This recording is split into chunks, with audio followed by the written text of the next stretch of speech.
Awesome. Hello, everyone, and welcome to episode 98 of the Offensive Charm podcast. Lovely to have you all here. I'm Alex. They must just call me Jazz. You know me, you love me. I'm the charm of this operation. And of course, I'm joined by my regular hosts, Rada and Bear. Hi. Yes. But of course, we are also joined by a special guest this evening once more, and it is a first-timer here. The lovely Miss Siniviere has decided to join us. Hello, hello. Thank you for having me. Of course, of course. Would you like to take a moment to tell the people a little bit about yourself, for those who may not already be aware? Well, I'm Siniviere, as you said. I really like to talk about anime, gaming, and on the occasion, a little bit of horror. I really like the Cthulhu look that Rada has. Like, I'm really into cosmic horror and stuff like that. Oh, thank you. There you go. You're going to get along swimmingly. Oh, no. No? No? Jazz, She's no. squid. She's squid. Face. What do you mean? She's Cthulhu. That's not squid. That's space. I am a Cthulhu space- corn. Thank you very kindly. Yeah, Space see? squid. Space to puss. I don't know. Goodness. Oh, Goodness. no. You go with that one. Space to puss. Yeah, that. First name, All last right, is so- okay. I see and hear why Jazz wasn't winning. Podcast title ideas. Space to puss. There we go. It's a fucking like James Bond film, like the 80s or something. Space to puss or whatever. I don't know, man. Yeah, the twin to Octopussy. So Yes. Yeah, there you go. That's it. To be fair, James Bond women are always pretty hot. So Yeah. Yes. And as we all know, no one's hotter than Rada. That's why she didn't put herself in the vote for the question, because she would have won handily. There would have been no votes for anyone else. We would have all felt bad, and then the whole I would've- podcast would have been fucked. So I would have taken that loss graciously. oh, I you mean, see, same, but I fortunately, know. she's got a warm, caring heart, and she Yeah, took herself away from that. And It Well, was she lovely. too also I hate has that. big personalities. I do. And mine aren't as well on display because of this giant cup. But you know what? There's plenty of eye candy for everybody. Yes. that's why I invited Cindy. Anyway, just in case, chat, if the chat isn't showing up well for you, we did have a little bit of a technical malfunction before we started, but if you reset the stream, it should fix it. So just keep that in mind. Refresh. Refresh the stream, should fix that. But yes, that aside, Rada, why don't you tell them about the other stuff? The other stuff. The other stuff is, well, you can ask us questions. We have this nice little Q&A thing set up. We know Cindy can't stay with us the whole night, so we will pause before she leaves so that you can ask her any questions that you would like. And then the rest of the questions will be answered at the end of stream. However, if at any time over the course of the stream you would like to ask us a question directly at that moment, or you just want to torture Jazz with something, which I highly encourage at every moment, go ahead and send us some money, and we will totally do it. We will drop whatever we were doing to celebrate and honor whatever request comes with your money. Just always throwing me specifically under the bus. Not even Bear, right? well, I mean, Just the me. charm, Jazz. You're I mean, browner have than to- him. Ah, Dude, I didn't know I could say things like that here. Hell yeah, let's go. So you did hear the part where like offensive is like part of the name of the podcast. Right? I Oh, am the man. offensive. No, you just let it rip. I mean, I know the last one was accidental, Cinny, but like I mean, fucking whatever. Like here, just yeah. just go for it. Why not? Jazz Oh, is the man. podcast whipping boy. So just whatever you Wow. want. Oh, okay. Oh, Yeah. well, you know, it's part of his lineage. He's used to it. He's got Yeah. that. Ancestral, on yeah. deck. Ancestral power there. Man, Oh, goodness. damn. You Really gets sure? down to his roots, you know. So a box Oh, of that was cotton good. for Christmas. I got you. I would love that. Thank you. I'll figure No, out something. someday to do we with need to it. I figure don't out know. what his African name is. Jazzy Junte.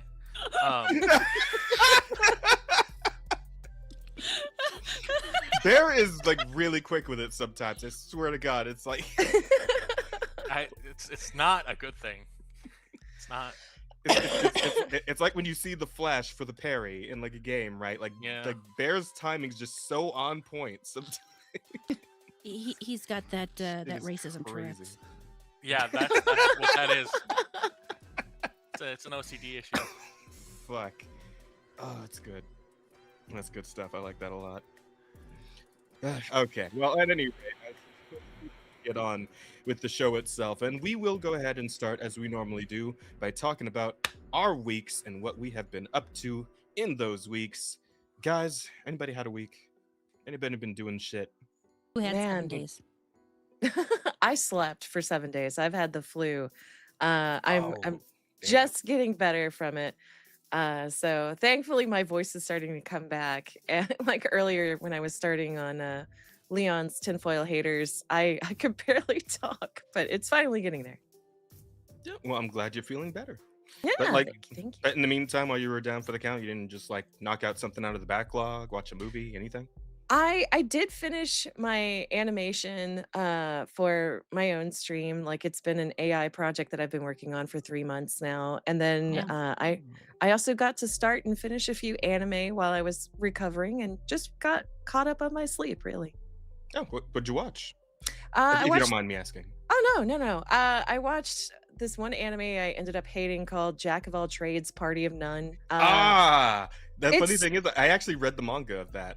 I Did was you? tried to. It's a weird thing with that one because it's like in like from the sites or when looking for to find to read the chapters, like a lot of them are kind of out of order and like some of them are like Mhm.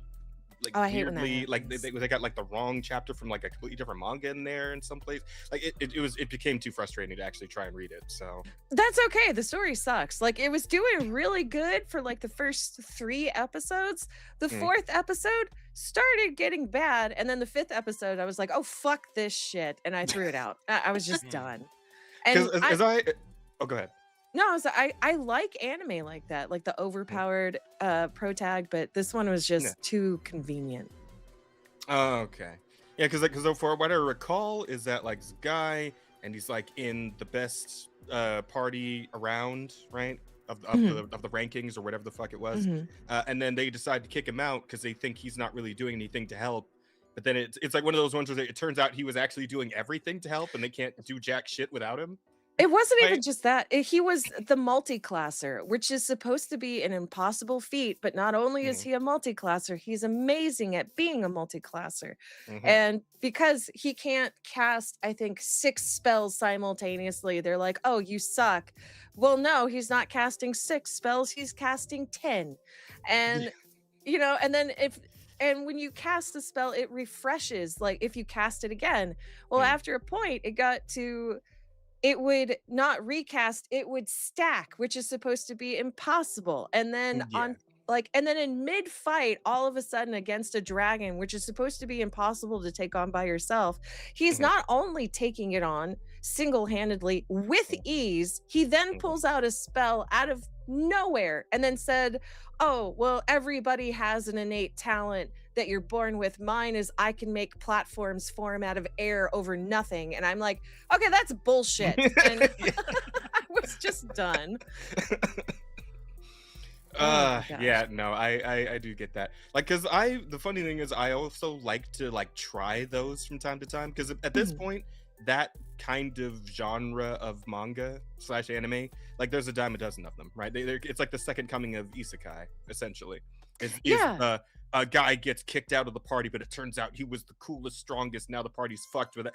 That whole thing. Like that, there's dozens of manga that have that premise now. But what I like to do is he's like, okay, but which one's doing something just that little bit different that actually makes it kind of interesting? Because See, sometimes there that's are those that do that. it was doing that for me though. Like the first 3 episodes, I was like, okay, I see the clichéness of it. Okay, the guy is very stupidly overpowered, but he's humble. And I was liking it. And then it got too much. Like it broke the immersion and it just made me angry instead. Yeah, sure. Fair. Okay, so what was the other anime then? I watched 3 episodes of 86. I was really, really liking that one, so I'll be going back to 86? it. I saw Yeah. Oh man, how do I explain this one? So it's like I really don't know how to explain it without like going into more spoilery territory. But like a special, like quote unquote special group of people, right, with silver hair and blue eyes. Of are course. being attacked by like another nation, and Mm. supposedly the other nation is piloting drone mechas, right? And their country is also quote unquote piloting drone mechas to fight them, only you find out that the pilots are actually people. They just don't have the silver hair and the blue eyes. Huh.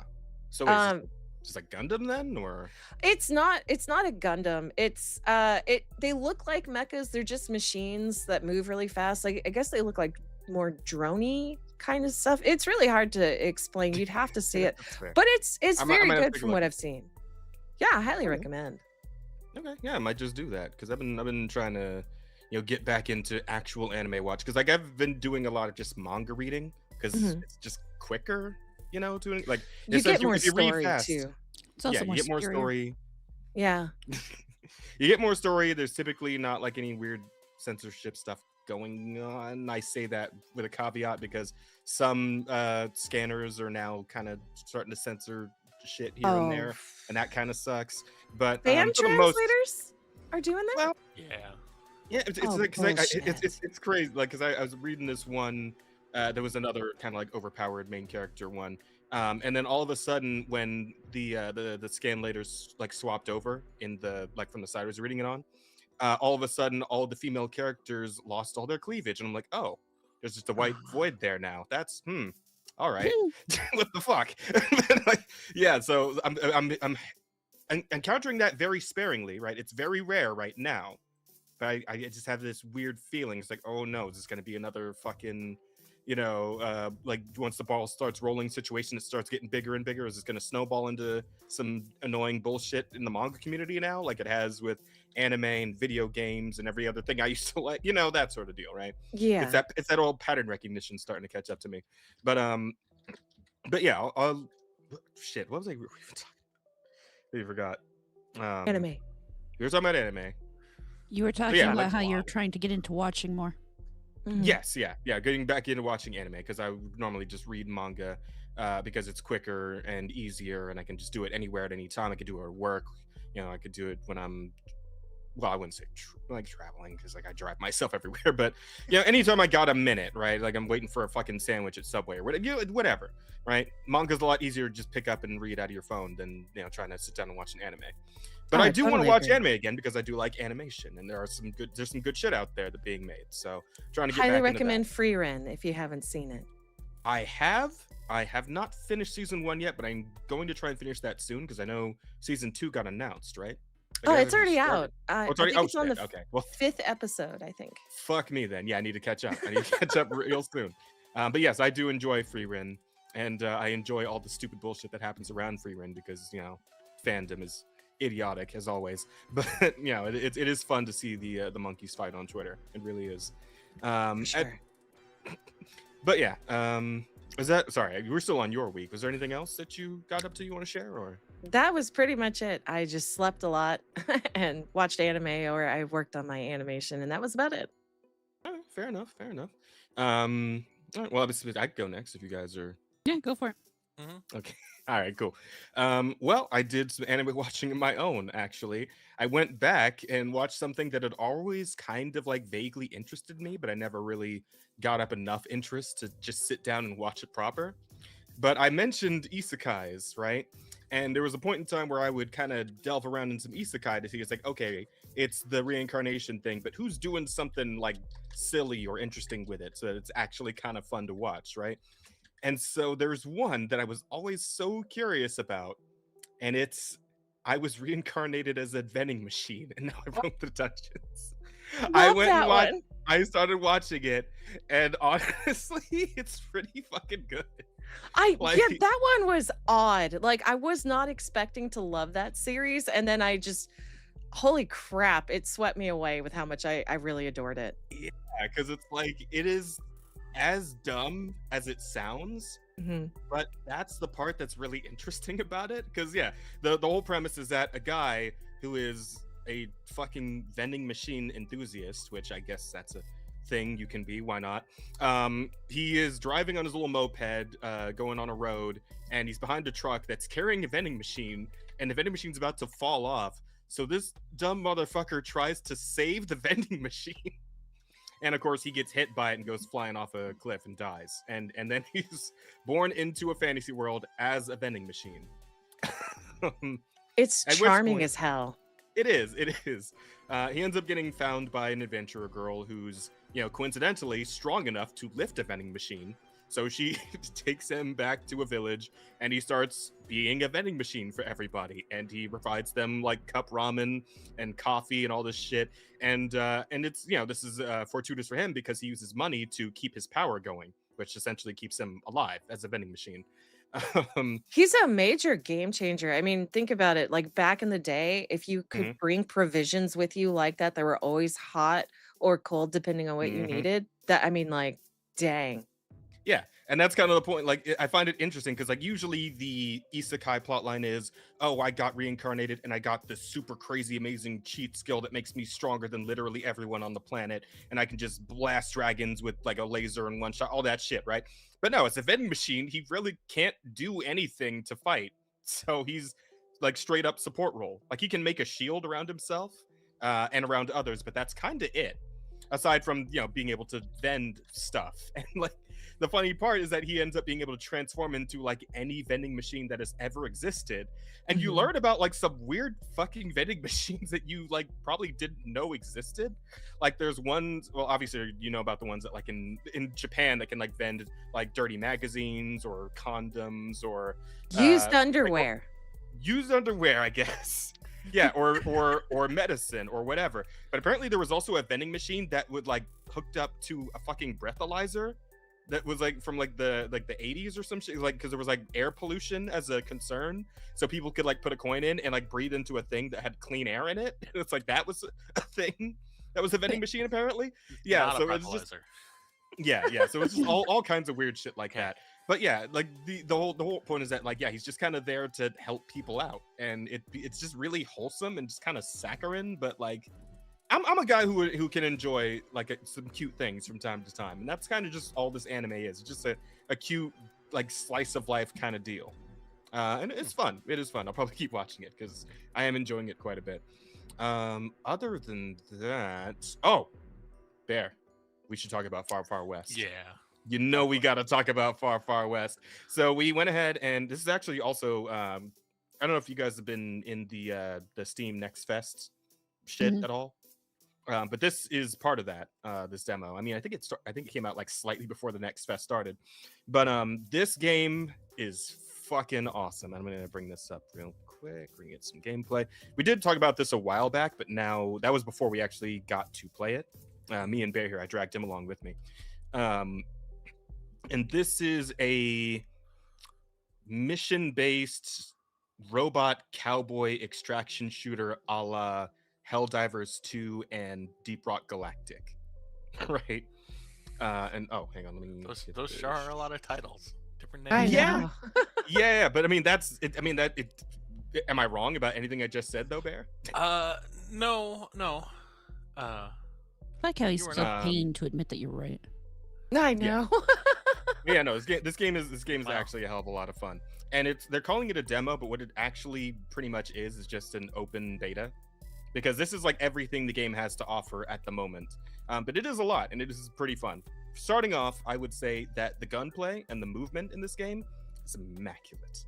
Like the guns feel really, really good. And of course, the movement, you got a little dash, you can move around, you got a horse you can jump on at any point in time to get around the map quicker. And essentially what you're trying to do is finish a main objective.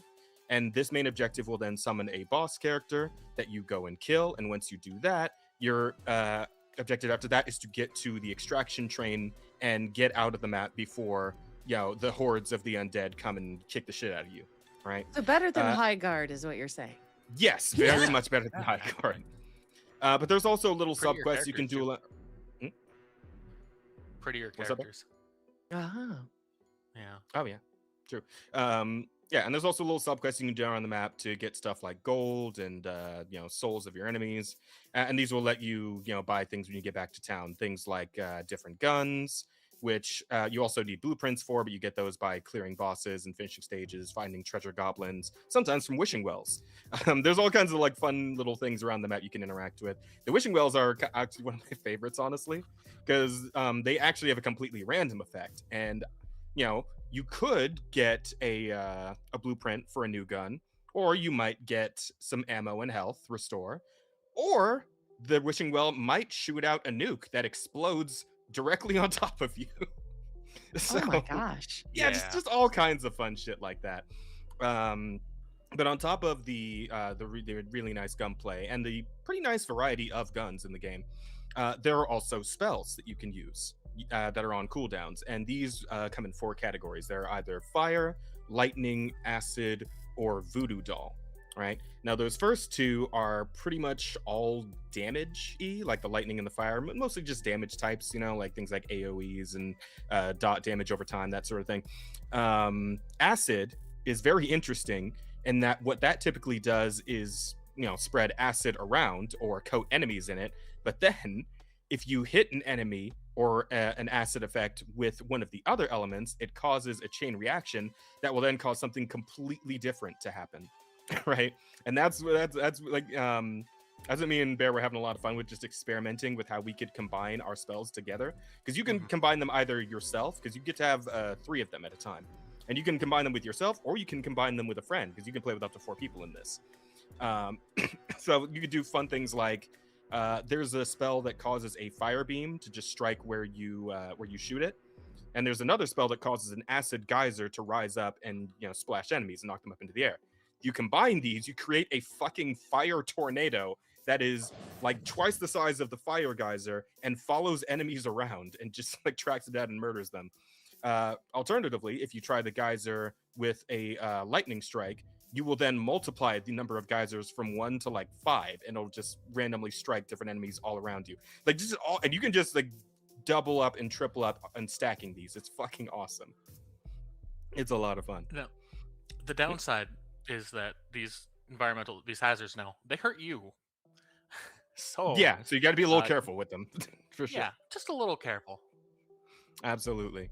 Oh, and then of course the voodoo thing is like your support class. It specializes in things like healing allies, quick reviving, restoring like health and ammo, etc., and that sort of thing. So it's kind of like outside of all the other 3, but it is nice and it is handy, and Bear has saved my life with it several times now, so it's pretty good.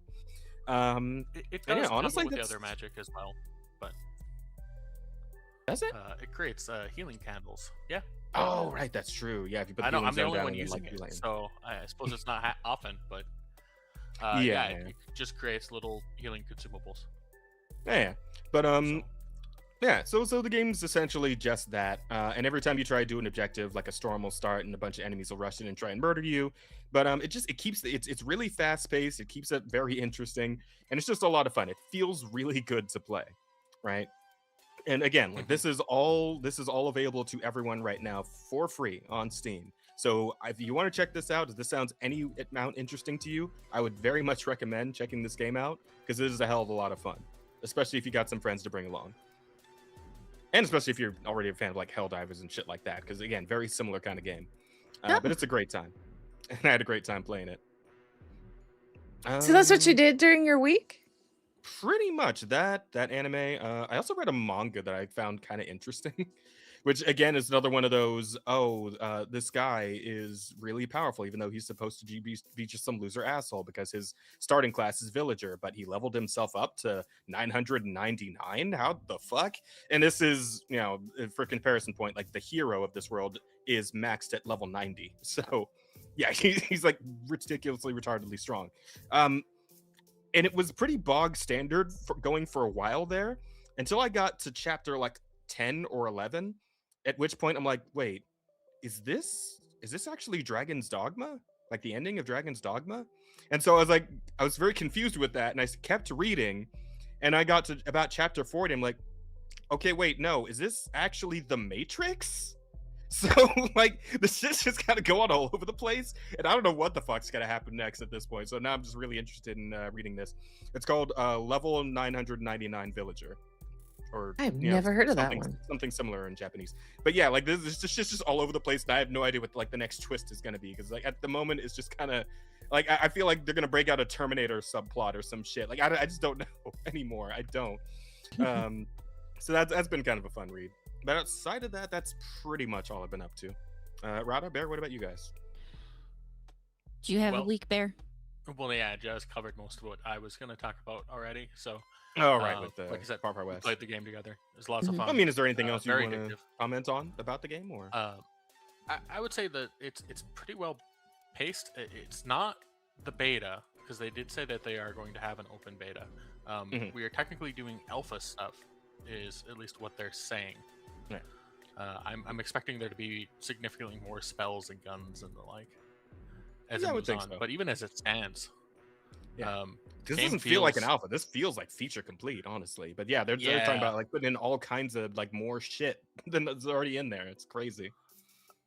the overall game loop is really solid as it stands. This is really surprising for this, and the demo is basically everything that's in the game as of right now. Yep. So definitely value, lots of value in the demo. Mm-hmm. Go feel play on it, that. Chad. I'm telling you. Thank you, Lord Bruticus, for that $5. Do you want to read that, Jess? I will. Hello, my fellow people of culture. Have y'all heard of the game Voidling Bound? I played the demo and found it to be fun for the most part. I have not, but I mean, shit, I'm gonna take a look real quick. Voidling Bound. Nope. Is this Looking it another up. Steam Next Fest demo, or? Probably. Thank you so much for that 5. We really appreciate it. Yeah, I'm really looks wanting to interesting. check out. I don't know if there's a demo. Oh, this actually. Yeah, I do remember this. It's like weird, like kind of Pokemon-ish thing. Oh, is this like a spore thing? I think I've seen a little bit. Yeah. Yeah, it feels very Yeah, it's looking more spores, very spore than- Pokemon-ish. With like these weird fucking birds like beak Oh, open this has got sideways a and shit. demo. I do remember seeing this a while back. Yeah, this does look cool. Okay, so is this a demo out? I will definitely check this out before next week then, because I am kind of curious. Yeah. Oh, and I definitely want to check out and see if there's a demo for that one game I sent same you thing. earlier, Rada, that Dark West. Yeah, Oh, I I- tagged you in that earlier. I have a demo recommendation if you're taking. I will. Uh, I will take all of them. What you got? I don't know if you guys have heard it. It's called Windrose. I got to play Oh, yeah, the pirate a one. little bit. Yeah, Rose it's is playing that very right now. good. Oh, It really? is? Okay, yeah. I 'cause, really like, liked it. oh, I will definitely look into that, because people were saying like similar to Conan Exiles, which is a game we all got down with a while back. Well, not Rada. I would- Rada wasn't part of the friend group back then, but I haven't played Conan Exiles, but I would have to say it's really, really similar to Valheim. I never If actually you've- got to play Valheim. Oh, That it's makes really sense. fun. Highly recommend, actually. I've played. But I much will definitely Valheim. check out this hundreds Windrose of demo hours for of sure. Valheim. Yeah, Valheim's I think you'd blast. like it then, Rada. Just wish they would. Wish they would what? I think he disappeared. But Oh, I shit. think We Rada lose Did Bear? we lose him? would. Yeah. Oh fuck, we did. Ouch. Got Braziled. That's rough. But this demo is multiplayer as well, right? Sin? Yes, it is. Oh, cool. Well, shit. Hey, maybe this is the thing we can finally do to hang out. If you haven't Yeah. already, played yourself out on this demo already. I only played a little bit of it. I was Okay. I Well, shit, just let's do it. everything I've seen about it. Yeah, Black Flag meets Valheim is a great way to put it. I only played a little bit of it, but it's really good. Everything about it reminds me of Valheim. Okay, absolutely. Then we'll make a plan later. I'm definitely Yeah. down to get into this. Bear has returned. Hey, Welcome welcome back, Bear. Sorry, Okay. you were saying something before you got cut off there.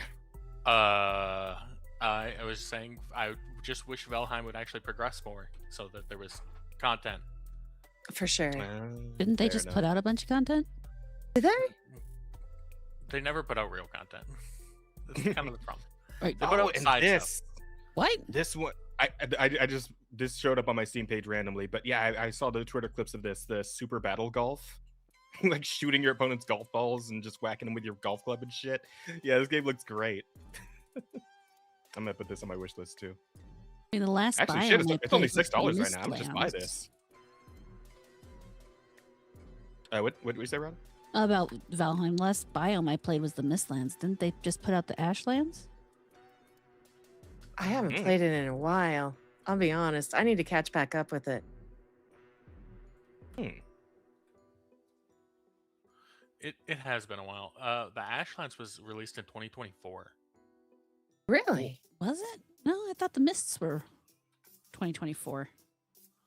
The Mists were 2022.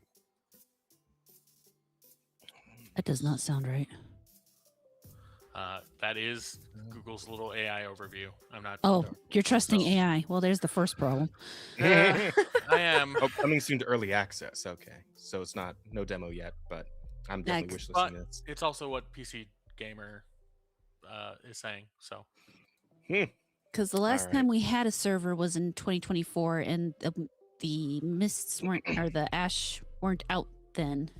And I didn't think we waited that long to play through the Mists. yeah, and I'm seeing 2024 is the Ashlands release from other sites. So no, that was accurate. It hasn't been Yes. 2 years. It's been Alright. almost 2 years, Rada. No, I'm saying it hasn't been 2 years since I last played. Oh, At any rate, wait, whose week were we on? I think I was doing things, but I don't have all the plan. I also technically had a birthday.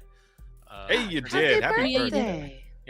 It was on yesterday, and Mondays are not great celebration days, so I haven't actually done anything for it. Probably won't do anything major.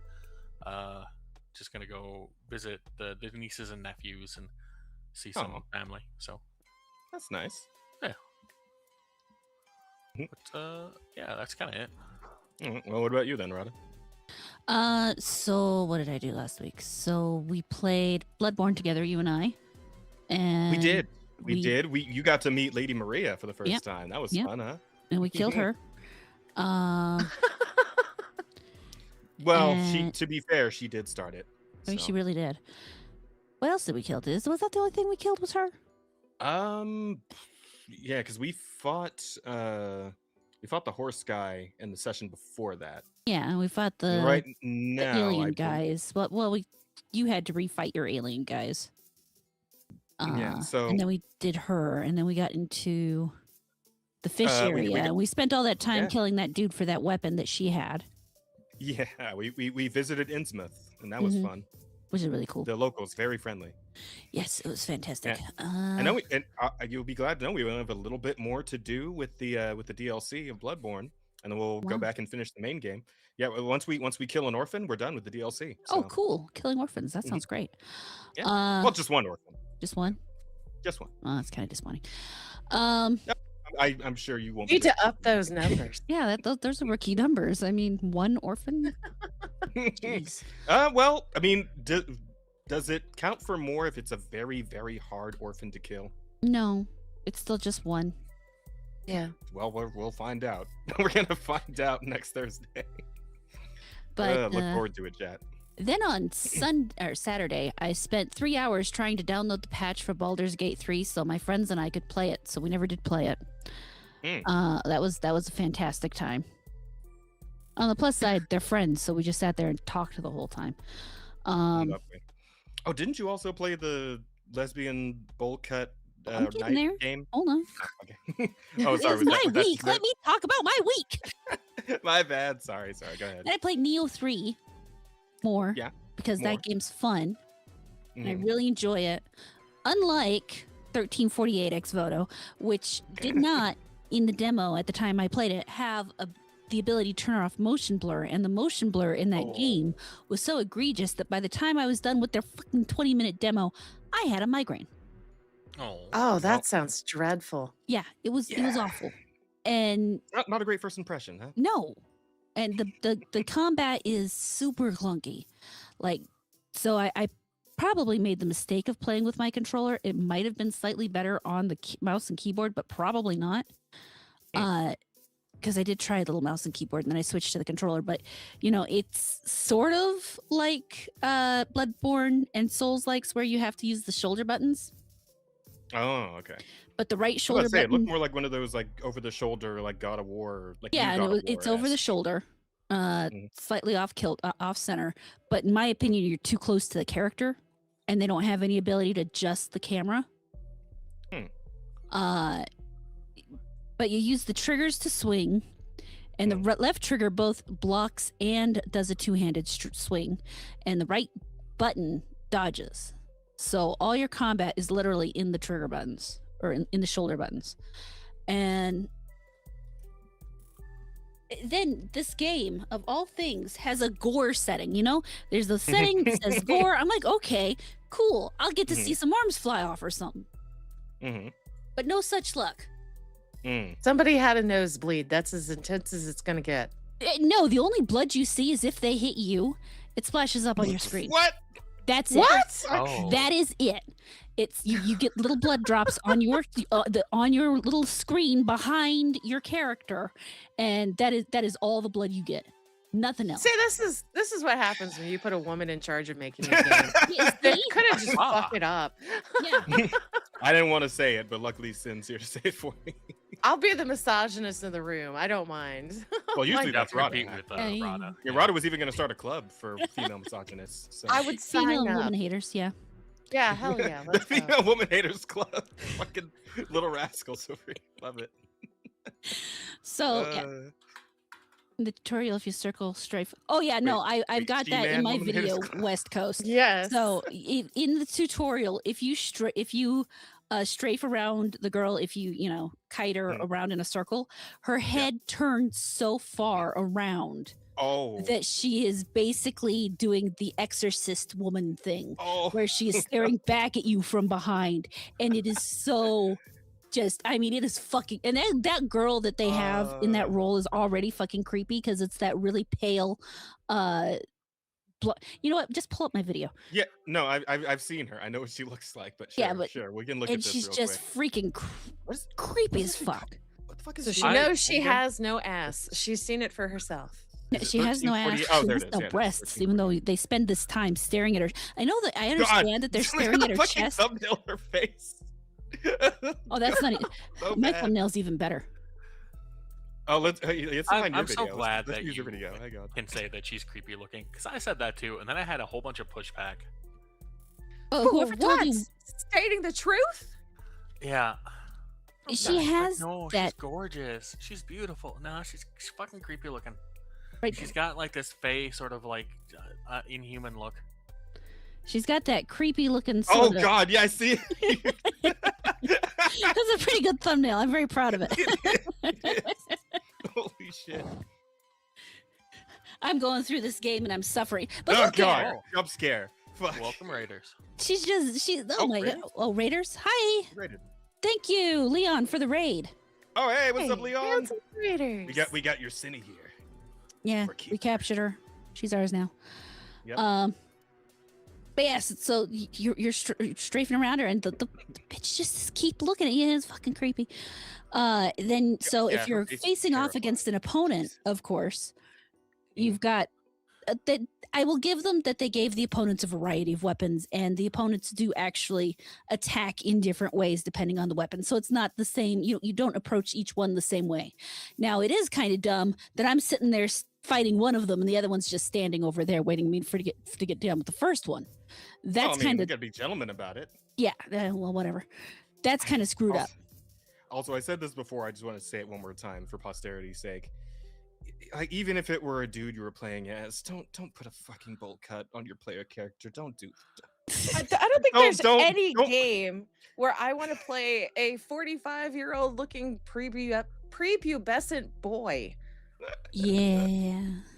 Like, if you have a character creator, you could give the people a bowl cut to fuck around with, for funsies. But if you have a set in stone design for your main character, don't make it a bowl cut. Come on. Okay, so yeah, Come the it looks fuck on. dumb. this might So not, bad.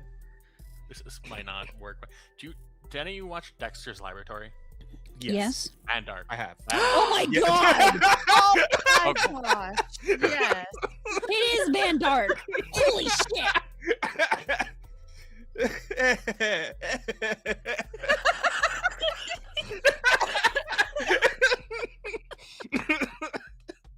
Oh god damn it. Oh my god. Yeah. No. Totally Man Dark. I'm gonna choke. Holy shit. Oh fuck. But yeah. So to date, that is the demo I reviewed that I've given the lowest score. I gave it a 4 out of 10 just because, well, for one, by the time I was done, I wanted to puke all over something. For You were two, everything generous. else was just awful. I mean, the voice acting was okay. Jennifer English, no matter how you feel about her politically, does do a good job voice acting. She had a lot of emoting in her voice. Thank you for that $5 Ebonics King. You want to read that? We hope Cindy has been vigorous addition to the show. She has. She's been a Yes, great she addition. has. He's Very my much flipper that I was telling you about, Jazz. Oh, the one who sent me Ah. the clip, or the one that made the clip that you sent me, right? Yes. Perfect. Yes. Ah, brother, thank you for Perfect. that. I loved that. I love Yes. that so much. The demo was short, but it wasn't short enough. Damn. Short And enough it's would have like, been not at all. honestly, because I watched fucking Asmund play through it, Mhm. or listened to him play through it, and I heard some of the voice acting. I don't know, it just felt kind of flat for what was going on. Like The voice Volcut here acting, just felt like very very blasé about the fact that her whole village just got murdered. Like, I mean, it was I a don't know. combination of things. Like, so you see here the running in this Mhm. game pisses me off.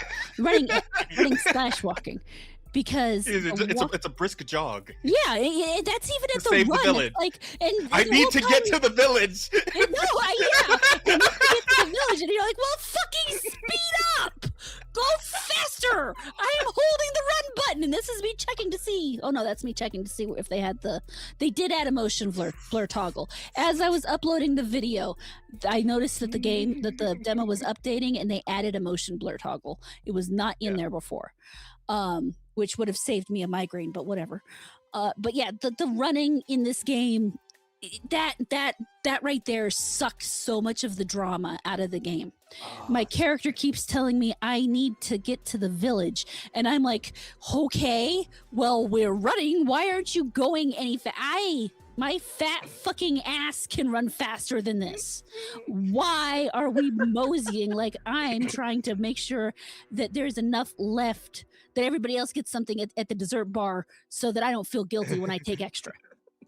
I'm a little curious about something, actually. So when I was watching Asmund play it, like when he was in one of the fights, like the background music just kind of dropped out like entirely. Did that happen to you too, or was that just like a bug, like a random No, it bug? didn't happen. I didn't have any problems as far as bugs Oh, okay. go.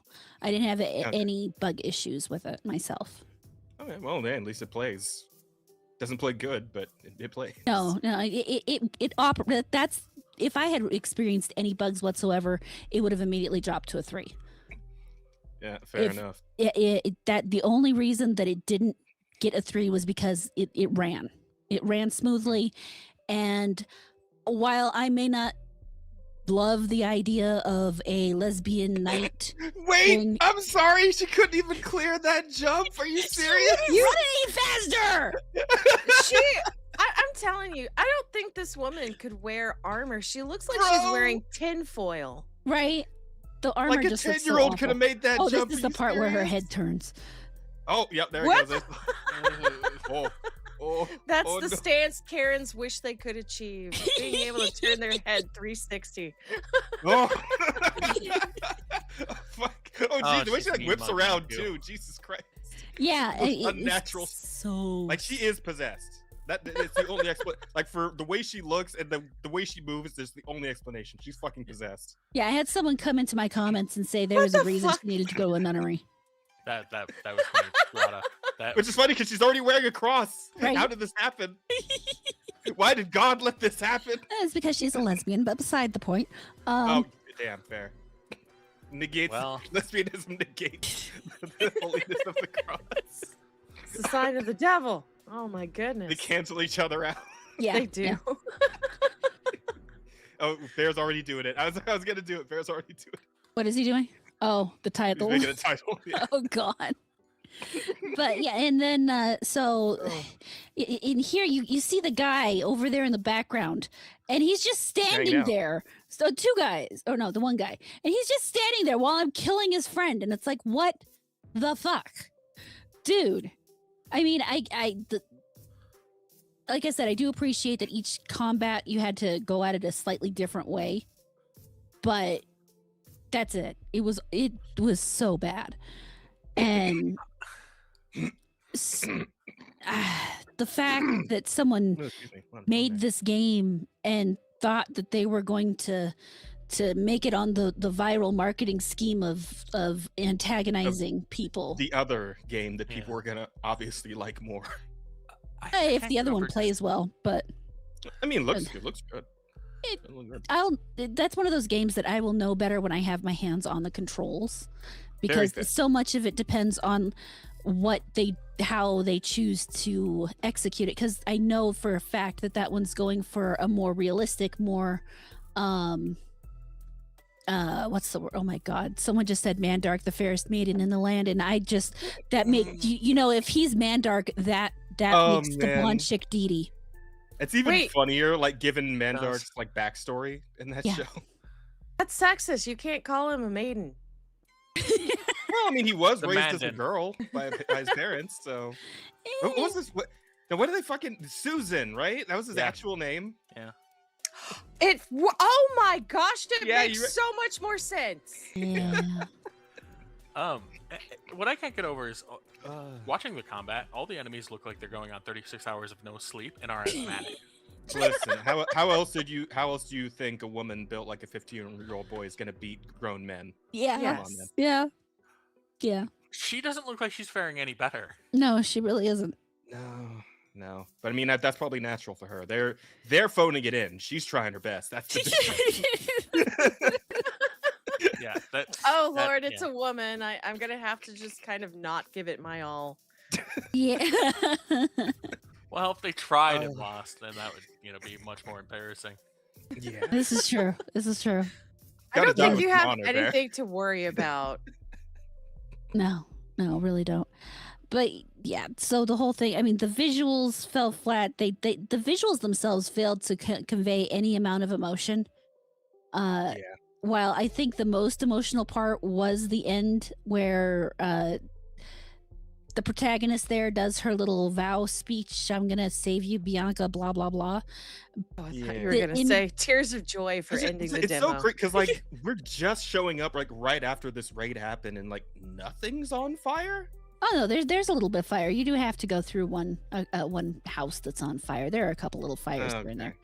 It's not. I would assume like way more on fire though if this raid like just. To be happened. fair, with as slow as she was jogging, they had plenty Oh, of yeah. time to not only pitch fire to the place, but possibly rebuild half of it. Oh fuck. that's good. I hate to do this though, but I do have to take off. Right. Yeah. yeah. Damn, we only had you for an hour. It was too short. It I really really was because I was having a really good time. So I'm definitely gonna have to do this again. Absolutely. Let me Just double let me check. know Make whenever sure you we got a don't have full any night. questions No, for no. you. Oh yeah, yes, please. Oh no, there's just one for Jazz. We can save that for later. Yeah, that one's Fair not enough. important. Well, before you go, Sin, would you like to tell the people if you got like anything coming up that they can come and check you out? Well, I'll be Green. streaming later tonight on my own channel at 11:50 p.m. CST. And then tomorrow, kind of taking the day a little bit easier, but I'll be on BMO's Arts channel. We're playing Baldur's Gate 3. We're almost to Act 2. Almost. Wait, how long have you We've- guys been playing it for? How many sessions? Oh has it been? gosh, like 2 months now. And we've almost been to Act 2, like 3 days, like 3 Yeah, weeks that's now. Baldur's Gate. so- Yep. Yeah, that's about Mhm. how it's going with me and mine. Yeah. Yeah, it's a fun game. Sounds So about right. it's nice to go get lost. That's fun. That's fun. But Well, but thank yeah. you again so much for being here, Cindy, and it's been a great time. I'm glad you enjoyed yourself. It's And good to hang out. we'll get, and hopefully we'll have even more fun next time. And hey, maybe I'll see you on Thursday, huh?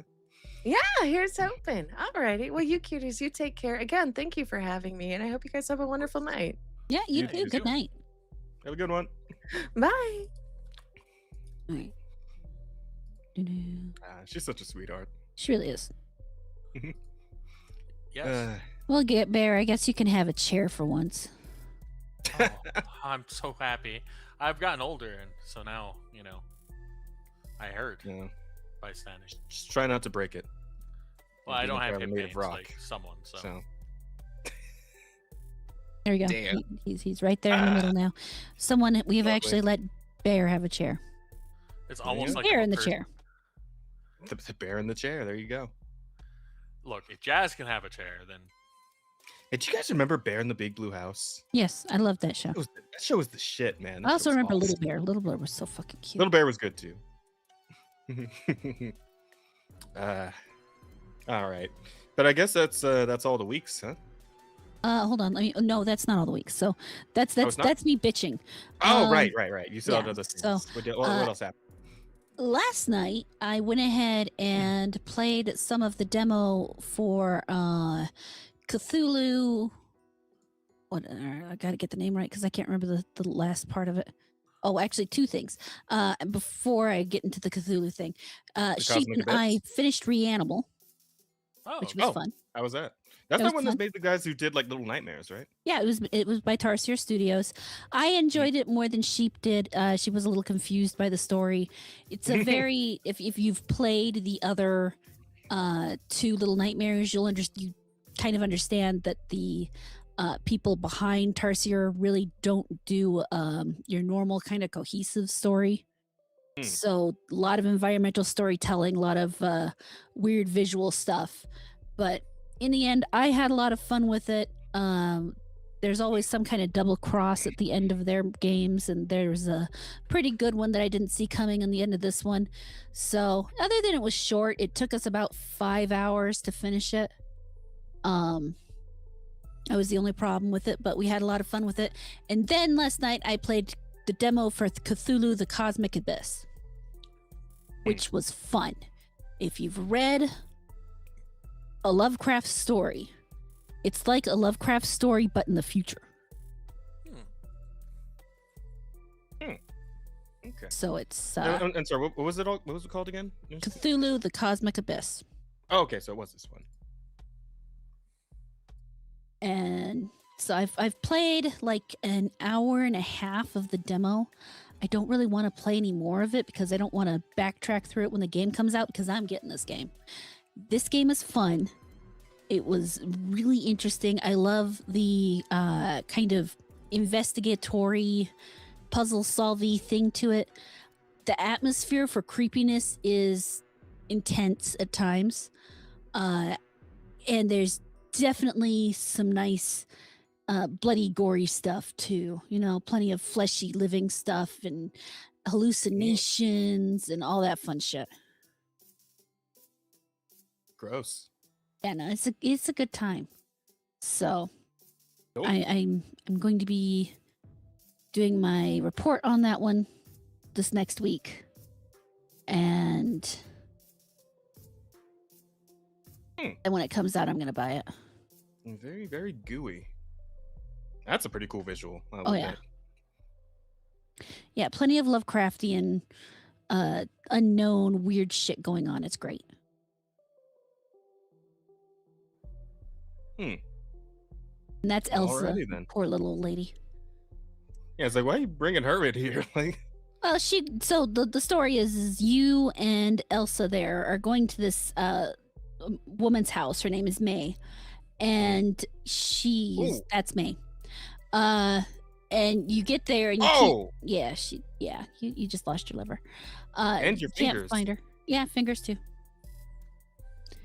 But yeah, I highly recommend trying this demo. This is a great demo, especially if you're into Lovecraftian stuff specifically, because it is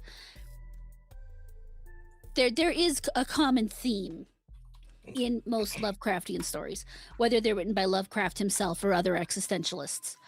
Yeah, Elsa's going in though. Like, she kind of. Oh yeah. You kind of went down like a bitch, but Elsa just kind of handled that. Goddamn. Well, to be fair, you got a sneak attack from the back, so Yeah. you weren't expecting it. There was a bunch of chanting going on. You were distracted. But I mean, there is no actual combat, at least not to the point I am in the demo. There is no actual combat in the game. This is going to be a puzzle investigation type game more than anything. I mean, clearly, At you least can't as far fight, as I've so gotten. whoever you're playing as can't fight. So, But it's I'm excited. I'm very excited. It's very atmospheric. If you have what is it, thalassophobia? It's not going to be a game that you're into. The witch phobia? Thalassophobia. Thalassophobia. Yeah, the fear of deep water. I believe Helmsman has it actually. Yeah, he does. So it would not really be the best game for him because there's part of it where you are swimming through the water, and there is nothing but water underneath you. Mm.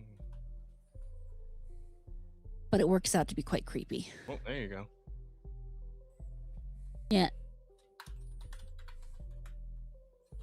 But yeah, so that was and then I got to where's my phone? What chapter did I get to? Oh, cool. I You got get to some chapter robo fingers. 250 something. Huh? Those are actually pretty cool. You get some more yeah. robo fingers. Yeah, they gave him some robot fingers. Yeah, so this is probably like a little bit in the future then, huh? Because I'm pretty. Oh yeah, pretty no, sure it's you don't like, have shit like that? 2040 something, 2050 something. Oh, okay. So it's not like far off future, but it is future. Which is pretty cool because most of the time Lovecraft stuff is set more in the 1920s, 1900s area as opposed to current day or future. Which is where did I get? I finished 250. All right. So I am all the way up to chapter 250 in Bleach. Oh. Damn. So You are really knocking that one out quick, huh? How to be many fair, I chapters did are there in total again? 690 something. Okay, so you're like a little more than a third of the way there. So good progress. 698, basically 700. Because you only started what, like a month ago? 2 weeks, Oh. 3 weeks. 2 weeks, 2, 3. Okay. Yeah, Yeah, shit, 'cause I didn't read doing at it. all last week, but I was trying to get 100 done by the end of this week. So, but yeah, that was my week. All of that. Cool. Sounded like a good week. Yeah, was you pretty really weak. got into it. Yeah, I'm gonna try and jump into more stuff for next week since the next fest is going for how long? Fair Basically, amount of yeah. lots of demos and shit being thrown around, so yeah, probably some good stuff to look at. I've already Now got through 2 more March 2nd. demos. Yeah, it's gonna be a minute. We got I've some already time. got 2 more demos downloaded. There's a third one that I need to download. A lot of really good Lovecraftian stuff coming out right now. I'm really excited about it. Nightingale. I remember this one. I never actually got to try it though, but it looked Which cool. one? Nightingale. Oh, I love that one. I remember seeing this game a while ago, but I never actually like played it. I love Nightingale. Yeah, it's only like $6 right now. Shit, I should just buy it. I highly recommend it. It's given me hours of entertainment already. Oh shit, maybe you can come and show me the ropes then. Yeah, it's pretty easy, but it's fun. A lot of it's a very survival crafting. Okay, yeah, I haven't Game. played many of those, but I do enjoy the ones I have played. So yeah, we'll get into that a little bit. Yeah, but I'll look through the list of demos and whatnot and see what's being what's being offered and see what looks interesting. Try out some stuff. Absolutely. But yeah, I mean, I guess if that's pretty much everybody's weeks, we can get into some news. Yeah. Yeah. There it is, Bear. It's like, wait, what was that title we were gonna put down? I completely forgot. You did get. You were workshopping it for a minute there, huh? So. Oh, okay. Okay. I thought you were just workshopping it that whole time. It's like, how exactly do I put this? Oh, Uh, I got distracted man. when the internet went out. Nah, you're good. All right, so first bit of news. It's not great. It's not great. But yeah, Sony's fucking up again. And it's a pretty big fuck up this time. In my opinion, I think it's pretty bad because they went ahead and they shut down Bluepoint. Yep. Yeah. Fucking sucks. So Bluepoint, of course, is the guys who did the Dark Souls remake, Demon Souls remake, which I played and had a great time with. I thought it was an absolutely beautiful looking game. All the stuff they did with like the haptic feedback and PS5 controller was really cool. Just a great time overall. Beautifully crafted. And I believe they've been on some other stuff as well. I just don't remember exactly off the top of my head what it was aside from the Demon Souls remake. But these guys do great work, is the point, right? And yeah, Sony decided to shut them down. So that fucking sucks. Yeah. I mean, yeah. Sony's, all the big companies are, you know, they're kind of stuck. Obviously there's just a lot of, you know, ship jumping going on in general in the games industry, you know, because shit just has gotten that bad. But I mean, this really feels like a pretty rough hit, honestly.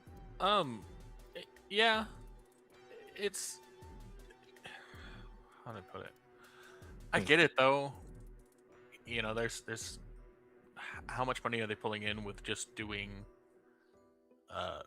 remakes or and stuff? It's I don't know. I mean, I know there was a story earlier this week about how apparently it came out that that new game coming out that everybody's real excited about because it looks like it's going to be the fucking everything game, right? Crimson Desert. Desert, yeah. Yeah, apparently Sony did try to get in there for an exclusivity deal, but they just said fuck that, no. So, and more power to them for that. I mean, I was going to play it on PlayStation anyway, but I appreciate the fact that it's just going to be on everything because I think everybody should get a shot at this fucking amazing looking game, right? And they're going to make so much more money as an all platform game than they would have as a however much Sony was offering them. Like, it's going to pale in comparison to what they're about to make, just putting it on everything, because that game's going to pop the fuck off. I'm 100% certain of it. But yeah. Once beloved PlayStation Studio is no more. On Thursday, we learned that Sony Interactive Entertainment is shutting down Blue Point Games, which has not released a game in over 5 years. Oh, really? Wait, how long has it been since the fucking Demon Souls? Was that more than 5 2020. years? Holy shit. Yeah. So that's what I'm saying. It's just like, how much money are they really pulling in? And yeah, it also did the Shadow of the Colossus remake. What'd you say? Sorry, what'd you say there? But there at least I've seen and stuff about the Demon Souls one, and there are some definite like culture war issues involved in that. Sorry, what? Bear? Did we lose him again? I think we lost him again. He said something about culture war issues, but I don't know what they'd be. Oh, yeah, me neither, honestly, because, I mean, it's just a remake of an older game, right? But yeah, apparently they also did this. They may have censored something or something. You know how that goes. Oh, yeah, you know what? I think there was some shit like that. If I remember correctly, there might have been some factors in that regard. I just remember exactly what they were. Like, I don't remember any specifics about what anyone might have actually had an issue with. Yeah, I have no I think idea. maybe it's just because maybe just something like the character design might have looked like watered down compared to the original, I guess. In some Maybe, way. but Bear's back. He can tell us. Oh yeah, Bear, what was going on with that? Where did I drop off? You were mentioning the culture war issues, and then you. Yeah. disappeared. So some characters got made to look, or a character got made to be black that wasn't originally. There's some things here and there, just a bunch of small things. People will find anything they can to kind of bitch about. So there's that. Yeah, I don't want that. That's all I got. I mean, yeah, but I mean, I wouldn't have like fucked with the whole studio. I mean, I'm pretty sure that remake still did pretty good financially. So No, I don't think it. I don't think it fucked with the studio. I don't think that was an issue. I'm just saying that as far as their remakes were concerned, they weren't as universally beloved as like you might presume. no, yeah, well, that's a fair enough point. But I mean, I thought it was pretty good, and I feel like it went over decently well overall. And I feel like there were no issues at all with the Shadow of the Colossus one, at least not that I remember hearing about back then. I'm pretty sure that one was just solid and people liked it. Let's see. But the Bloomberg reports the studio worked on a live service God of War game after being acquired in 2021. That was canceled by Sony in early 2025. With no new projects greenlit, about a year later, the studio will shut down. While Blue Point may just look like yet another victim of the video games industry's recent flurry of layoffs, studio closures, and live service game failures, the closure is also emblematic of the biggest problems PlayStation has faced throughout the PS5 generation. There's a generation where Sony hasn't done a good job of managing and shepherding its most beloved franchises, has released fewer games due to bloated development timelines, and has been generally inconsistent with its live service efforts. I'll say so. After the whole thing with actually, wait, because Highguard wasn't like specifically tied to Sony, was it? No, that was other, like, Tencent. Sony. Well, I guess Concord would be like the main thing, right? As far as like Sony fuck ups, because I'm pretty sure they were more like financially involved in that, right? In Concord. Mhm. Yeah, they so that bought would probably they bought be Fireworks Studios for some millions of dollars. right. And That's how that works. And then we know what happened after that. So. yeah. Oh fuck. And then and it's like if they had a live service God of War game with these guys working on it, probably would have been pretty decent, at least better Eh. than fucking Fair Games or whatever the fuck they're about to drop. So because I think that one's still actually in production. I think the they're still thing planning is, on I putting don't that out. think people want another live service game, no matter what the IP is. Yeah, I agree with you. I do, but at the same time, it's like the God of War name does carry some clout even now. So if they put out a game that was based on that, I feel like it probably still would have been like if they actually leaned into the God of War of it, right, with the extreme gore and just the edginess and all that shit, probably would have done okay, right? If they did something like fucking what's that Horizon game they're about to put out, the Hunters, the Wild, whatever the fuck Horizon that is. Hunters or something like that. Yeah. Yeah, if they'd gone with something like that, yeah, it would have been dead on arrival, like that shit's about to be.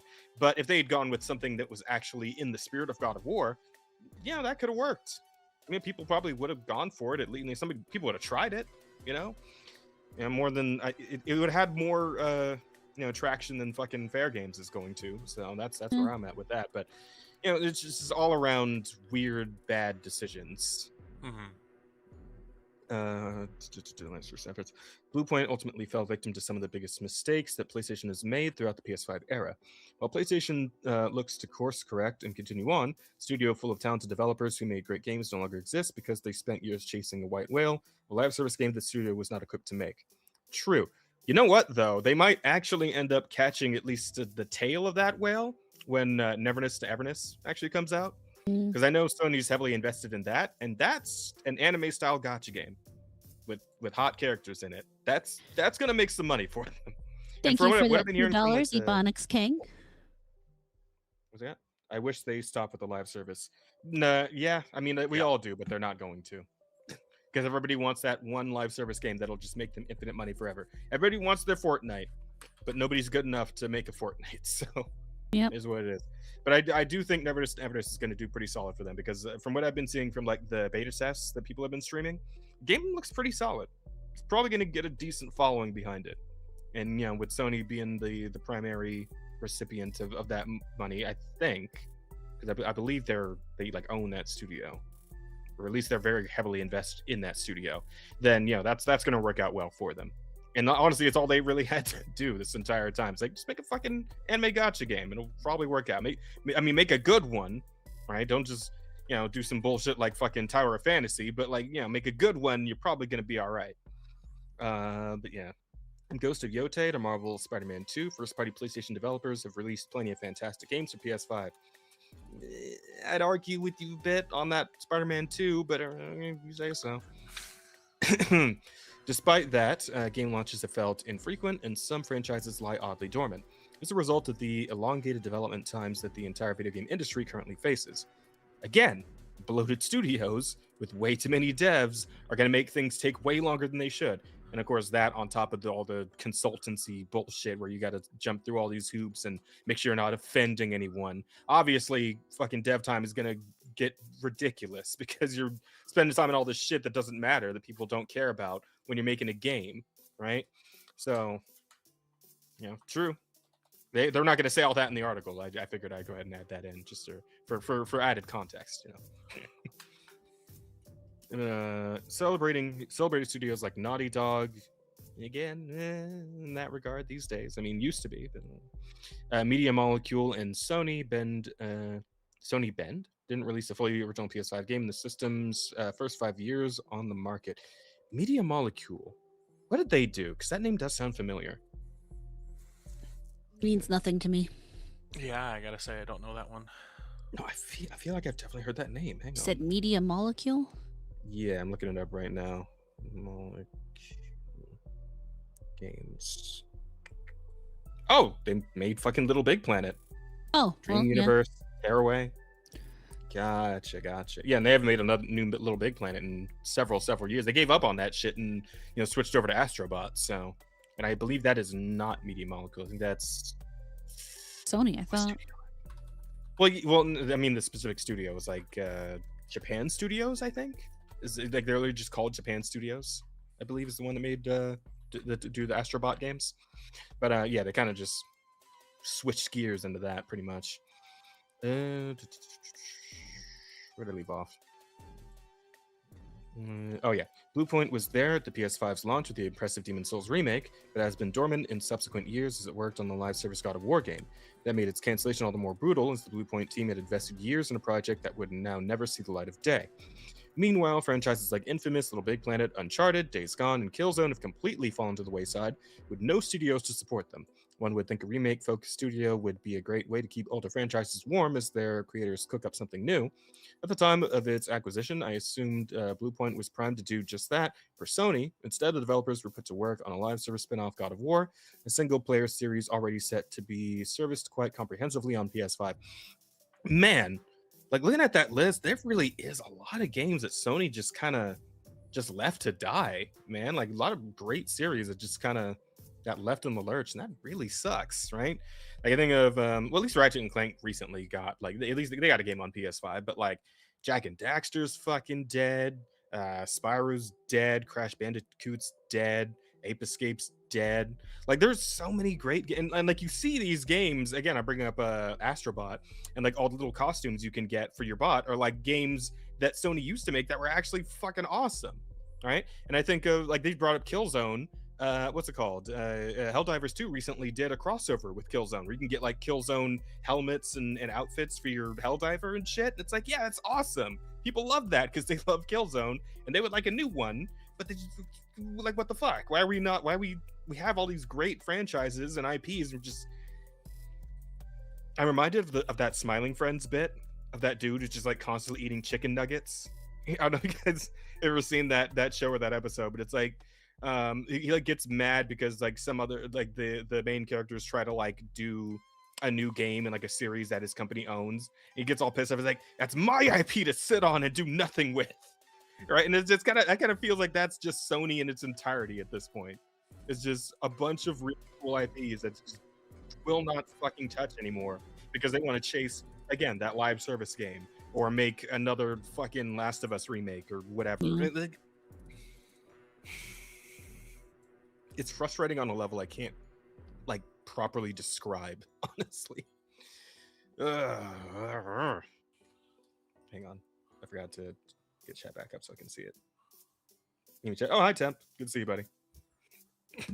Should we bring Temp in again? It is guest night. I mean, if Temp's not good. busy, We could. Yo, Temp, you want to come hang out with us again? Our guest had to leave early, so we got a spot. If you want, to come hang. This is funny. He's like our backup. He's literally a temp.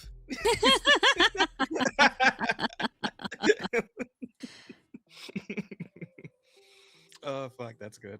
We're talking about the Bluepoint shutdown right now, but we're gonna go over a bunch of stuff. So if you want to come hang, you can. Let's see. But in the meantime, while he's gonna answer back about that. We know from an IGN interview around the time of the acquisition that Bluepoint was interested in making games with more original content. Bluepoint president Marco Thrush declared at the time, we have the original game development mindset in our hearts, and that's what we're now finally ready with the support of Sony to push forward and show what we can do, and show what PlayStation can do. And then they put them on a fucking God of War live service game. So that's got to be a kick in the dick. he hates that, but sure. Go ahead, send him actually, if you still have the link from last time, Temp, that one will work just fine. Perfect. Yeah, just use the same link from board, Temp. Maybe that live service. Sorry, God of Bear, War you're video... losing your chair. Son of a bitch. Well, maybe next time, buddy. Maybe Someday. that someday we'll get you a proper chair. Maybe that live service God of War video game is what Bluepoint wanted to make. Even if that were the case, it was a miscalculation by Sony to take such a big chance on a studio very skilled at making one kind of game, remakes, only to task it with creating something entirely different with an extreme level of difficulty, live service. You know, it's also kind of a fair point. They do seem to be more in line with the single player game mindset, and that might have been what fucked them over too.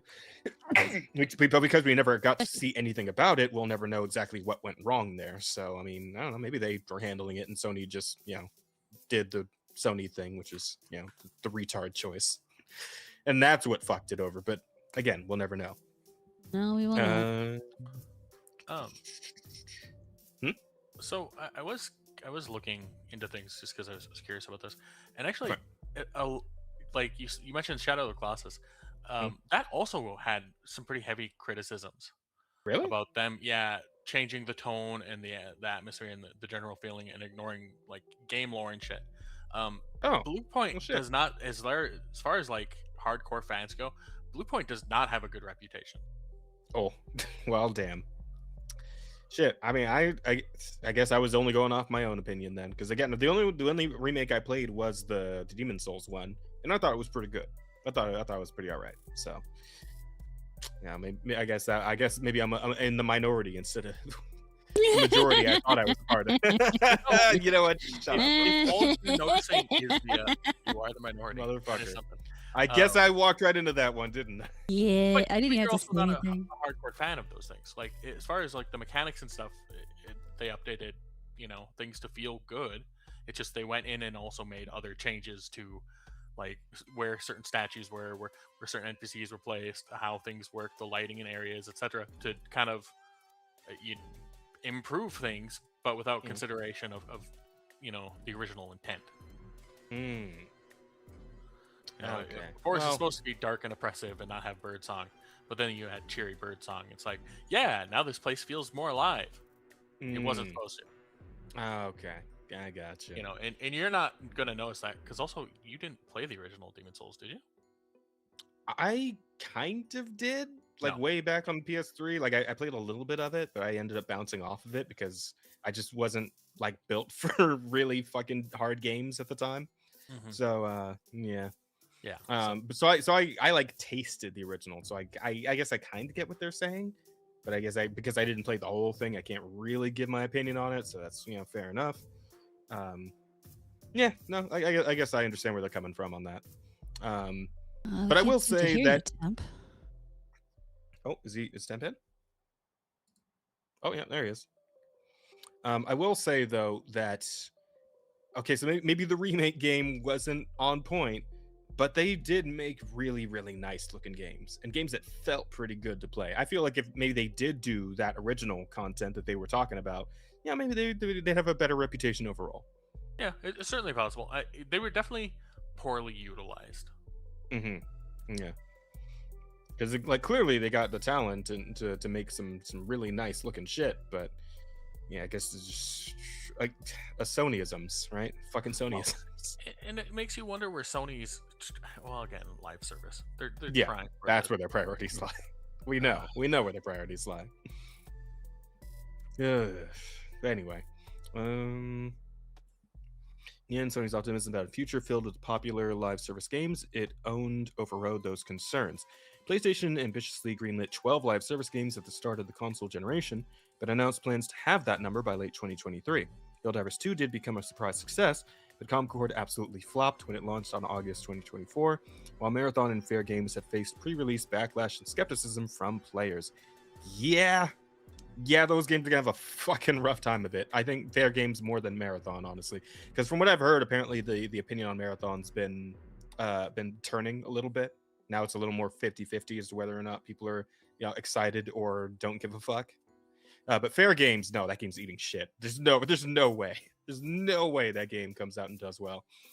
But it's just like again, I feel like we talked about this before because I know we've talked about like the whole Sony live service shit like in the past, and like I still can't wrap my head around the idea of trying to put out 12 fucking live service games at the same time. Because at a point they're just cannibalizing each other for players. Like you cannot possibly sustain that many. I mean, I suppose the plan, the strategy there is to fucking throw the spaghetti at the wall and see what sticks, right? Like if at Mhm. least like 2 or 3 of those actually manage to hit, then that they make up for all the time and money that the other 9 fuck hang on yeah 9 took math the other 9 would have taken up, right? If they got at least 2 or 3 winners, that would have done it. But like even then it's this fucking weirdly risky plan, right? Like if I feel like if you really want that one solid winner, you just kind of zero in on 1 or 2 projects, and then you just kind of really make those super fucking solid, and you go from there, right? I But think part of what they're trying to do, or what they think they can do, is they can take every type of gamer and make them a live service gamer.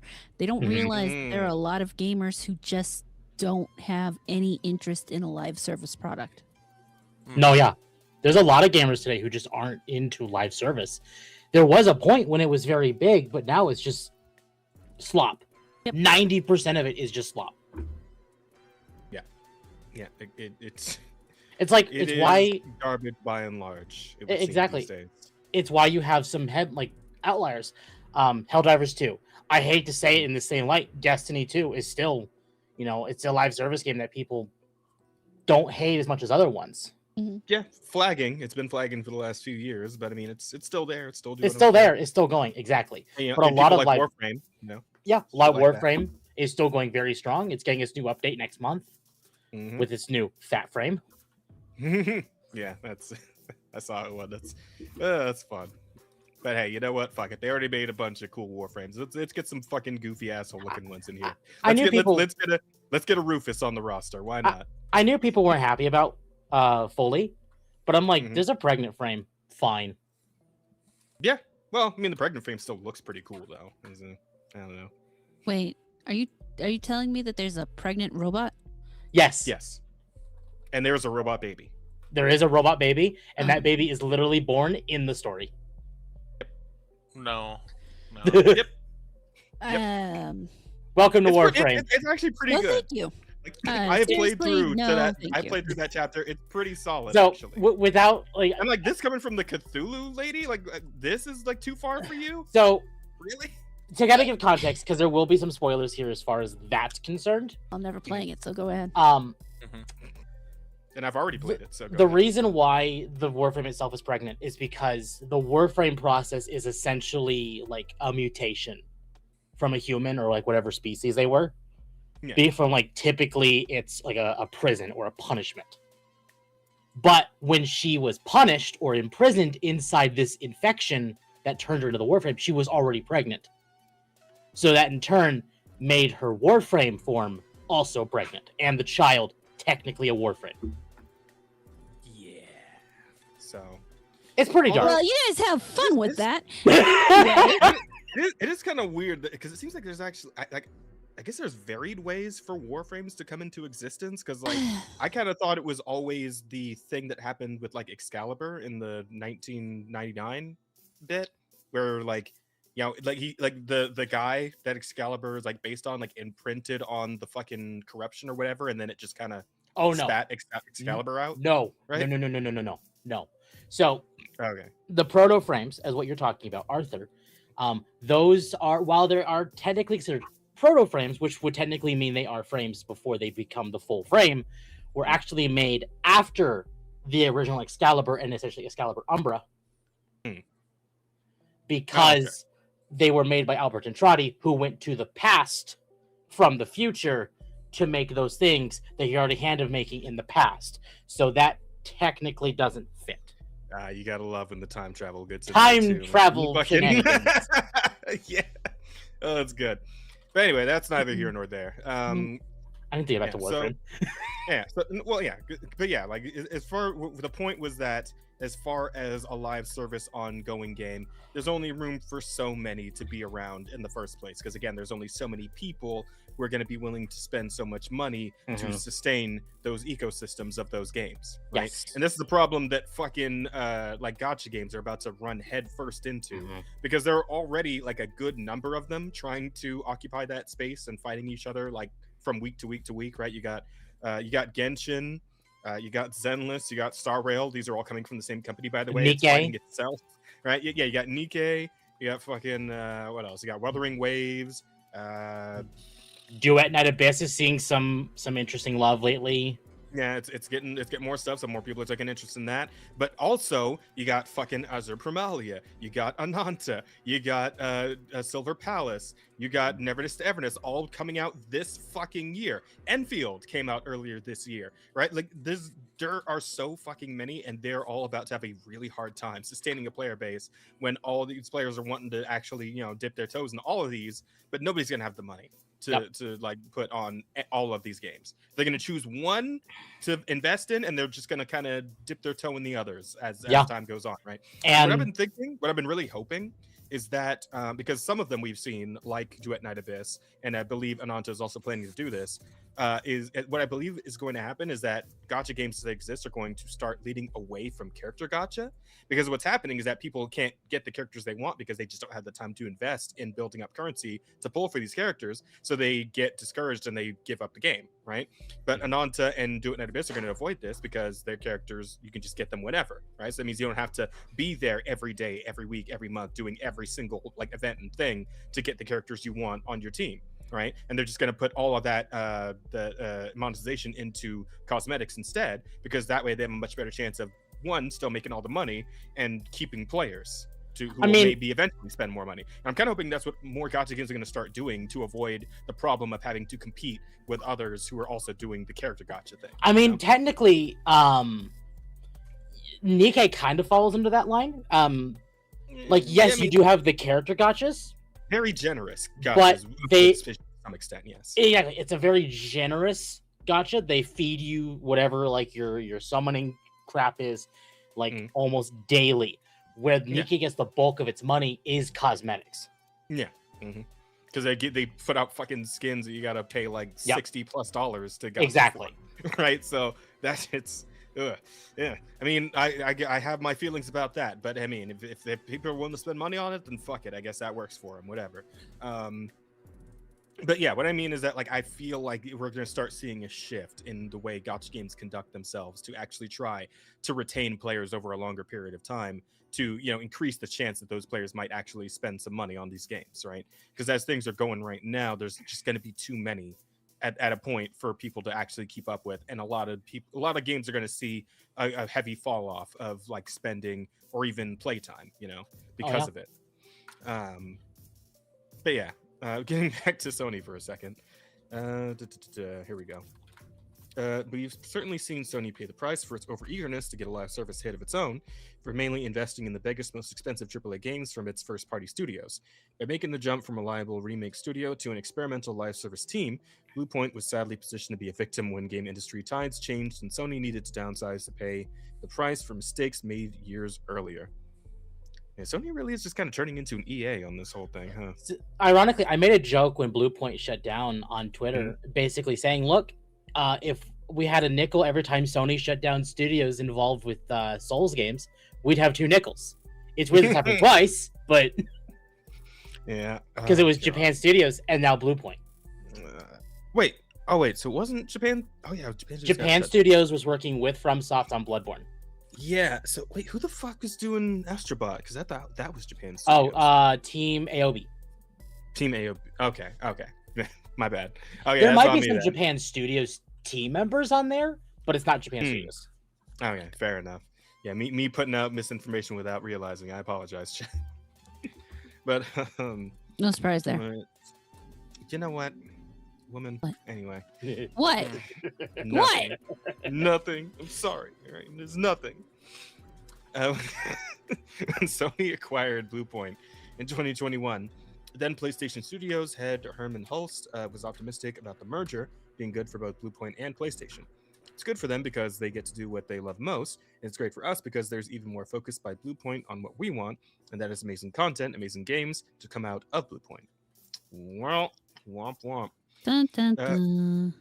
Yeah, as he announced Bluepoint's closure in 2026, the studio business group CEO at Sony Interactive Entertainment, Holst called Bluepoint a talented team that delivered exceptional experiences in an internal email leaked on Reset Era.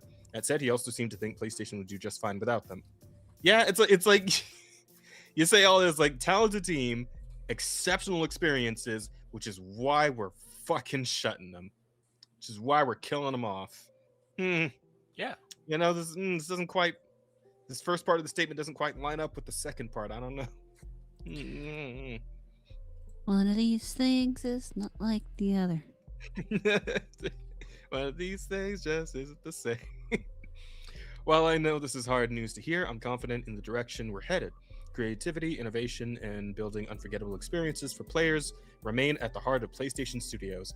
We have a robust roadmap for fiscal year 26. I actually got confused by that one as well when I was reading this on Dogwave. Yeah, that's I'm fair. like, that doesn't feel right. With much to look forward to in the months ahead.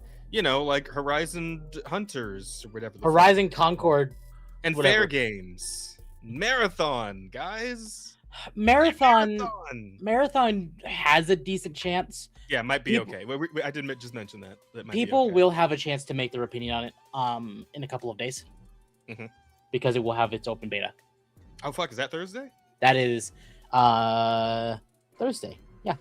And that should go until the 2nd of March. And the game should launch, I think, like the 4th or the 5th. I guess we shall see. I mean, at least it's free, right? I mean, it'll be free more playtest. players when it's free. Well, I think that's why they're 13K. doing it. Is a lot of speculation, a lot of problems, because like Bungie's already lost a lot of their player base from Destiny because they just keep making horrible decisions.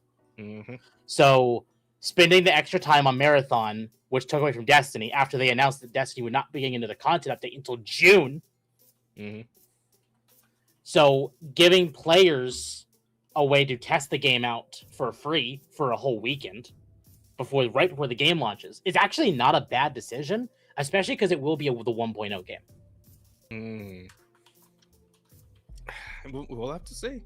We will have to see. I am curious. I mean, I still think that game looks just awful to look at. It's actually the art style's gotten better. Not since the last time I saw something, but yeah, like we were looking fair, at I'm that bitch fussy in the about poncho art the style. other day. That's fair. Yeah. I'm gonna try it on Thursday. I think Thursday or Friday or something. Oh, you let us know, because like the game itself looks like it plays fine. It's just overall unpleasant for me to look at. So it's Destiny but blocks. Yeah, very very square, very cubical. Paying the Bluepoint is a studio that could have leaned into its strengths to support older franchises, and longer development times make supporting as many less tenable for PlayStation. Instead, PlayStation disbanded the promising company, letting it spend nearly half a decade making a live service God of War game that was outside its wheelhouse and canned it before it could even see the light of day. Now Sony has ensured that Bluepoint will never make another remake again. God damn. Sony's live service game staff support canceled, release, shut down, upcoming. Look at this real quick. How many did they cancel? Because I actually don't know. Does it have like a list, or do I have to actually? There was the Last of Us online game. There was the Spider-Man online game. There was the God of War online game. Would miss yet. Surprise! They're all live service games. Surprise! Fucking hell. The Last of Us Online, that was going to be a thing, right? I think The Last of Us could actually be a fairly decent like MMO if they wanted to go that route. I mean, that could have been cool, right? It could have been it's just like zombie survival, like, but also there are other players around you got to worry about. Like that, yeah, that exactly. cool. Like extraction shooter kind of MMO type thing. I don't know about extraction shooter. I think it'd be more interesting if it was just like an actual like a large map where you could just encounter other players and you got to like set up your base and you got to protect it from other players and zombies. All that shit, right? The way I would imagine a Last of Us MMO, like the way like we're almost a Conan it. Exiles kind of thing, or Windrose, that new or shit Dustbloods. With what we've heard about Dustbloods from Soft, could be like that. Where it's an extraction shooter, but they still want you to work with the other players to take down big bosses, which is what they could have done here. But that require Insomniac to use their brains. No, sorry, not Insomniac. That's Naughty Dog. Studio. Every studio has become homogenized in Sony. In February, so report UK was developing a live service Twisted Metal game, though it wasn't actually greenlit. In the event, the report said whatever was potentially coming to this is no longer moving ahead. All right, so they were going to make a new Twisted Metal, and that's also dead. Yeah, I'm kind of sad about. Yeah, but why a live service Twisted Metal? It's a fucking racing game, like because live service destruction. I mean, call it a racing game, but it was a lot of fun to play with family and stuff. Yeah, fun for the whole family. That's Twisted Metal. Absolutely. That and Vigilante 8. Those were fun. I spent a lot of time beating my brother in that game. Yeah. Sony's Lone Studio development team, known as SingStar, iToy, and other unconventional PlayStation games, said to be working on a fantasy co-op live service game set in an alternate version of London, but it wasn't meant to be. All right, so Lone Studio canceled, and yeah, the Spider-Man: The Great Web also canceled. You just mentioned that one, Tim. So Yeah. yeah, To be fair, quite that quite a one- list. That one I'm happy is dead. Yeah, I mean, Look, I mean, mm, don't get me wrong. Spider-Man 1 was great. Miles It was. Morales was fine. Spider-Man Yeah. 2, yeah, I know, but- I know, but- but it's like if it were like just a live service like group Spider-Man game where you could play as like all the Mhm. Spider-Mans from like all the different timelines. That could have been cool. no, Maybe if I they had a wanted different studio make it. I want Insomniac to take a break from Marvel. Go back to Ratchet and Clank, please. But it's not even the IP that's the problem though. It's Insomniac itself. It's Well- just so fucking gay now. Well, no, I No. agree, but Insomniac is now Spider-Man 1, Miles Mhm. Morales, Spider-Man 2, Yeah. and Wolverine. That's 4 Marvel games in a row. They are the Marvel machine in Sony right now. Yeah. Stop. Man, that Wolverine game, man, I just don't know about it. I just don't know about it, man. Like, cause I like my like what's my bar of quality for a Wolverine game is the fucking the Wolverine movie game from like I think it was PS3 era. Remember that one? Like, Yes. they made it Wolverine or the Origins. Yeah, Wolverine Origins, yeah. That was the best fucking Wolverine game ever. That shit was so good. That game was amazing. And it's funny because it was a movie tie-in game. The movie tie-in games always suck. Typically, that's usually the rule. But that What? one, I mean, if you remember the old like Tobey Maguire Spider-Man game, that was Oh, pretty good. the second one was good. The first one was also. okay, and the third one was dog shit. Let's I- be real here. I have fond memories of the first one. But the second one was really fucking good. I'll Oh, give yeah. you that. Mhm. Yeah, and it invented modern Spider-Man swinging. So Yes. props for that. But yeah, it's still extremely rare for a movie tie-in game to actually be good. Mhm. So, yeah, and of course, Concord, Fair Games is the failure in the making. Helldivers 2 is doing pretty good. Enjoy it quite a bit. Actually, I was playing it with fucking fucking Sheep the other night. Brain, Yeah. Jesus Christ. Speaking of, Rada, ask Sheep if he's down to do more tonight, or if he's chilling. He's not in the room right now. Oh, okay. He comes back and asks me if he goes to Helldivers. Oh, But anyway, so cute. yeah, so that's what's going on with Sony. It's situation normal, all fucked up again. But hey, you want to talk more about 1348, Rod? Because we didn't go over Sure, the what do you want numbers. me to yell about now? We didn't talk about the numbers, Rada, because that Oh my demo, God. man, you were one of like less than 100 people who played it. That's almost More like winning people a have watched my sweepstakes. video about the game about the demo than have played the demo. That's sad. I'm That is sorry. really sad. Aren't you so happy that you won the 1348 sweepstakes? You did. You're one of the 100 players. It's actually Actually, let me see if is that still. I want to see if that's still true. I I'm not. don't know. Yeah, have a look. Hold Let's- on, I'm gonna check. Steam DB it. Or are you in charge? 1348. Yeah, I don't see those numbers going up real high. Nah. No, but still, Good. it's just I mean, curious. has been played. Oh. So people might have morbid The curiosity. demo hit a peak of 167 players. Oof. Mhm. Right now, 53 players are playing it. All right then. That's Does it have Alright. a total players somewhere? Total players is 167. Damn. And I think that's actually- I've like 10 times as many people have viewed my video than have played the demo. wait. What the fuck am I seeing on Steam DB right now? It's saying It's so funny. Twitch. Remember, stats. chat, go check out Rada's review so she can. Oh, continue to viewers. ratio Oh, the that's not game. players. That's viewers. Yes, Yeah. I absolutely want to continue ratioing this game. So absolutely go watch my video on repeat. Up those What? I want to be in exponents range Listen- of having beat them into the ground, please.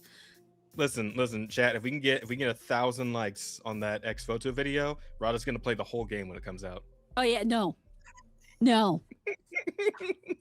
I told you Okay, these fine. the demo 10,000 gave me likes. a Chat. migraine. 10,000. I'm gonna need more than likes on that video. I'm going to need cash.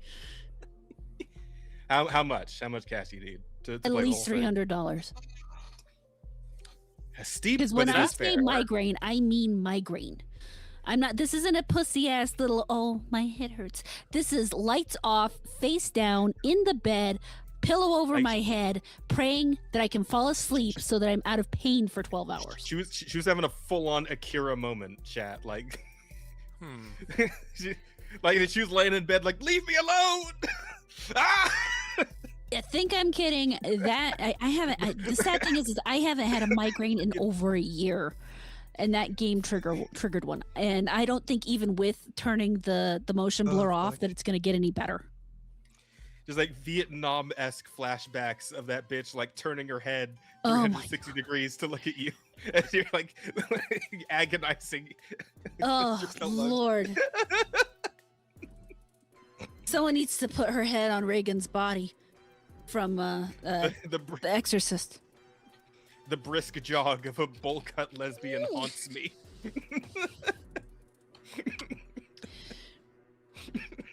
I've got to hurry back to the village. Jesus Christ. Watch me as I leap gracefully and almost fall over this hole in the ground. Oh god, it's so good. Fuck me, it's amazing. I love Oh my God. it. Okay, but yeah, we've had our fun. We've had our fun. What else we got? Oh yeah, this came out of fucking nowhere and was like, what?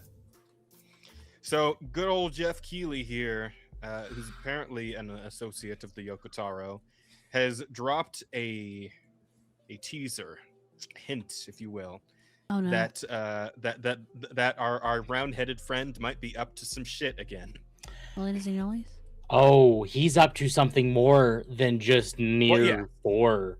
I was gonna bring that up too. That yes, apparently, Evangelion is back in the news because they got a new whole series coming out, and the writer behind it is none other than Yoko Taro himself. Yeah. That's fucking nuts, bro. When I saw that, I just went, "Oh no!" Evangelion is become even more depressing. My Which- favorite. Hard to think about. Like, how do you even get there? But you know what? I'm sure he will find. a way. Ironically, I think I was talking. I don't know if it was Akko or someone else saying like, "Well, why are they continuing near? These characters are done." And I'm like, "Did you play the game? Right.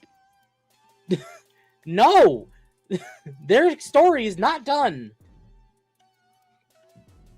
There's still Oh, man. much more to be had.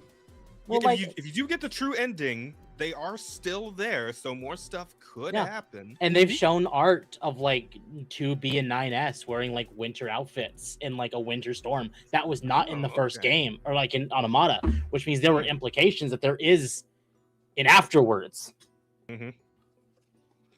Oh man, that's crazy. I don't know if I'm ready for another Nier game, man. I do not. No, I am curious about the comment that apparently came out the other day. Apparently, there was an interview with Yoko Taro. I don't know if you saw this, Tim, but there was an interview, and he was talking about how the first game had like the multiple like routes, right? Like the whole Mhm. playing Yeah. through as 2B and then playing through as 9S and all that. And apparently, how that shit was all because they just didn't have enough funding. Yep, I read that game. one. Mhm.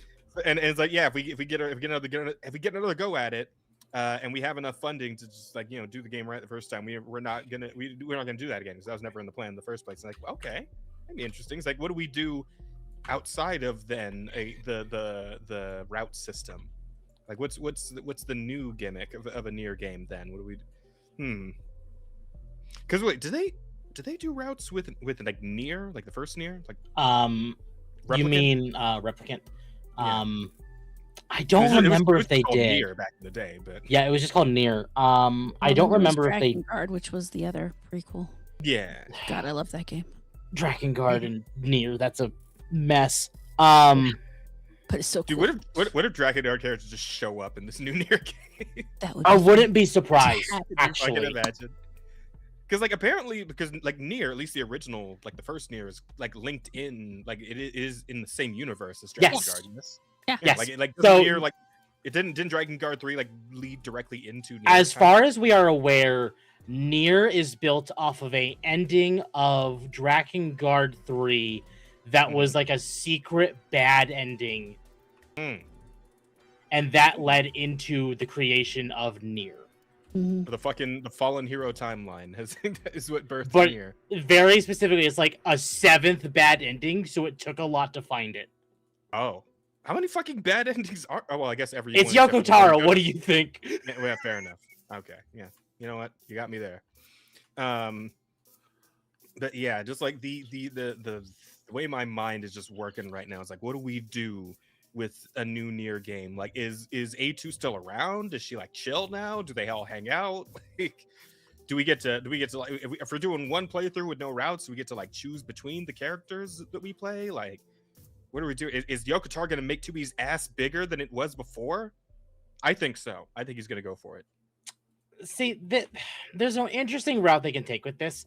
And I think there is, like, the formula that we saw with Automata is definitely something that's kind of preferred by a lot of people. Mm. But at the same time, there were many people who did not want to go back and play 9S's playthrough or A2's playthrough because it's just more of the first playthrough with 2B. Yeah. Unless you were really paying attention to the story. And it's like, I don't want to replay the same game 3 or 4 times to get the full story. That's So fair. I think maybe what they should consider doing is Mhm. like more playthroughs, but that playthrough continues with that character. So like if you finish the playthrough with 2B, then the part 2 of the story continues with 9S and doesn't go back to the beginning of the game. Oh, But okay. they- So it's like, yeah, each character gets like a chapter or a Exactly. number of chapters, and then you switch. Okay. Yes, That I makes think sense. that's probably what they will do. Yeah. They've done shit like that in other games before. Oh, Yeah, that's I interesting. definitely work. What's up, Rada? Oh, I just found this piece of news about Marathon that I'm going to drop in Oh. topics. Oh no. Well, all right, we'll have a look here in just a moment. But I do think this is really cool though, and I, since I'm catching up on animes and shit anyway, maybe I'll take this opportunity to finally go and watch Evangelion, the original, so I can actually know like the whole. I've gotten bits and pieces over the years through osmosis, right? Just being a part of the fucking anime manga nerd community, right? But I've never actually sat down and just watched the whole thing. So I might go ahead and do that so I can be ready for whatever the fuck Yoko Taro's about to do. It's very good. As I've heard for many years that it is very good. So I'll probably go ahead and do that.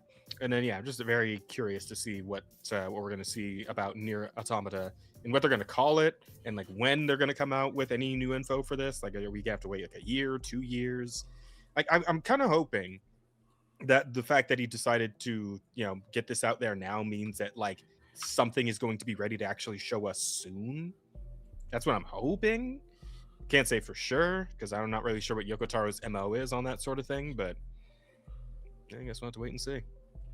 I kind of hate like these little just like snippet teasers though, where it's just like a fucking PNG. Like telling you, oh, we're doing a thing. Get excited! A thing is happening. Like, fucking show me something though, man. Like, Another raid. damn it. Oh shit! Do we get another raid? Who's this time? Maybe. Dragon Raid. I wish YouTube would actually, tell us. It does Yeah, because sometimes, I'm not sure. but I don't Sometimes see it Dragon on my Raid is. thing here, unfortunately. But thank you for the raid, Dragon Raid. We don't know which Thank one you. Which raider could you type in chat so we know who you are? Yeah, I didn't even see Off the the top pop of- up. I'm not sure who Dragon is off the top of my head because that could be anybody, right? There's I many want to dragons say it out begins there with on an the internet. SH, but I don't remember for sure. Shiroi. Shiroi. That makes was sense. right. Hi, Aha. Shiroi. Hi. Thanks for the raid, Shiroi. Good to see you. Hope you had a good night. Thank you. Much appreciated. Yeah, we're talking about some news. We're talking about the Nier Automata teaser for the re-nearing. The renewing. To be fair, Square has a lot of stuff to get through. Like, I don't know, Kingdom Hearts 4. Man, you remember how everyone thought we are gonna see some shit about that? And during the I last, do think we State will of see Play? something this Remember that? year because we are now Mhm. actually entering the cycle of when we should start, like, in their business plan they released a few years ago. You're sure about that, huh? I think Yeah. a majority of Square this year is going to be Final Fantasy VII Remake Part 3. Yeah. Here, Oh, don't God, mind kill it. me, Sam. I'm just Sorry. gonna put this multicolored wig on you, right? And just put this little red nose on your face. Just don't you worry Well, about that. so- Go ahead, continue. The reason I do think we will see something related to KH3 or KH4, sorry, Mhm. is because we had the mobile game canceled last year, and then we got some snippets and like screenshots. Didn't they already have a mobile game? They've had several. They're They've making all another mobile died. game? Yes, so it was like the Final supposed. Fantasy thing where they have like It 5 was- or 6 different fucking mobile games. Yes, it was supposed to be kind of like Pokemon Go, where like you would walk around and. Oh, Then- and get the guys from Dream Drop Distance. Right? No. It was supposed to be like in the same timeline of like Cross Union. What I don't know. Kingdom Hearts Mobile is a mess. Anyway, God, I was so pissed because like here's the thing, man. I was keeping up with Kingdom Hearts for the longest time, even going like between different platforms and shit. Like Mhm. when they put them on the Game Boy Advance SP, right? Chain Memories came out. I got one. I played it. I put one on the fucking PSP. I played it. I put one on a goddamn the 3DS. I played that too. Right? I was keeping up with it for a good while there. And then they were like, okay, here comes Kingdom Hearts Cross on the cell phone. I'm like, you know what, man? yeah. I just like fuck this. I don't care anymore. I'm just gonna read about it on the wiki. I don't fucking, you know what? Right? Yeah. I gave up. No, I totally understand that, but because Missing Link, that was called Missing Link, got canceled. They ended up giving us more screenshots from 4. So we know it is in active development, and Nomura has already said that there will be stuff implemented from Missing Link into future Kingdom Hearts titles, because that story was pretty much fully built. It's just Square canned it because Square saw it was literally going nowhere. Gotcha. Which, you know, makes sense. Yeah, no, what they need to do honestly is just do the fucking the Devil May Cry 5 thing, where they just have a little button under new game where it says recap of all the other games. And just like just let me read through that real quick every time I play a new Kingdom Hearts and we'll be fine. Just give me the important bits. I don't really care about the other shit. Yeah. I don't care about the Keyblade War. I don't care about the guy with the fucking horse hat or whatever that shit was. I whatever. Just the Panther guy, the masks and the cloaks and all that shit. I don't care. Just tell me what's going on with Sora, because that's who I'm here for. Yeah, exactly. And that's why I do think like 2026 or 2027 is probably going to be 7 Remake Part 3. But that means 2026 is going to be the marketing year, because it's probably to come out in like January, February 27. Okay. And then we're going to probably hear something of like, hey, we haven't forgotten. Here's a trailer for 4. Probably maybe Summer Game Fest or Game Awards or something like that. And then the marketing cycle for that will truly begin in 27, because that will probably come out in 28 or end of 27. Shit, we'll see. I guess it would be a smaller gap than 2 to 3 at the very least. Not by much. Not by much. True. When did 3 come out? 3 came out in 2019. Oh God, what the fuck? That's Yeah. Wow, fuck. Yeah. I mean, I wasn't sure what you were going to say, but I didn't think it was going to be that. Yeah. I'll be honest, man. Oh fuck. Okay, well, whatever. That's Kingdom Hearts shit. Who cares? What's going on with this? What's Marathon doing? If you plan on recording or streaming gameplay during the server slam launch, Marathon recommends using monitor capture, not game capture. Mm-hmm. What? Okay, so I understand what they're saying. Basically, so OBS has 2 options for you to basically record your screen. Yeah. You can either do monitor capture or monitor capture will basically take up your whole screen. So like even if you like alt tabbed, people might see your desktop or see what fun stuff you might have open. Whereas game capture is just game. Right. And because some games are optimized weirdly around that, they prefer you to do either usually window capture or monitor capture, because it's capturing your whole screen and not just specifically the game. Yeah. And that's basically It's more Bungie's for the wanting you to PC do. people, I guess, because I just use a capture card and play on the console. But yeah, all right. Well, the same actually applies with like dual PC streaming. So like technically with dual PC streaming, you're pretty much always on monitor capture, because you cannot just select your capture card to pick up a specific game you're playing on your computer. You're taking that capture card directly from the capture card to your graphics card. Yep. So it's pretty much always monitor capture with dual PC streaming. I mean, for me, it just sounds like it's not very well optimized is why they're putting that out. Which, I mean, it's fucking surprise, surprise, right? That's just it. Like almost every game that fucking comes out these days. So, Unfortunately. Unfortunately, I don't know, man. Like, it'd be nice if we could just maybe get into the habit of fixing this shit before putting the game out. I mean, a foreign concept, I know, but like, you know, it would be nice to just if there was some emphasis on what's the word I'm thinking of here? Convenience for the customer. That could be cool. That could be. You're asking for too much. Way too much. Am I? Yes. Am I? Yeah. Okay. You're I both guess I'll just asking shut for the too fuck much up and then. expecting too much. I'll just shut the fuck up then. How about that? Expecting anything from like Bungie is a mistake, Mm-hmm. except for failure. Fair point. Ineptitude, failure, good expectations. Anything positive, not so good. Yeah. What about internal capture cards though? Can someone explain this to me? I'm like 5 years old. Yeah. I mean, again, capture card should be fine, right? Capture card should technically be fine. This is specifically pointing towards like PC players. Oh, apparently this is also an issue with Destiny 2. So they just have this issue across all of their games, and they've never worked it out. Destiny 2, I never had a problem with it. So it also might depend on like the type of rig you have. Yeah. How much Okay. power and everything you have is definitely going to be an issue with this. Did they put out the recommended specs for this game yet? It should be out on Steam. Okay. Yeah, let's have a quick look. Because I'm wondering like what exactly they're oh well fuck I didn't have to type anything, it's just right there at the top. All right. Let's see. Recommended specs. We'll look at the minimum. 8 gigs of RAM. Seems reasonable enough. Intel Core i5 6600. Christ. AMD Ryzen 5 2600. Okay. No, those aren't bad. These aren't bad specs at all. They're actually NVIDIA GeForce GTX 1050. Oh yeah. no 1050. Yeah, that's nothing. Wow. I could play it. Yeah, and Wonderful. even the recommended's only saying like an RTX 2060. So it's like, yeah, no, this really isn't that demanding of a game. Well, I mean, that's what they're saying, but whether that's true or not will We're gonna find out on Thursday. We're gonna find out. Yeah, but to be fair, that could also be why they're even doing this, is to be like, okay, here's where our baseline sits. This is what we need to be looking at.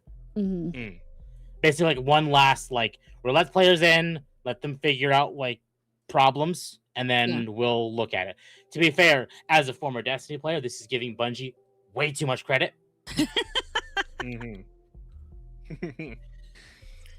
Yeah. That would mean they're thinking ahead. What?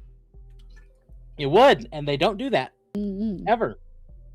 Well, that's what's going on with them. But man, this next one, I just you ever read one of those stories and just like swirl it around your little wine glass, just appreciate the smell and the taste of it? Because this is one of those, honestly, for me. Vicky Shotbolt, CEO of Parent Zone and lead Climont in the €656 million UK class action lawsuit against Valve on Steam 30% cut, stated, Steam is a big and important platform for a big and important ecosystem. It needs to cooperate fairly, and it's clearly not. Now, I do believe that Steam like completely annihilated them on this lawsuit. Right? No, Oh, no, you're that thinking of lawsuit. the Rothschilds lawsuit. Yeah. Oh, the other one. Okay. Patent troll I mean, lawsuit. Yeah. I can't imagine this one's going to go much better, to be honest. No. So Nah. probably How not. about no? But Love it. the UK does. They're not smart people there. And No, sometimes not at all. you'll end up with things that It's just are getting really weird wrong. over there, to be honest. Their legal system is very easily manipulated, I think is the easiest way to say it. Well, Mhm. in theory, we have the same legal. I mean, it's the same Mm. basis, but Ours is different in a variety of ways. In terms of some of the similar. various protections that Yeah. individuals have and the type of rulings that they're allowed to do. But yeah, yeah. and like I said, foundationally similar. But yeah, their end results are definitely a bit on the wacky side. But I do believe Decembro makes a really good point here, where he says Xbox and PlayStation do the same cut.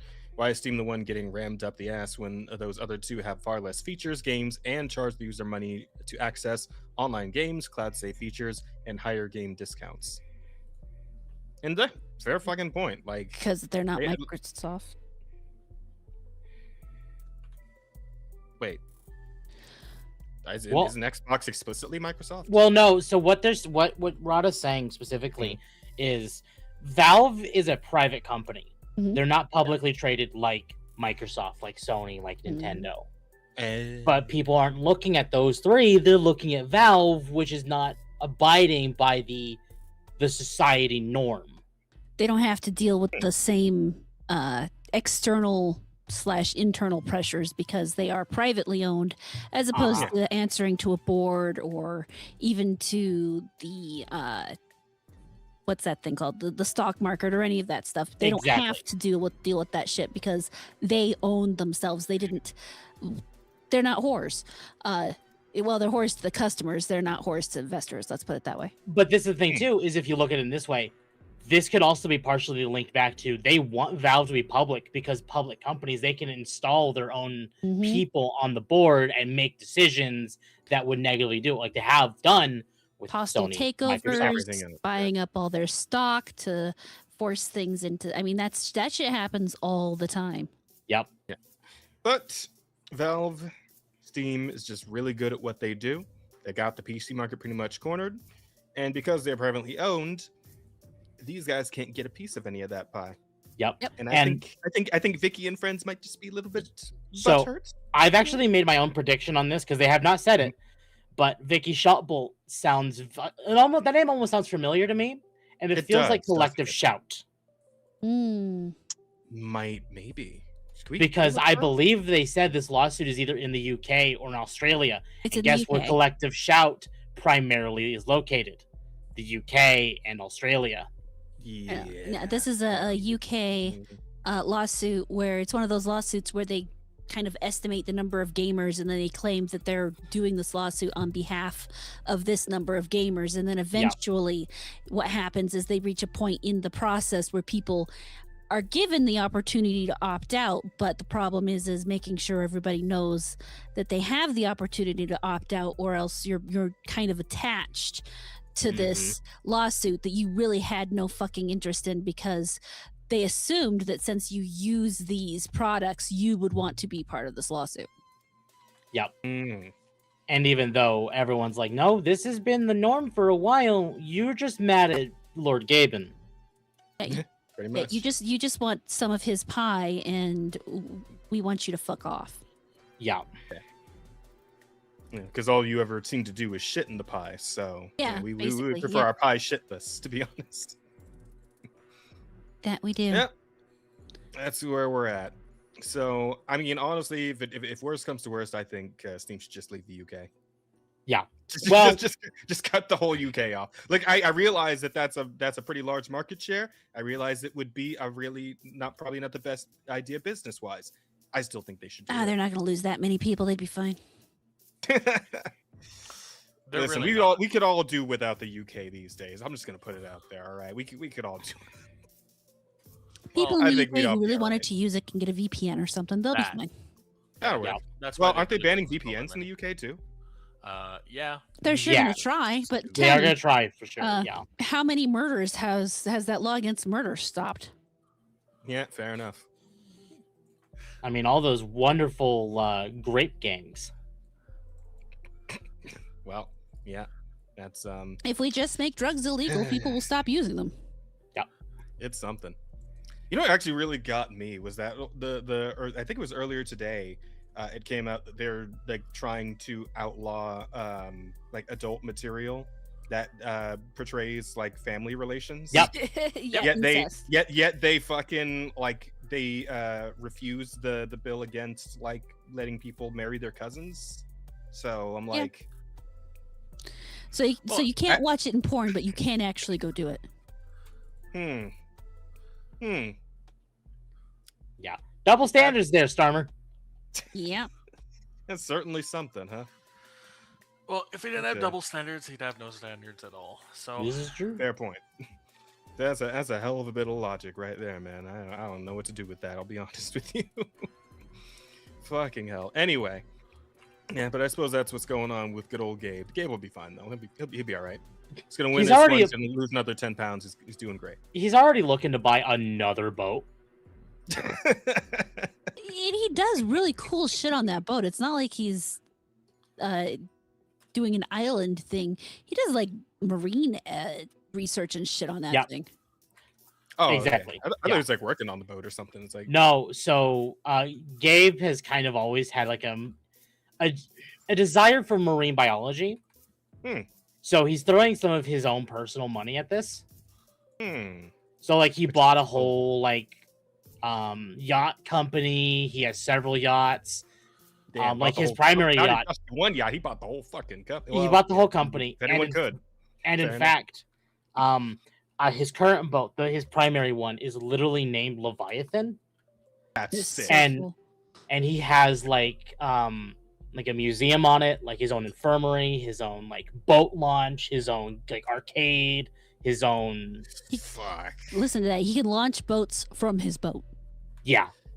If Steam, if this motherfucker ever decides to just buy like a cruise ship company and Steam starts like renting out cruise ships, man, I'd go on the Steam cruise. The Steam cruise, bro. Like Video it's game right cruise? there. It's right fucking there. The Steam cruise. Like, it's Go great. out on the ocean and play video games. Never leave your room. Yes, great. man. Yeah. Sickest arcades on the ocean. I bet you anything.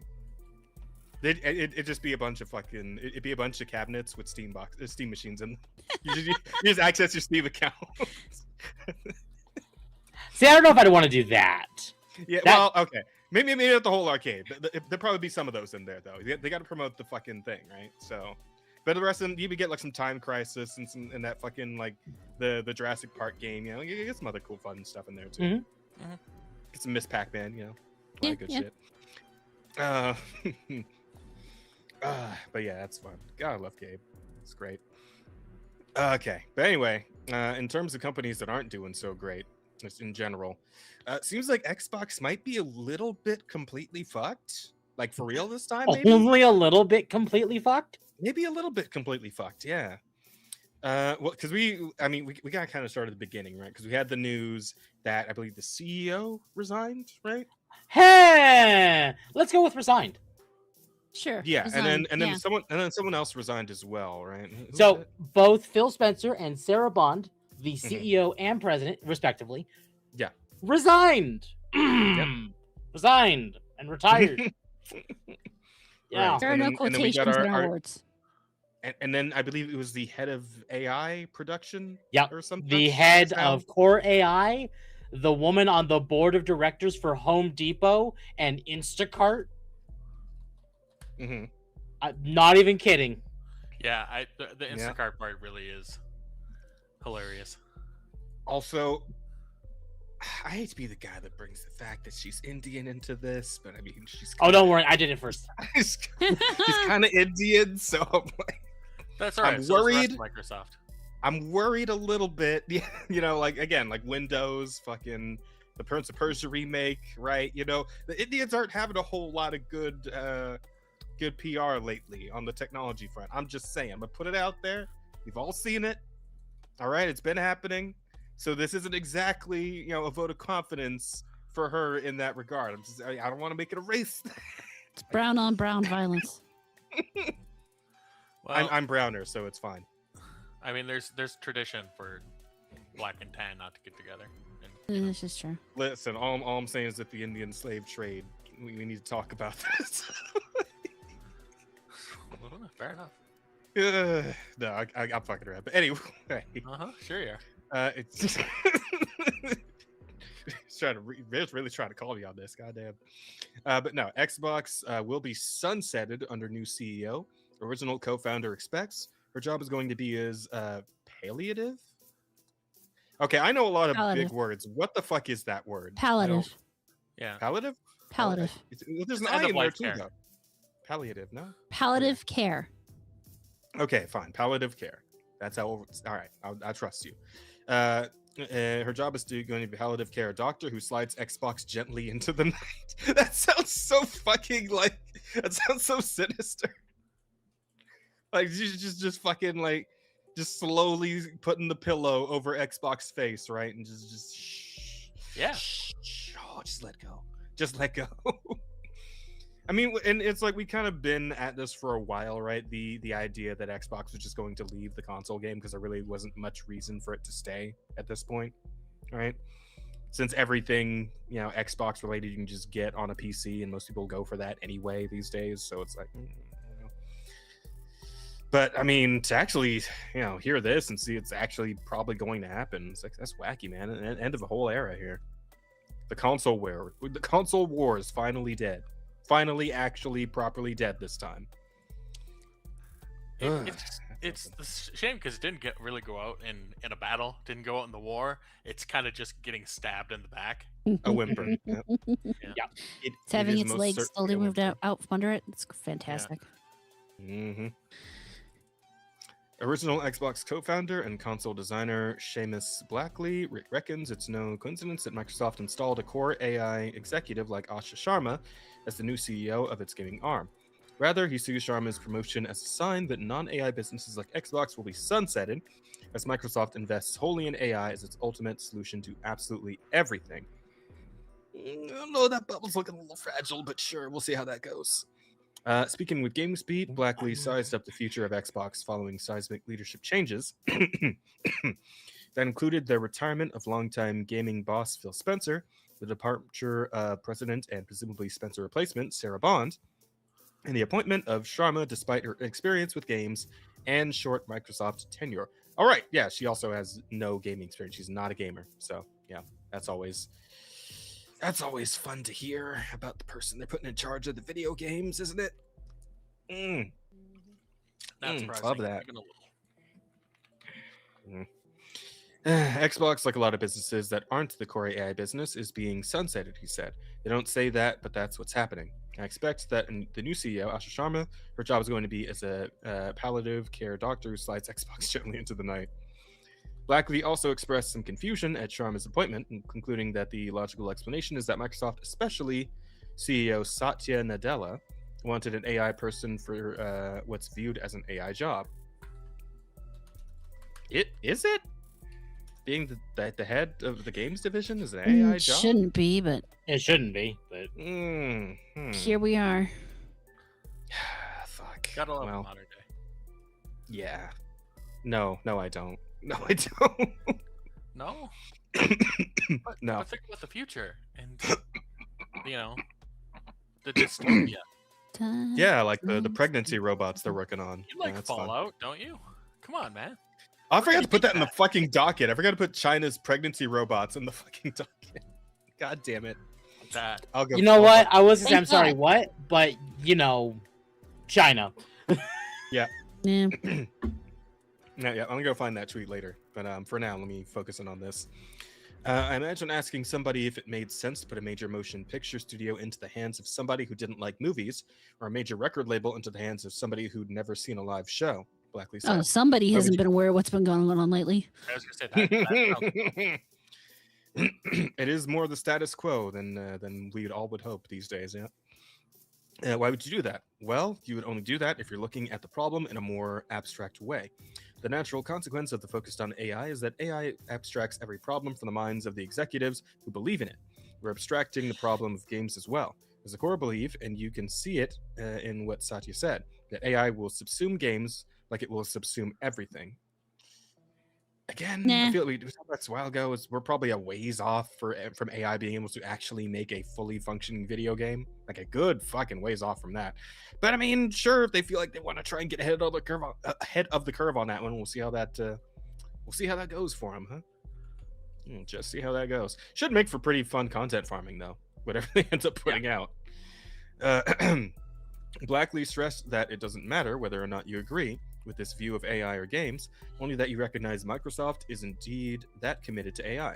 If anything, he said it would have been shocking if they had somebody in a meaningful role who is passionate about games, passionate about the creator-driven business of games because it would be in direct conflict with everything else Microsoft is doing. Yeah, how about that, huh? That's certainly a way to put it. Here he tipped his hat to Spencer, who blackly described as managing the beast so that he could continue to try to do the right thing for games, until that finally just wore him out. I mean, it's not like Phil Spencer was really accomplishing a whole lot with Xbox anyway, but I mean... He wasn't, but I pointed this out when we talked about it, but out of everyone that's been in an Xbox, at least within modern day, in fact, if you read the business emails bounced back between like the CEO of Microsoft and Xbox and Matt Booty and everything, Phil Spencer's the only one that actually have his gamer tag listed. And in fact, fine. Props for that. Fair enough. People would actually end up finding him like in the middle of like when Final Fantasy 14 came to Xbox. People ended up finding his character and just playing with him. When a new Destiny expansion came out, or when Helldivers came to Xbox, people would end up just finding him playing these games with the rest of everyone else. The fucking Spencer hunt, right? Every time a big title comes out, just the annual Spencer hunt, right? Exactly. That's kind of cute in a way. I can appreciate that. So yeah, I guess props to him for that one. I mean, I hope he would have done more with Xbox as a whole, and especially Game Pass. But yeah, I guess it is what it is, and that's why we're here now. So that's what happens when you have to answer to investors instead of actual games. Yep. Microsoft is a company that is now about enabling its customers by enabling AI to drive things. What? Hang on, that doesn't sound right. It's not. That sounds like that first half of that sentence is a lie then, because then it sounds like what you're actually doing is just enabling more AI. That doesn't sound. Yeah, that's the trick. How about that? Goddamn. Blackley reiterated that's at odds with the auteur model of any art, but specifically of games. When concerned with AI taking over Xbox, Buckley noted is that AI is still unproven as a technology and business, whereas games are established and profitable. One might find it strange, then, to see seemingly every executive, even adjacent to tech, suddenly stricken with the exact same AI brainworm. We're somehow subjugating the proven huge business as part of a strategy to prop up a business that we're not sure will work or not. Buckley said. That's weird, and I don't understand it. But obviously, these guys are very sure-footed about it. Sure enough that they're putting a huge amount of resources behind this. I mean, just because they're putting huge amount of resources doesn't really necessarily mean they're sure-footed, though. I mean, again, it's everybody like racing to try and get ahead of the curve on the whole AI thing, but it's like you're just going to end up running into the wall that's still there. There's still a bit of a fucking wall there that is AI can't actually properly make a video game yet. And whether or not it's actually going to ever get to that point remains to be seen. I mean, maybe it will, maybe it won't. But yeah, trying to like charge full steam ahead into that future right now is retarded. So yeah, we'll see. Like I've been saying lately, man, the future of gaming is just indie at this point. All the cool shit's happening in the indie space. Oh, but you gotta be careful of that too, because not every indie is really indie. Yeah, fair point. Because didn't it come out the fucking we talked about this last week, didn't we? Like a recent flop. What was it? Well, Highguard was actually funded by Tencent, so. Yeah, but like they were marketing it as like more indie than yeah, they were claiming they were an indie. They were Well, in that Vodo game that Rada did the review 1348 X Vodo. Yeah. That's got some funding things too going on, if I remember right. I don't remember any of that, but I didn't look too deep in it either. I might be misremembering. But I know they do have Dear Villagers, the publisher for the game, has some issues around celebrating the death of Charlie Kirk behind them. But I don't know about any funding stuff. Well, okay. So the indie's going to go two ways then. You're going to see the shit that, the AAA industry's been pushing because, that fucking brain rot does end up getting into people who still decide they want to... Yeah, well, that's what I'm saying. It's like even those in the indie space, there's going to be those who are going to put out games like that, and they're going to eat That's fine. shit most likely. And then you're gonna have the people who make the cool, fun, interesting games like Far Far West and fucking what's Schedule One and fucking what was it, Mega Bonk? The games that are Silk made Song. by people who want Silk Song, yeah. Games made by people who want to make games that are fun and interesting, right? Those Yeah. games are what I'm looking forward to. And a few things in the AAA space. Again, Crimson Desert looks like it's going to be a pretty fucking good time, so I'm gonna buy that and play it. And like Monster Hunter Stories 3 is technically a AAA space, so yeah. I mean, Resident Evil 9, literally Thursday. Yeah, some of this stuff is going to be okay, and it's usually not coming out of the West. Yeah, the East is still doing some good shit here and there. Japan has problems with the West trying to seep into it, but it's still hanging on for now, and China's pretty much just solid in general. So yeah, I think we'll be all right. We'll be all right. There will still be good video games to play. No worries there. Aside from that, what else is going on here? Oh, right. So apparently that fucking face scan ID shit that fucking what's it called? Discord's been harping on, and getting shit on for. Apparently Twitch has decided to get a bit into that, right? Twitch now requires some new affiliates to verify their identity through persona before receiving their first payout. Users report needing to submit a government-issued photo ID along with a selfie, with no alternative verification method offered, according to Twitch support. No, thank you. Yeah, it's not great. I mean, it's Twitch. Doing something that fucks themselves over. That's par for course. Yeah, because like it's been a while since I was like made an affiliate originally. That was like years ago at this point. But it was just like you give them like your account info, right? So they can like send the money to the account. Yes, wasn't that kind of it? Yeah, just give them my bank account. Yeah, and then like if you make enough to get a W-2 about it for your taxes, Yep. There's also that, but yeah, it just doesn't really seem like the sort of thing that really needs them to have my government issued ID or anything like that. Yeah. It's a weird one for me. And like Twitch has also had issues with data breaches and shit in the past, right? Oh yeah. Like several. I feel like at least 3 is like more than 3. Yeah, they've had a few. It's hard to say how many because they've had a lot.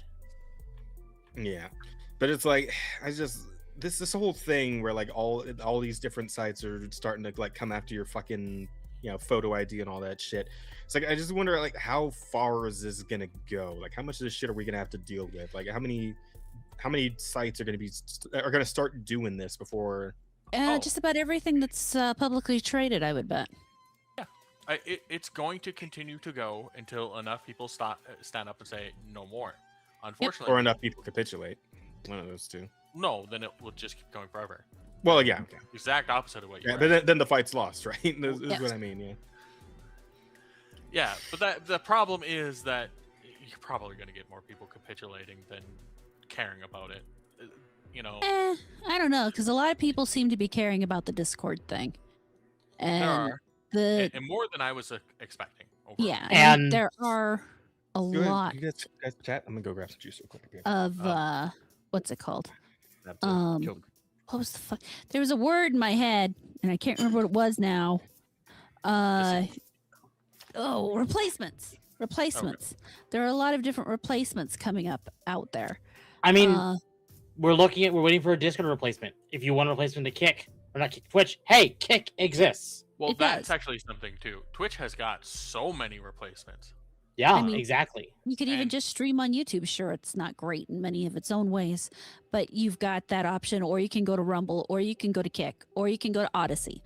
Yeah. So you are not trapped unless you choose to be trapped. At that point, I have no help for you. You are fucking yourself over. Exactly. How do I put this? Twitch is definitely not the location the war is going to be lost.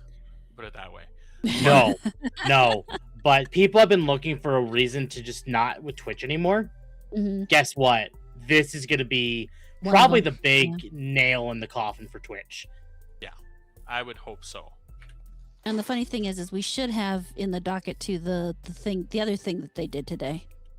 Oh god, what else did Twitch did do? we? What Yeah, I thought else I happened put it in today? there. Posted a bunch of stories. It's Which one one of was it? It's, the one about the chat. Oh, the combined chat bit. Yeah. Yeah. This right here. So yeah, we on have one the whole hand, they're little doing the whole thing here. persona thing. On the other hand, they turn around and say, you can show combined chat on your screen after hitting a bunch of people for it recently. Thanks for the reminder, and I should need to talk to someone about that if that's the case. Well, they also came This out, is I think it was something today, that, so- in most cases, we had not been proactively managing or policing putting combined chat on screen. But it was the case that if a report was made, then we were issuing warnings. And that was what had happened recently for Giguk. And I don't think, in hindsight, we've definitely heard the feedback. And so to be clear, we are updating our enforcement guidelines to make sure we are not issuing enforcement actions for integrating combined chat on the video from your stream, such as what happened to Giguk and what he was doing when he received the warning. Now, it's important to note the streamer is still taking responsibility for what happens in the chat from third-party platforms since we don't control that. So sorry about the confusion. Thanks for the feedback. Yeah, and I also said something to the effect that Choke they're on a going to dick. be narrowing the scope of their punishment. So like if you fuck up it on something, they're just going to be punishing you by taking that part away or something. Yeah, they're basically if you fuck up on stream, they'll take away your ability to stream. If you fuck up in a chat, they'll take away your ability to chat. Yeah. Oh, okay. But this was this not tied to just the whole them not wanting you to multi-stream thing, or? Yeah, that's large. Probably a large part of it is just it could potentially draw eyes away from Twitch, and yeah, which I mean, I pretty much at this point just actively encourage people to go to the YouTube side anyway. Like every time somebody gets caught in an ad, I'm like, yeah, go to the YouTube side. They don't fucking hit you with the ads while you're actively watching my stream. Just do that instead.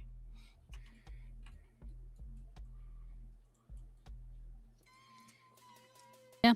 And I do think Twitch deserves to eat shit for that, because nobody wants to be chatting with whoever's streaming, right? And all of a sudden they can't hear what the fuck actually someone actually reads their comment in chat and is replying to it, and all of a sudden a fucking ad pops up out of nowhere, and then you just get cut off in the whole thing. It's yeah, no, that fucking sucks. That's awful. This defeats the whole purpose of watching your favorite streamer live and chatting with them if you're just getting shit on by ads every 30 minutes or so, right? And Yeah. that. I mean, half the time, and this is awful. I've tried a few times to go and watch you on Twitch, Jazz, and I get there and an ad pops up and I leave. I can't. I don't have the patience. Huh? I stream on YouTube too, though. Just go to YouTube. Well, yes, but I forget. That's my excuse.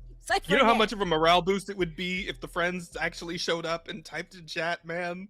The homies never show up to hang out with me. I would love that. I've tried. I appreciate that. I do. Just go to YouTube, but don't get ads. I have to remember that. Yes. Okay. Because I do post links to the Twitch and the YouTube whenever I post about a stream on Twitter. Yeah. I'm usually I don't remember how it happened the couple times I've tried. I was sitting at my computer and I saw it, and I clicked the first link I saw, and then I got an ad, and I'm like, damn it, Jazz, I don't hate you, but I can't do this. I get it. I do. And it sucks because it not only is it annoying for people who already follow you on Twitch, it actively runs off new viewers. Yeah. Because nobody wants to jump into a new stream to check out somebody for the first time that they might be curious about, and then see an ad and be fuck it, I don't care anymore. People are so fickle in what will grab their attention, that if you've just completely divert it like that on their first introduction to a new stream, yeah, you might just be fucking up that streamer's flow entirely and just annihilating their ability to get new viewers. Yep. So fucking Twitch. They hate us. Shit. Fuck this guy. I don't like him. I don't like his face. Anyway, whatever. So that's what's going on with Twitch. More dumb Mhm. shit. Yeah. This one's kind of neat. So apparently, the studio that made Prototype might be back. It looks like we might get a new Prototype game after all. Radical Entertainment, the studio responsible for making the Prototype franchise, has appeared under a new name, New Radical Games. The studio was shut down back in 2012 by Activision, shortly after the launch of Prototype 2, and now after all these years, we're finally back on Hopium again. Yeah. So Radical Entertainment plus Hothead, which I'm not sure what that is, has become New Radical Games here in 2025, maybe 2026. Oh well, what I guess maybe they formed up last year and they're letting them making themselves known this year, so that's cool. And yeah, honestly, I would love to see a new Prototype game. Yeah. I would very they much love that. weren't like top of the line amazing games, but they were fun for what they were.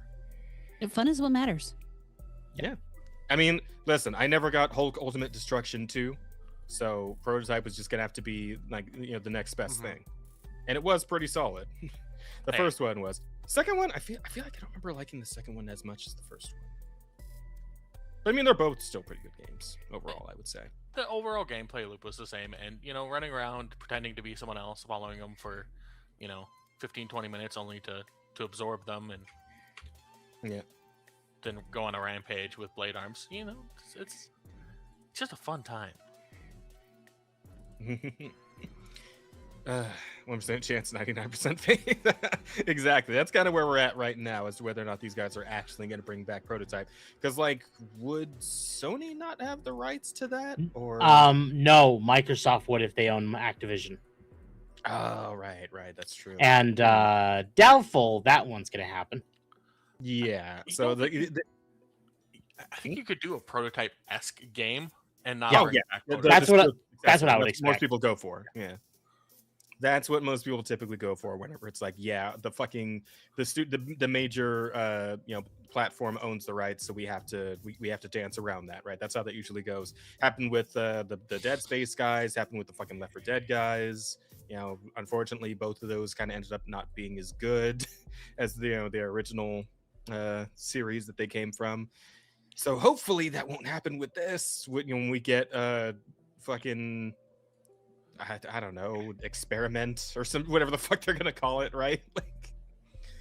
I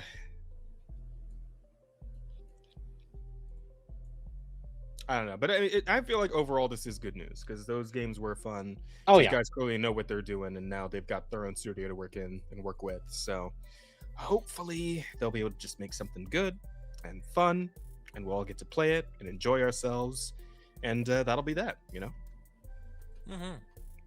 Yay. 1% chance, 99% faith. There you go. I like that, man. That's be a fucking podcast title. Hang on.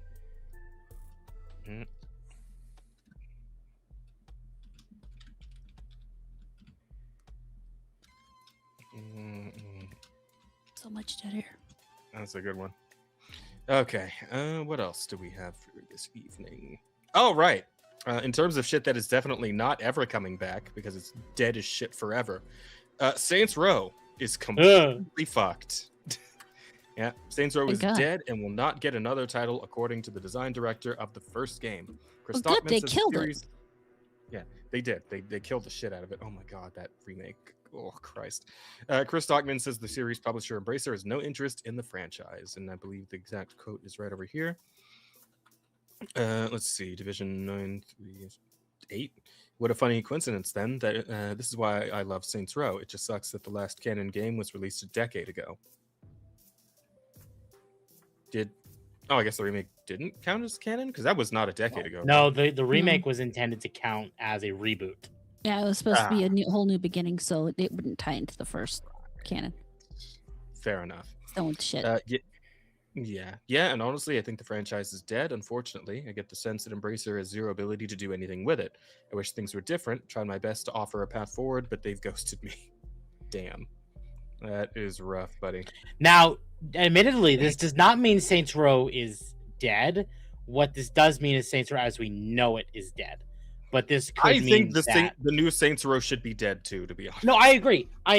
What I think is more likely here is he's just going to go off on his own, and make a spiritual successor to Saints Row. Yeah, I think you could see that being done. Priest Sally, let's go. We're doing it. We do it. And We I do think it. Priest there's Sally, actually I'm an ready. advantage to being no longer tied to being Saints Row 2. Mm-hmm. In that, you know, there's a lot of if you've been playing through games, a lot of character build up, character development that you can now distance yourself from. You can fresh new things. You can expand your library of what you're parodying, I guess. Yeah. Like, because the first one wasn't really a parody game either. I never played the first Saints Row. Like, I started first with Saints 2. Row was intended to be a much more serious competitor to like the GTA stuff. It wasn't until Saints Row 2 where they started really embracing that. To take the silly route, yeah. But I could see them taking that silly route and expanding that to other franchises like Yakuza stuff, just being That'd be cool. That would be cool. And honestly, that's all I really want from this kind of. I want a silly GTA, right? Like the cartoonish, nonsensical GTA. That's what I liked Saints Row 4. Right? Yeah. Well, that's what it's. I mean, that's what it was known for.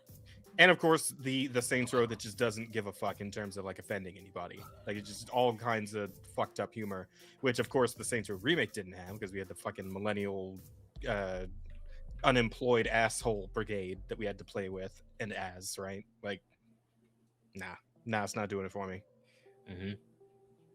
And depending how GTA 6 goes, there could definitely be a market for it. Yeah. We'll have to wait and see whether or not GTA still has some fucking teeth to it.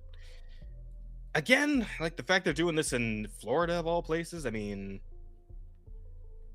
it's a lot of material to make some crazy fucking shit. So I mean, really hoping they actually capitalize on their setting there because, that's what people are going to be expecting.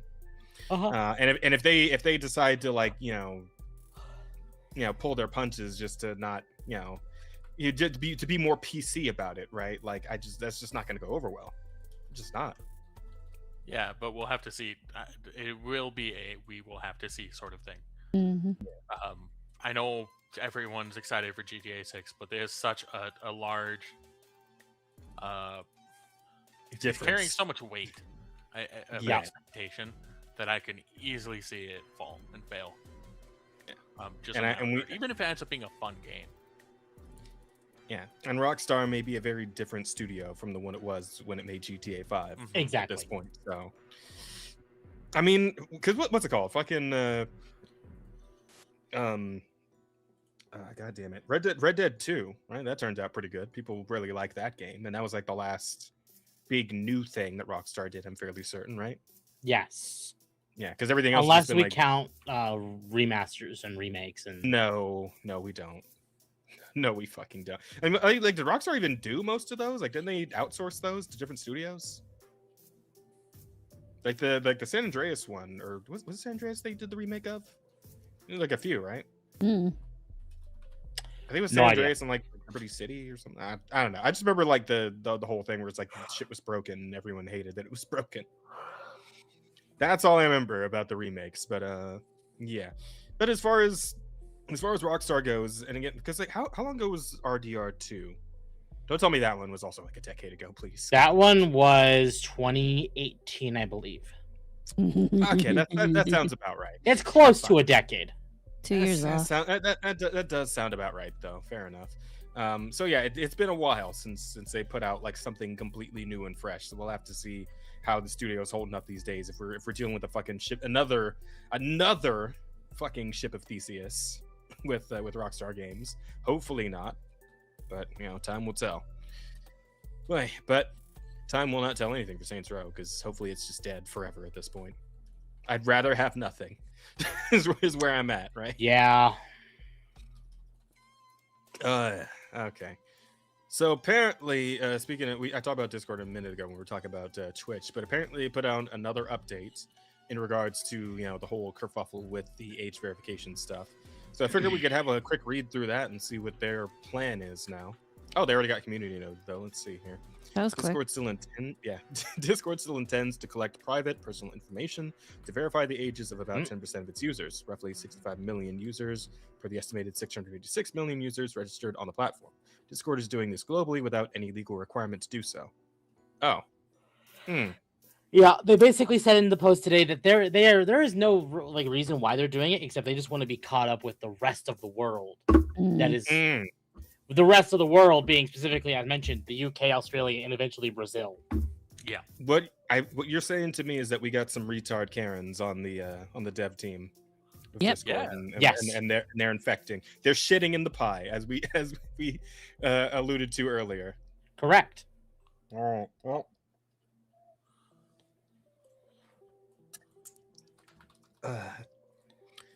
We're the global pie shitting. Can we make that a possible title? Because it seems like that's what we're going for. All right, there we go. I'll put an asterisk because I don't believe we can actually have a swear in the title. Oh wait, that's an asterisk. There we go. Got it. So yeah, the intention is that they're leaning back a bit because they're scared of the immense backlash, but they're not actually abandoning the plan. No. Is that?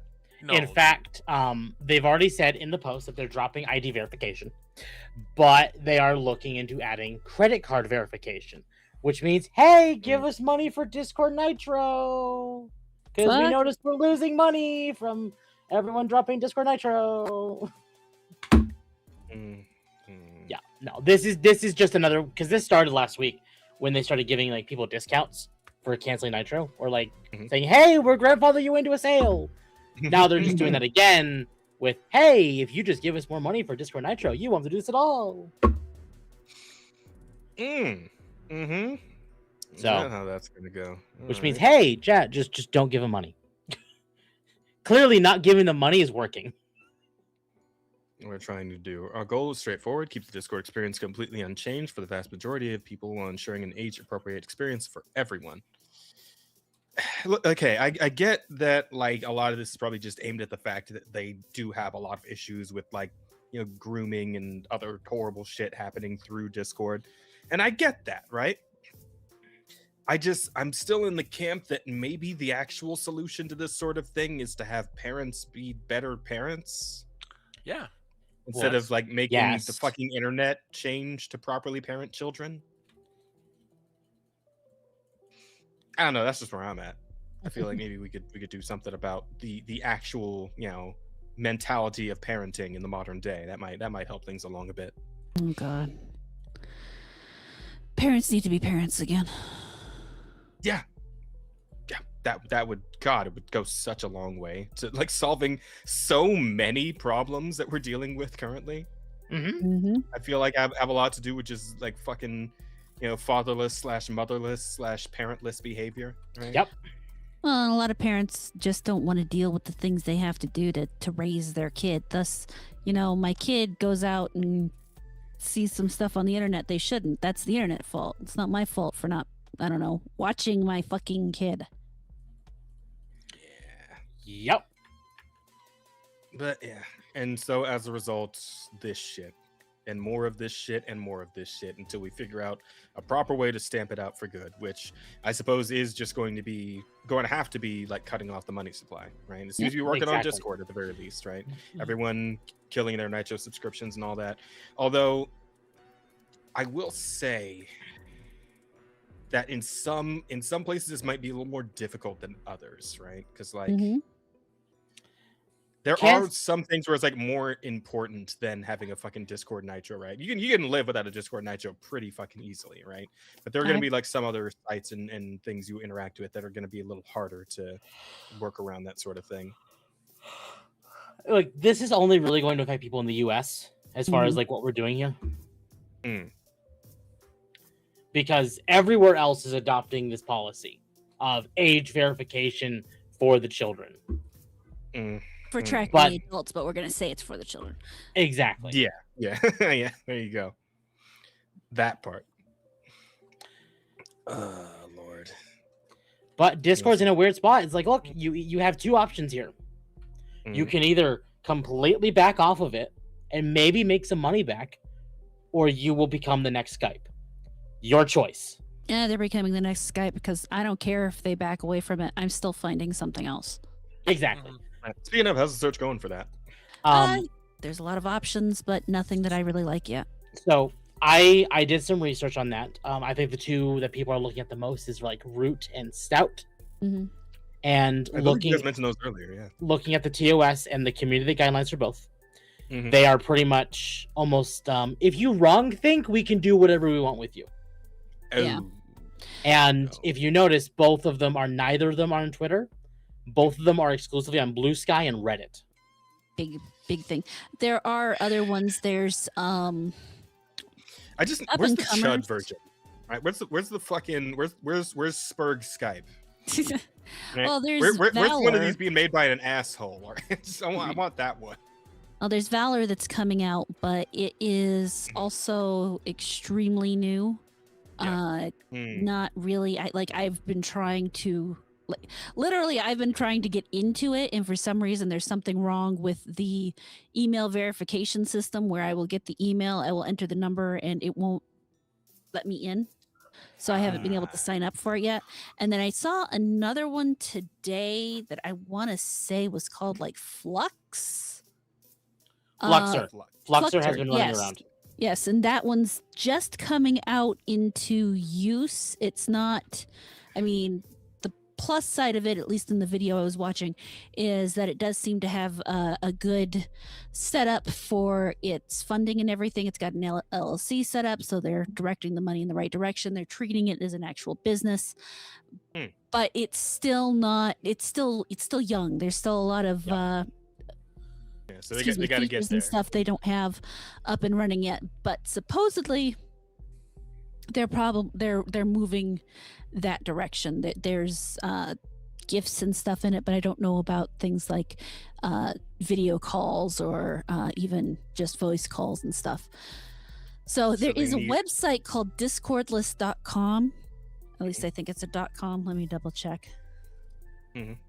Yeah, .com, that has a bunch of different options, like alternatives and all the different what features it has, if it has a mobile app, the terms of service and all that stuff that you can look at.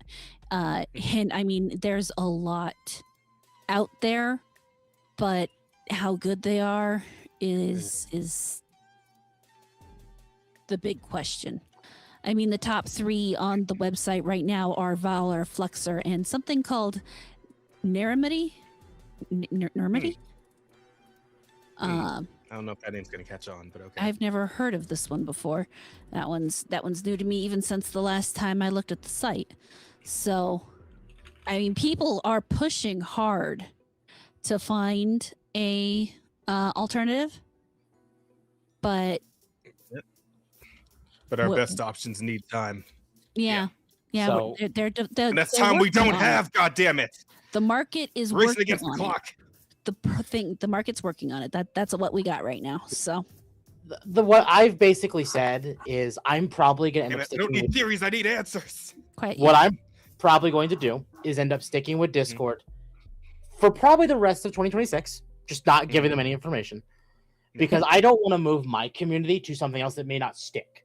Mhm. Discord is sticking. My friends are on Discord. My community is on Discord. Everything I have is on Discord. I'm going to wait it out and see what becomes the next Discord or the next like popular chat program that everyone is willing to migrate to that fits everyone's criteria. Because right now, at least for like our crowd, nothing is fitting that criteria except for Discord, which is sad.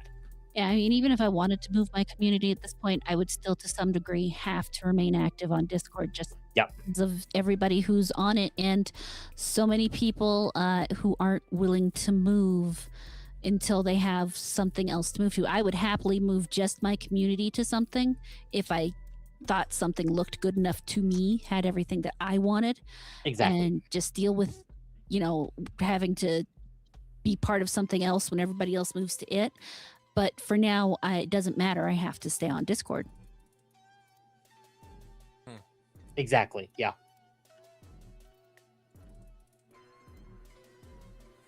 Well, hopefully somebody's just gonna really put the work in right now because we need a hero. I We can will- definitely see we that need a hero. the market is working. There are people who see the need, who want to fill the need. It's just sitting and being a little patient for right now, because it's not like any of us are in a dire need to move right this second, even though, humans, especially current day people and patients don't necessarily go in the same sentence. But we are going to find that something will come out sooner or later, and there may even be a variety of some things. So Yep. Yeah, we need a fucking big weld. All right. See a need, fill a need. I personally believe we will have a solidified platform by the end of the year. Something everyone can agree on will happen by the end of 2026 is what I have a feeling for. it feels a little optimistic to me, but you're probably not too far off.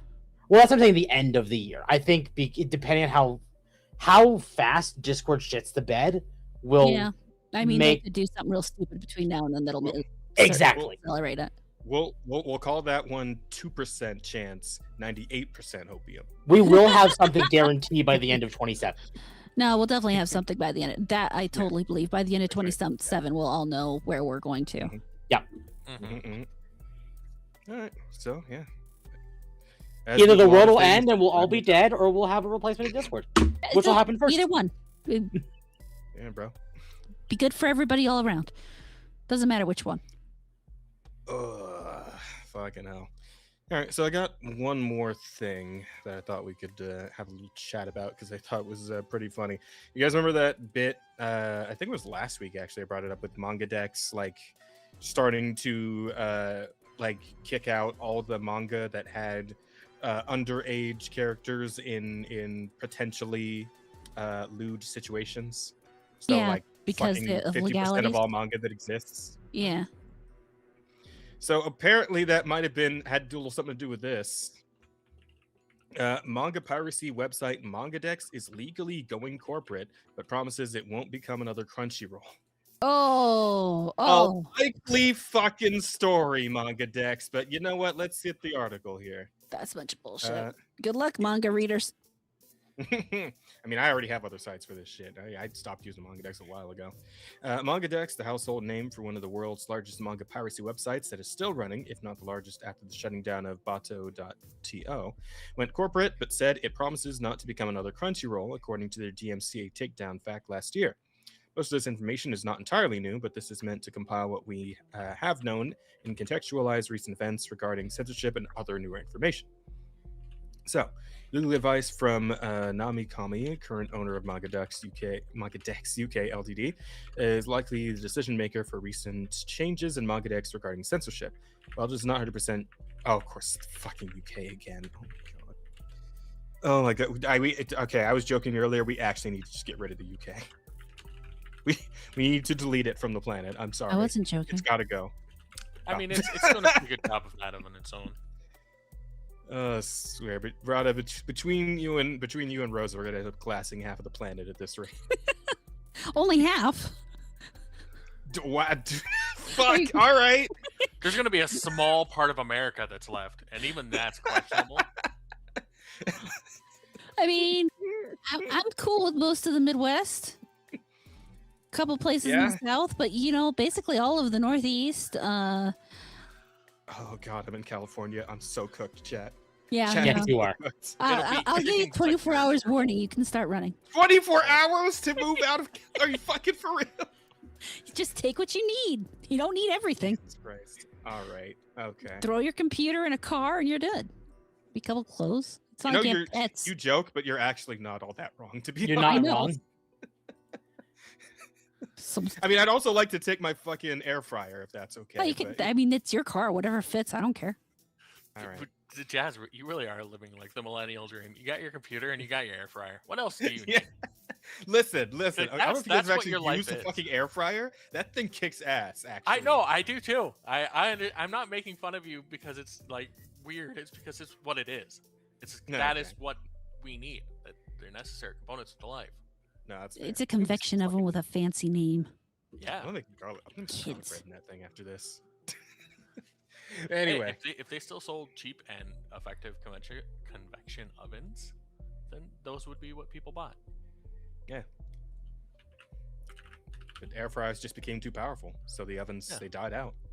I have Well, a convection double oven, but that's just me. yeah, but it's what, Oh. 15 years old, I'm assuming? No, maybe No? 3 or 4. Oh, fair Oh. enough. It's in my wall. I use it Okay. every day. Oh, Damn. Okay.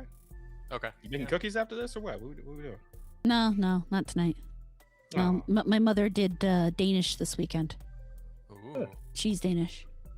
Oh, those cream cheese danishes. that Yeah. you- Oh, That those were sounds- those looked good. oh, they were so good. There were 4. She made 4 of them. There's none now. Yeah. Man, if I ever come to visit, I'm very much expecting some delicious baked goods to be waiting for me when I show up. Thank you. I think you're hoping too much. You are hoping too much. They'll make delicious baked goods. There just won't be any left by the time you get Whether they're here, I mean, well, if they're here when you get here, will entirely depend on how fast you drive. all right, that's fair. Like, I'm just saying, Rada's a woman. This is what she's for, all right? Like, come on. What are you doing here? And I'm damn good at it, but you piss me off, and you'll find some surprises in there. Oh, no. Oh, no. She could put the whole razor blade in there, Chad. You as know, long as she's not making, her own cream for your It's gonna be, Barkeeper's 2011 Halloween all over again. barkeeper's friend does more than just clean pants. I'm just saying. Nah, bro. It's gonna be. She's gonna Needs fit like guts. she's gonna fit a whole midget in like a muffin. And you're gonna take a bite. It's gonna get punched in the chin. Like, Only if I remember to put him in after baking. Oh no. oh fuck. Okay. Okay. Fuck. Okay. Ooh. Back to manga decks. Well. I got you good. Okay. Anyway. Well, it's not 100% certain whether or not MangaDex UK is the same legal entity as the website MangaDex. This is the company registered to limit liability on the owners. By definition, a corporation will with privately owned shares, and the framework of MangaDex UK Ltd directly affects the website from a legal standpoint. Well, yeah, okay, all the fucking censorship shit they just did, yeah, it makes sense. While MangaDex UK Ltd is already a legal corporation, it has some work to do before it can become a fully legitimate legal business. Retracing back to last year, MangaDex handed the management of their platform to Namikami after being hit with over 7,000 DMCA takedown notes. I think I remember that. That was a big story, wasn't it? Mm-hmm. Yeah. It was going around on Twitter, like pretty crazily, yeah. They stated that Namikami has the legal framework to ensure long-term sustainability for the MangaDex hosting platform. Namikami has accepted to take management of the site and its domain. No transaction was performed. The recent shutdown of various aggregators has driven an accelerated growth in MangaDex. While we have historically received low volumes of takedown requests, that number has increased to such a degree that we can no longer handle it ourselves. Namikami has the necessary legal framework to move forward and ensure the long-term sustainability of MangaDex. Okay, so they were literally being put in like a do or die situation, and they decided to go this route. To a point, I suppose I can understand that. I know there's been a lot of crackdowns just across the board of pirated material, whether it's gaming or manga or anime or whatever. There's been a lot of motion against that shit these days. So to a point, I guess I do get it. Yeah, what does it mean to be like Crunchyroll? Like you're referring to the subscription service behind Crunchyroll and trying to make a generous profit off of consumers. MangaDex has long defended that the content should be accessible for free. So how do they keep pulling it off if they're going legit, though? Because, like, those two things don't really line up exactly, do they? I mean, I guess they could do like kind of like a fucking like a webtoon thing with it, where I guess like newer episodes will cost like coins or some shit, but like the older stuff can just be read or watched for free, I guess. Right? I mean, I feel like it's the only way you go about, because there has to be some sort of like monetization involved to appease like the owners of these manga, right? Oh. I'll keep reading. Let's see. The framework is trying to remain nonprofit, means that they're using ads to stay afloat. Oh, okay. Well, I guess there you go. Though I feel like ad revenue is not going to be like enough these days, isn't it? Because I feel like everything that tries to use ad revenue like eventually ends up doing more monetization because the ads just weren't enough. It depends on things. It could be, but I mean, it depends on their back end costs and how much they try to raise up costs to, pay themselves and so on and so forth. Well, that being said, an LTD is a for-profit company registration type. Whether that is just so that authors can still receive profits while they receive the minimum for operation costs is not clarified. According to their FAQ, it appears that they will remain non-profit to not turn into a Crunchyroll. In addition, one of the MangaDex staff that pushed for this shift, MangaDex admin Tristan Nine, co-owner and chief information officer CIO of Namikami, was originally set to make money in a for-profit sense for this corporate shift, as was found in the SEC DMCA discovery. He's not currently listed as a shareholder, so it is possible that they may have changed. No, that may have changed. Instead, listed as shareholders are Namikami and Dr. Henry Henshuan Lin. Relating to recent events. Now, the other main issue for the many now becomes censorship, right, which we talked about last week. As the company is currently subject to the laws of the United Kingdom, UK's Online Safety Act is likely a reason for the accelerated removal of sexual content by MangaDex that appears to involve minors, because the act pressures platforms to avoid harmful illegal material, as it has gone into full effect as of this year. In addition, the Coroners and Justice Act 2009, Section 6265, prohibit the sexual depiction of anything depicting the appearance of a child, including drawings by either age or appearance, and has clauses to include images, video for non-photorealistic depictions as well. And in the UK, they ultimately define a child as anyone with the physical possible appearance of being under 18, if not stated otherwise. So essentially, a lot of manga characters by manga art style standards are going to get hit by this, even if they're not set in a high school setting. It sounds like apparently all it's going to take is appearance, right? So for example, I know what's her name, what was the name of that girl with the short gray hair? It was like college age, but like there was a whole fucking kerfuffle on Twitter about it. Uzaki, right? Like for anyone who doesn't remember who that character is, hang on. Uzaki. That was boobs of the character, right? Yeah, more or less. Is it that the one they did the blood drive with? I think Yes. so, actually. Okay. Yeah, so Uzaki, I'm trying to get a decent image of her. This one, here we go. We'll use this. Open image. Okay, so this is Uzaki, right? Now, chat, this character, according to the manga that she is from, is a college-aged woman. So probably at least 18, maybe 19 or so. Yep. But given that the act has to do with appearance, she probably not safe from said UK law. That is, of course, retarded in general. But yeah, this is the sort of thing that they're probably going to be going after. And a big mouth. Just have big eyes, and she is short. So height of consent, as we all know. Yeah. Yeah. It doesn't matter how big her tits are, as long as she's small, legal. Yeah. Unless she's like 6 feet or more, illegal. No, it's still illegal then. Mhm. Oh, so you mean so like 7 feet or higher? Okay. No. There's a very narrow band of consent, and it's 5'6.5" to like 5'7". Outside of that, it's either fetishization or just outright illegal. Oh, okay, fair. Oh, do we actually have like any follow up on like what they cracked down on MangaDex? Did they get High School DxD?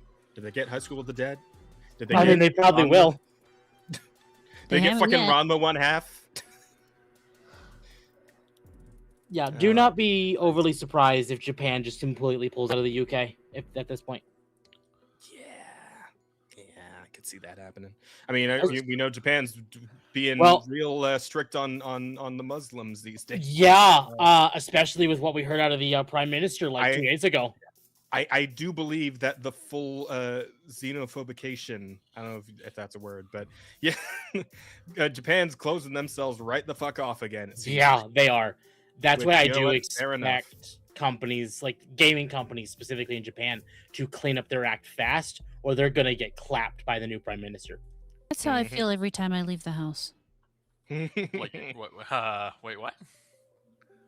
Huh? No, nothing. Never mind. I misunderstood. I misheard. We'll say. Okay. But anyway, ultimately, what we know is that MangaDex has gained the legal framework to inch towards legitimacy, leaving piracy slowly over time by gaining indie author permissions and legitimate licenses. And doing this requires them to follow UK censorship laws if they are to run a legally protected business and not another bato.to, whatever. There's a bit of gray area as Namikami follows US law as well, which may have MangaDex in certain circumstances be subject to one or the other or both, as the website, per its terms and conditions, states that it is subject to US law. So, yeah, given the fact that, you know, the business that owns, because the UK LTD that like owns MangaDex, is that correct? Or they're like it's like a partner thing. No idea.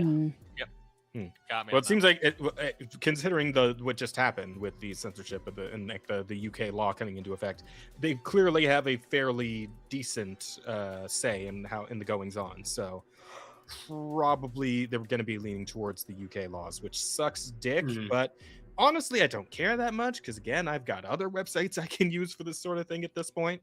I mean, there will always be more. You know, I will say more will pop up. That I would appreciate something like GOG in response to like manga and anime. I mean, that would be great, just for the preservation's sake.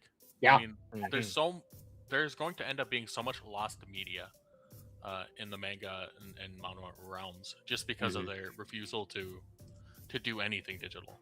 Yeah. I mean, hell, like OG Dragon Ball, like the OG Dragon Ball is still hard to find these days, except through Crunchyroll. That sucks. Actually, that's fucking ass. I'm not a fan of that. But yeah, it's just all this cracking down on the pirate scenes. It sucks so much shit, man. I hate it. See, piracy wouldn't be a problem if these things were more readily available. Yeah, and we've gone over that many times, and we talk about Nintendo and all their legal shittery that they get up to. So. Oh fuck! I don't think we have it as a story, but you see the talk about them re-releasing the Leaf Green and Fire Red. Oh, I did see that. He sounds scary excited about that. Fucking emulators. Yeah, don't be excited about it. No, I'm not excited about it. I just oh yeah, I did see that. Yeah, no, that sort of thing.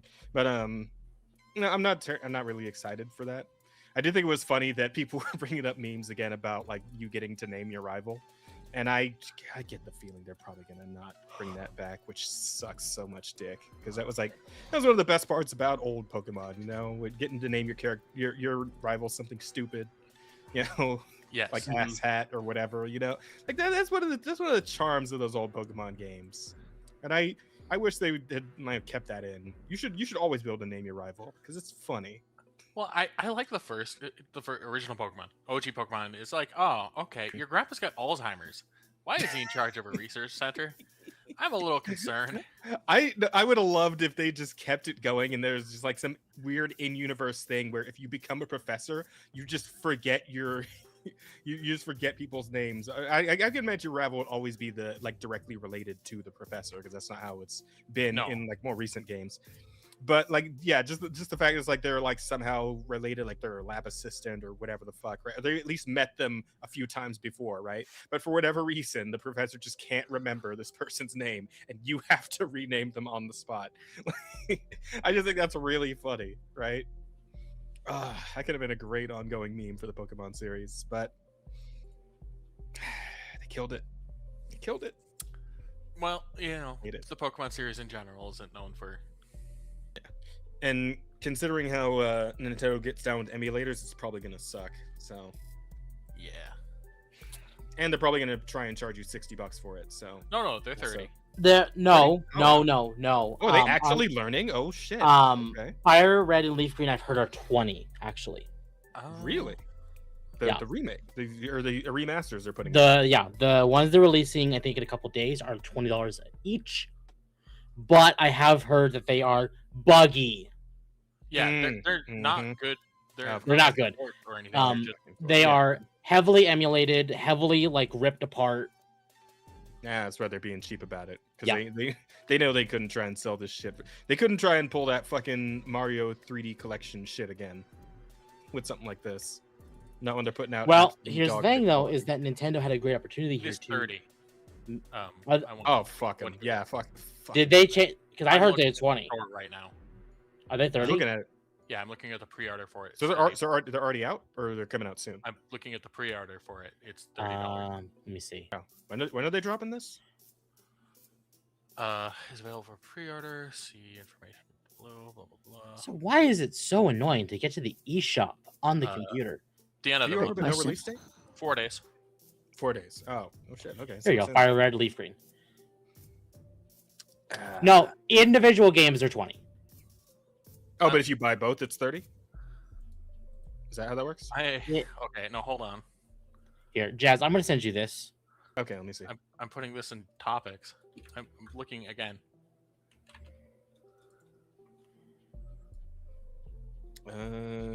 Shares tab. Let's see. Pokemon Fire Red version, Leaf Green version are coming to the Switch, multiple languages. Yada yada. Wait, did they misspell languages? Hold on, that feels. Did they? No, they didn't. I don't know why my brain said they Select. Maybe it's the font. Perhaps. Yada yada yada. Oh, here we go. Prices.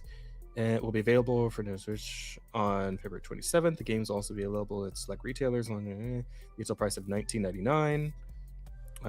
Yeah, $20 per. Yeah, I'm seeing $20 for each version here. Yeah, I see that. I don't know then why the eShop says the Nintendo.com actual shop says 30.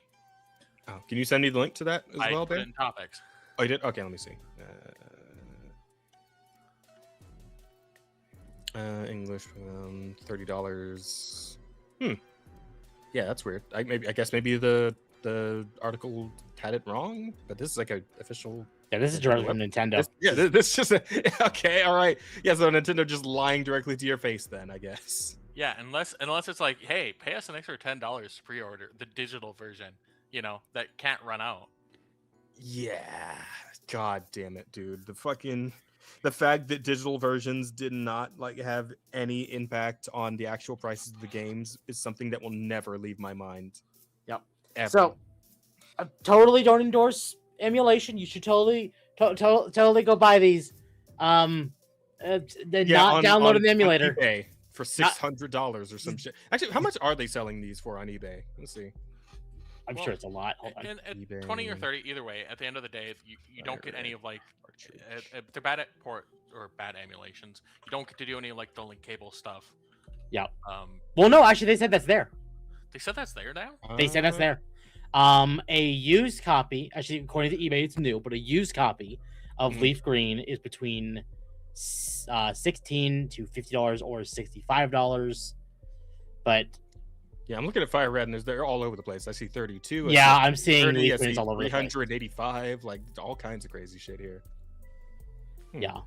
That's so weird. It is bizarre, and imagine the impact from them re-releasing it is gonna become apparent in the next few days as well, as far as the eBay now copies of the game go. But I will say, as much as this is annoying and Nintendo's being scummy about this because it's been modern day Nintendo, if this is a way for some people who don't feel comfortable about emulation, who don't want to go buy a Game Boy, who don't want to go buy the games on eBay or something like that, this is a decent way to go play them. Yeah, and it's again, we appreciate the fact that they are trying to keep these games going in this way. It would just be nice if they actually tried better. Yeah, exactly. Yeah. I would say if you feel scummy about doing it the emulator way, grow some fucking balls. Well, it could be a kid though, a kid wants to play it. A kid doesn't give a fuck about Fire Red version. They want to play that new one. What was it called again? Oh my god, Legends ZA, whatever. Yeah, right? there we go. Well, right, Yeah, but you can even play that. then, like a kid who may not have a computer and just has a Switch and is like, oh, I finished this. I want to go do something else. Hey, look, new Pokemon game. Doesn't know it's a remaster or a re-release. Just new Pokemon game. I will kinda fucking makes it worse. stand directly in front of that child, and I will open the internet and show him a picture of Monster Hunter Stories 3. To be like, play this, child. But This will change everything for you. And the sad part is the example I give is equally horrible because it just means they're an idiot and they're willing and that's the people that Nintendo was catering to with this. Yeah, That is true. That's fair. Mm. And that's been their go-to for a long time, though. Yeah. Yeah. Or the Nintendo nostalgia is boys. the Apple of the video game companies. So. Yeah. For a long time there, I fully believe that was Sony with their own stupid like peripherals, but no, I've leaned more into that's Nintendo. Yep. Sony's close though. Absolutely. Very close second. But- Right on their heels. They're definitely getting there. I would say that's pretty much it as far as what I got for tonight. I think we kind of covered everything, unless anybody else has any other stories I might have missed that we want to touch on. I don't think so. Just a quick look through topics to see if there was anything else that we did miss, and I'm not seeing anything. Oh, what is this? Sorry. Resident Evil thing was featured on my timeline, and it's Umbrella branded cup noodles here, and the first thing they show of eating it is the Baker family, and I'm like, what a Pretty good, actually. wild thing to do. That's kind of strong, though. I just sent it to you. Hang If on. you wanted Yeah, to I'm play looking that. at it. Hang on, That's let's see. oh god. Well, okay.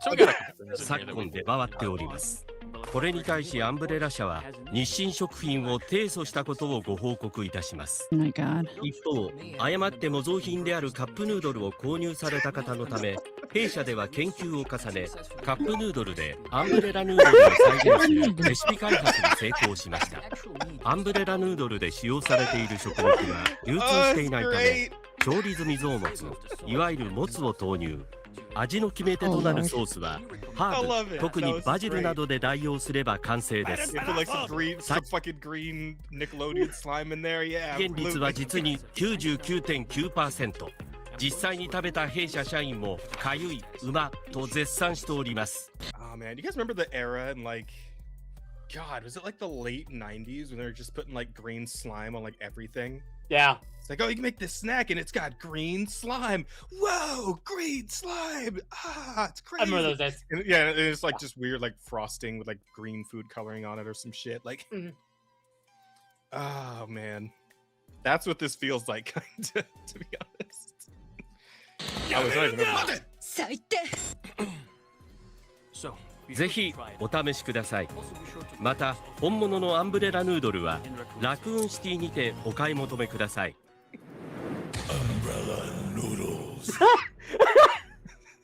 Sorry, the umbrella noodles in the voice of the Resident Evil. That's peak. That's great. I love that.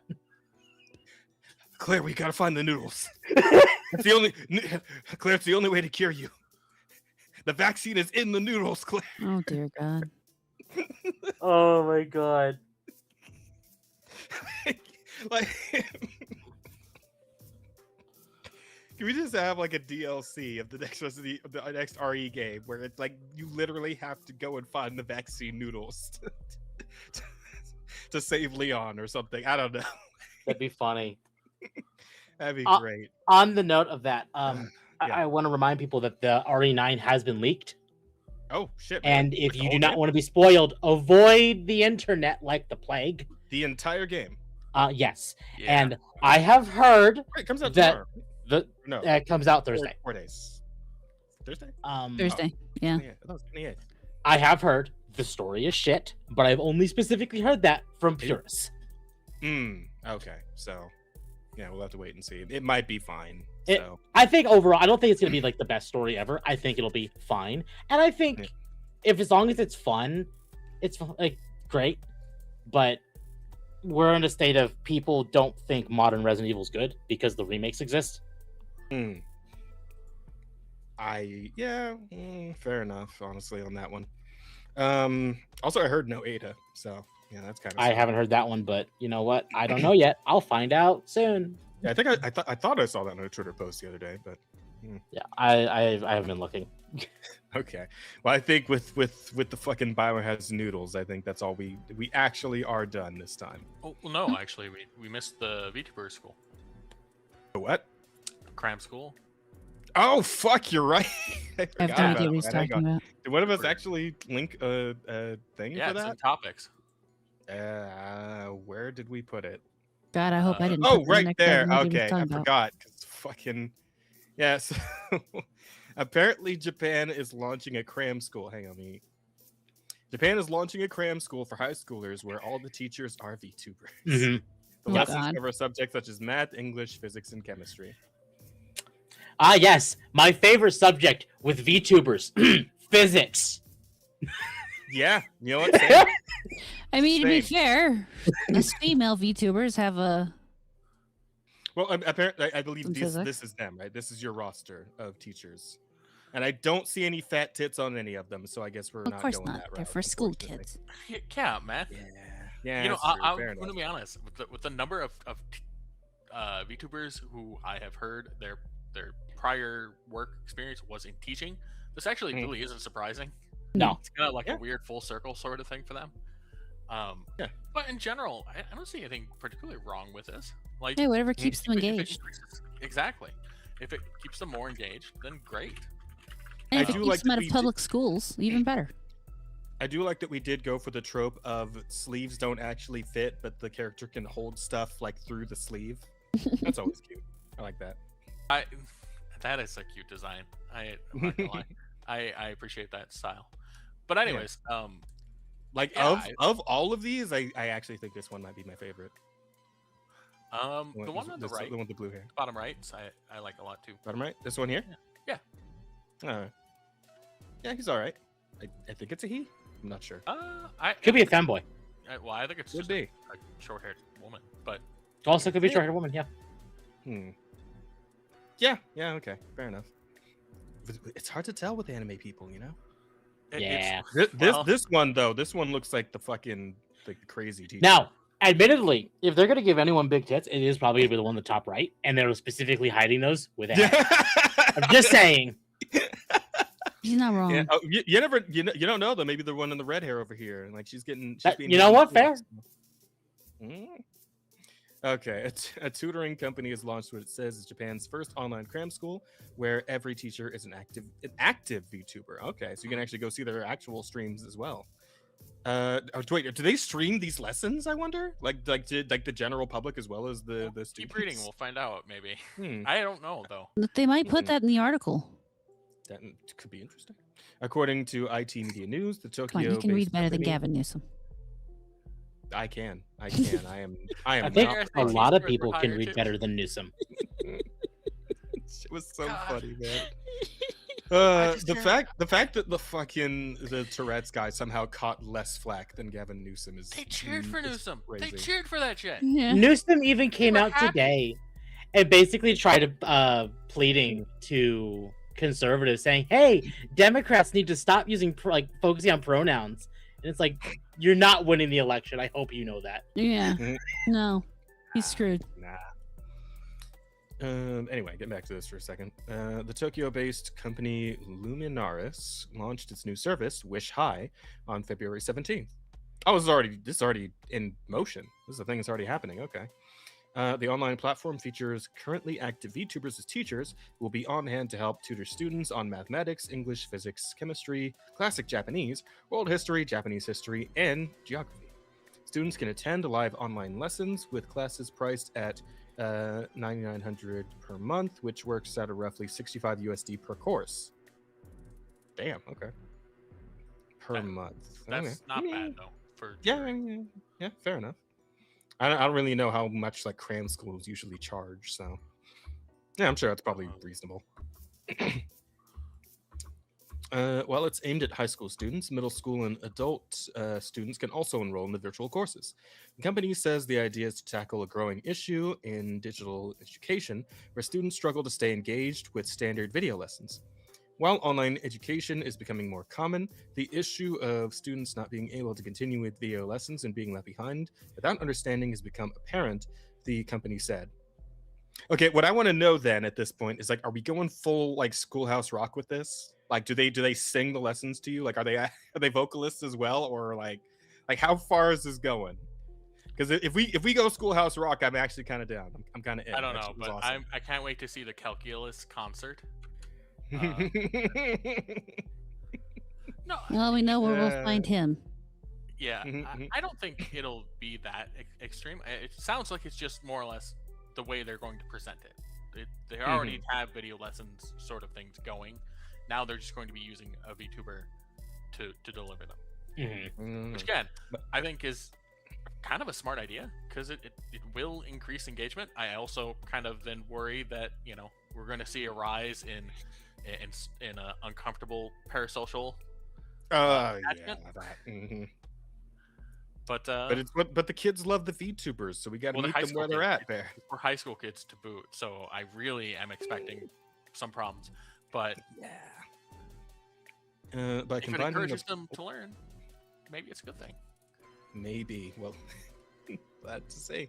By combining the flexibility that only online can provide with immersive lessons from VTuber instructors, we are providing an environment where students can continue to learn. To celebrate the launch, several VTuber instructors will host YouTube live streams starting February 19th to introduce themselves and explain their courses. So this has already happened then. So we could, and there's a link here I kind of want to see. VTuber teachers aren't the only thing that has been blurring the real world and digital world together, as last year, VTuber agency launched a rental granny business to help young and elderly people. I don't know how I feel about that one. Fucking what? Rental granny. Let's circle back to this for now. I don't want to know what rental granny is. I really don't. I don't think What's this going is on here? as disgusting as you. No, Most people are this trying is to a make whole it out. thing. 夏期講習と冬季講習の2週間ずつしか勉強しないで Wow, and they got a 問題が悪かっ range た of とか models 言うんだ here. から Right? そうなんだよねなんか日本酒もさIt's not 3D, but it kind of looks 3D.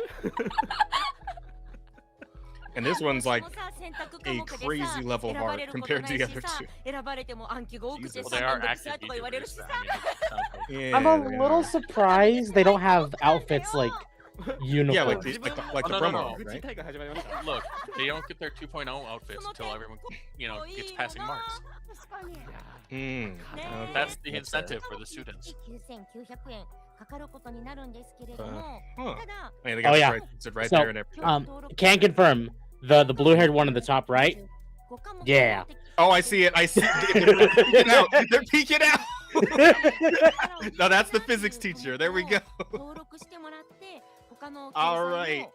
No, whatever one is the flattest one will be the physics teacher. ね、And こちら they'll あ always we- be we got the bland. listing here. 海先生が Her picture 担当 looks して kind of いて terrifying, to be 海の honest. ね We could have used a better shot. なんて言うんでしょうか深 She 海 got の like ク she ジラ got が like weird 大 like 好き fish で eyes. I don't で know. Well, that might just be the model itself. 可愛らしい Come on, VTuber man, さん Jess. ですよね The little 可愛い fucking 思い袖で Mm. She also Oh, could be a fish. be 可 critiquing 愛 them. いお話とかをしたりしていますね This is kind of cool. It's got the なの little でね like ぜひともねなん classic か皆さんそれぞれのところ Japanese が outfit. I don't know 面 what 白 you'd いとこ call ろ this, ある like と that 思う little ので hat. 来て but like 見てほしいなと Alright. 思っています。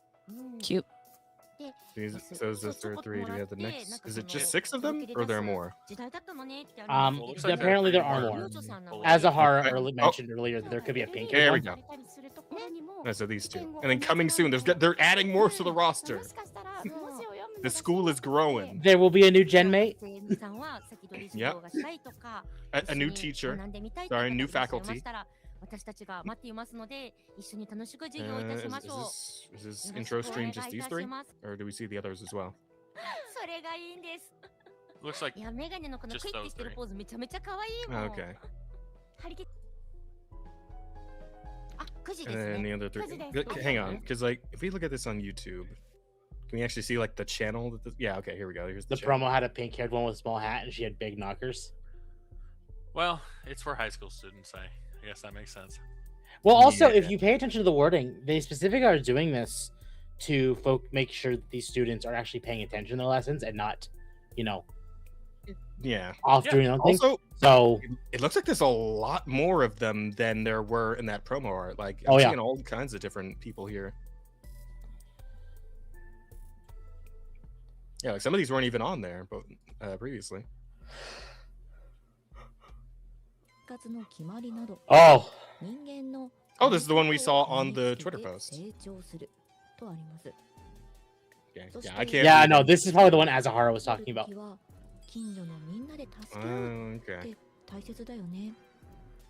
Yeah, I guess it's just a little YouTube less shit. That's cool, I guess. That's a Really niche cool. as of yet unfulfilled, I believe. I do not believe up until this point we've had any like educational VTubers. No, So- but I said this to Rosa a couple of years ago. Mhm. But I foresee VTuber incorporation to a whole bunch of other things. Like teaching here, I expect at some point that you'll have like a VTuber bar. Yeah. Also Oh yeah, some- I think that was somebody that was like already in production, wasn't it? Can we see like there wasn't like a video a while ago of like I think- a dude think sitting there- at a yeah. bar having a There beer was and a- there's like a VTuber on the screen in front of him.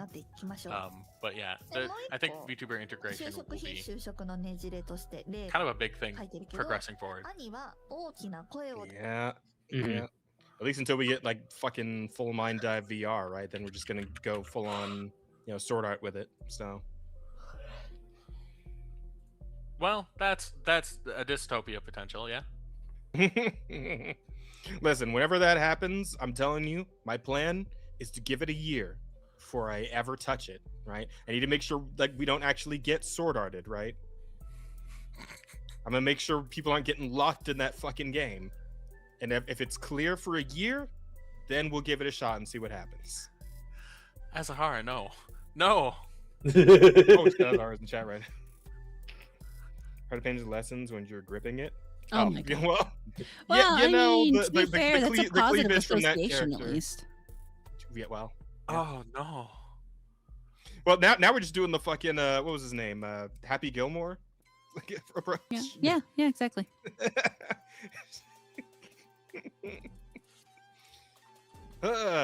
Wouldn't have thought that method would work in a more group context, but all right. Oh, but that okay. So I will say, just as a real quick thing with the grip in it, that could end up with some really weird state-dependent learning correlations there. So where you only are able to remember the lessons when you are in the middle of that process. Mhm. Don't do I could, yeah, but still funny. Could be a problem. It's really funny, but also a problem. But I guess this up here, this is like the entire roster, right? Like this is everybody. So let's see, 1, 2, 3, 4, 5, 6, 7, 8, 9, 10, 11, 12, 13, 14, 15, 16, 17, 18 of them currently. Damn. With That's a more to be fairly added. good roster. Yeah. Oh, here I have an actual website here. Hang on. Search step instead. Is there? Can I translate this so I can actually like? Yeah, if you're using most things, Google. Hang on. If you're on Chrome, you can right-click to translate. Not on Chrome. I'm using Brave. It might have that. I mean, option. Brave will do the same, just not the same. Well, any place, any age with the new online cram school would you like to learn together? I think it seems like it's doing some of the text here, not all of it, but some of it. Point one: new form of online cram school. VTuber instructors making learning more interesting. Biggest feature of which is that all instructors are VTuber online cram schools. Specialized delivery, and some instructors have experience studying teacher training courses at universities or graduate schools, while others have experience teaching at actual cram schools or preparatory schools. Therefore, we offer engaging classes with rich knowledge and culture. Yeah, just like Bear said, a lot of VTubers apparently actually have backgrounds in teaching, so fuck it. Yeah, at least from the English side, it's just teachers don't make any money. Yeah, compatible with all 5 subjects. 1.2 million materials can be used for all courses. Wait, are the fucking students allowed to like send donos during the lessons? That'd be funny. How, how does this work? It would have to be a thing where it's like they all, like however well the YouTube channel does, like they all get paid off of that, right? And I don't necessarily get the impression that these are live. Yeah, yeah, because it's like a private thing. Yeah, it's the like 900 or 9,900 yen for the lessons, which I assume are like a part of the actual main site here. So yeah, I guess that's where the revenue would be coming from. But man, if they could actually get donos during these learning streams, that'd be fucking hilarious. Grades: quantity times quality. Okay. Setting a number of problems. Yada yada yada. Quality yada yada. Okay, teachers. Here we go. All right, so now we can see everybody. They didn't translate their names, so no, but that makes sense. To be fair, this is a school for Japanese people. Yeah, That makes sense. and there are links to their YouTubes and X accounts. Well, they said active VTubers. Yeah. So I guess using it for promos is why not, right? Fair enough. I mean, it does feel slightly off kilter given what they're here for, but sure. Well, I think it's the smarter decision, because the alternative is you hire a bunch of people to do this. You have to get the models made, etc. These people already are they're prepared. They're capable of delivering. Yeah. It's just like it was like self promo just kind of written into the contract for this then, or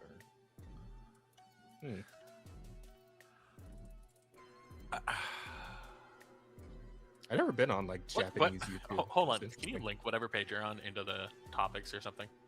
Oh yeah, sure. He needs it for later. No, Azahar is asking all sorts of questions, and I'm actually curious. I am slightly curious. I'm assuming no is the answer to his question, but I wanted to go. I mean, I wouldn't bet that. Do they get super chats? Not that one. Plug me up to the machine. Oh wait, hang on. No, it's the last one that. That's the last one he said. Yeah. Sword art me. Fuck it. No, he's got one that he's asking if they have NSFW tags. I wouldn't think so. I would think not. I would assume that would be a requirement for their hiring. Yeah. But it's Japan. And suddenly I don't know. That's a fair point. That's yeah. But if it is aimed at high school kids, maybe they have it and maybe that stuff is there and the requirement was they remove it. I don't know why, but this one kind of reminds me of Super Creek. I think it's the color scheme. Oh, whatever. I mean, overall, again, pretty cool concept, and hope it all works out for them. And I hope the children aren't, destroyed by this. They'll be fine. Socially, as Bear was saying. Okay, but with that, now actually finally out of stories. So are we? Are you sure? I believe so. Yes. You really sure? Mm-hmm. Really, really sure? Yep. So I will say, just going through quickly, Azahar, no, they don't. But actually, some of them have some fairly interesting things. Like one is a psychiatrist, one is a Mensa member. One's a what member? Mensa. Oh, which really doesn't mean much, but doesn't mean that the value of that statement has diminished a lot. Quite a bit. Yeah. You honestly can almost pay I was looking your at way this one. What does temp leave? I'm here. I'm here. My model is having a heart attack, and I'm okay. I'm like, all good. I was looking at this one real quick. The chair is empty. Yeah, he's funny, and like she's full on like idol style VTuber. Yeah, she does 3D shows with like an idol outfit and everything. It's like, yeah, that girl's also teaching you fucking chemistry, I guess. That's or whatever, cool. Right? It looks like that's kind of cool. the shtick for all of them, which again it's not surprising. Yeah. I would expect there would be some requirement for them to be the one that holds a veterinary license. So lots of like legitimate professional sort of things going on. It's an interesting world we're coming into. It is. Yeah. Well, yeah, chat, that's going to be a wrap for us here. So I suppose it's time to figure out what the title is going to be. All right. Well, first, Siniviere is the most beautiful. Yep. Well, yeah. I agree. Fucking for the options. Just to let you know, she is the most beautiful. Fair and based. And Jazz and Bear tied. Oh, well, At 0? 15%. Oh. yeah, fine by me. Oh. Okay. I'll take it. Now then, to the title issue. What do we got? Well, we've got fucking slurs are for members only. I feel like we should keep that one. Yeah. We got Space-to-Puss. It's pretty good. We got lesbianism is greater than the cross, greater than sign used. Mm. We got 1% chance, 99% hopium. Yeah, that's pretty strong. And then we got global pie shitting. So which one of those last three do we want to drop?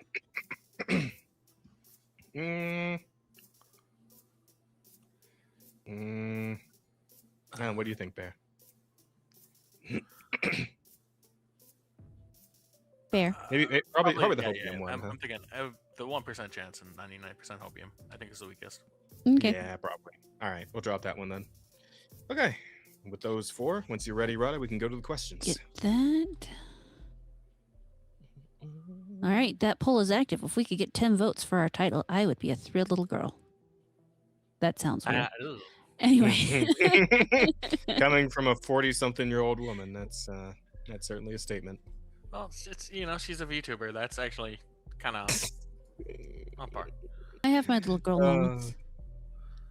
Of course. All right, so first question from West Coast Warriors Archive is, hey Jazz, I've been watching the D&D stream with Rosa, and I was shocked to learn that you're actually a white man.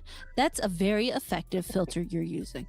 A little more of a statement than a question, but why don't you tell us about First of filter? all, Karakal is gray, all right? He's got gray skin, he's gray.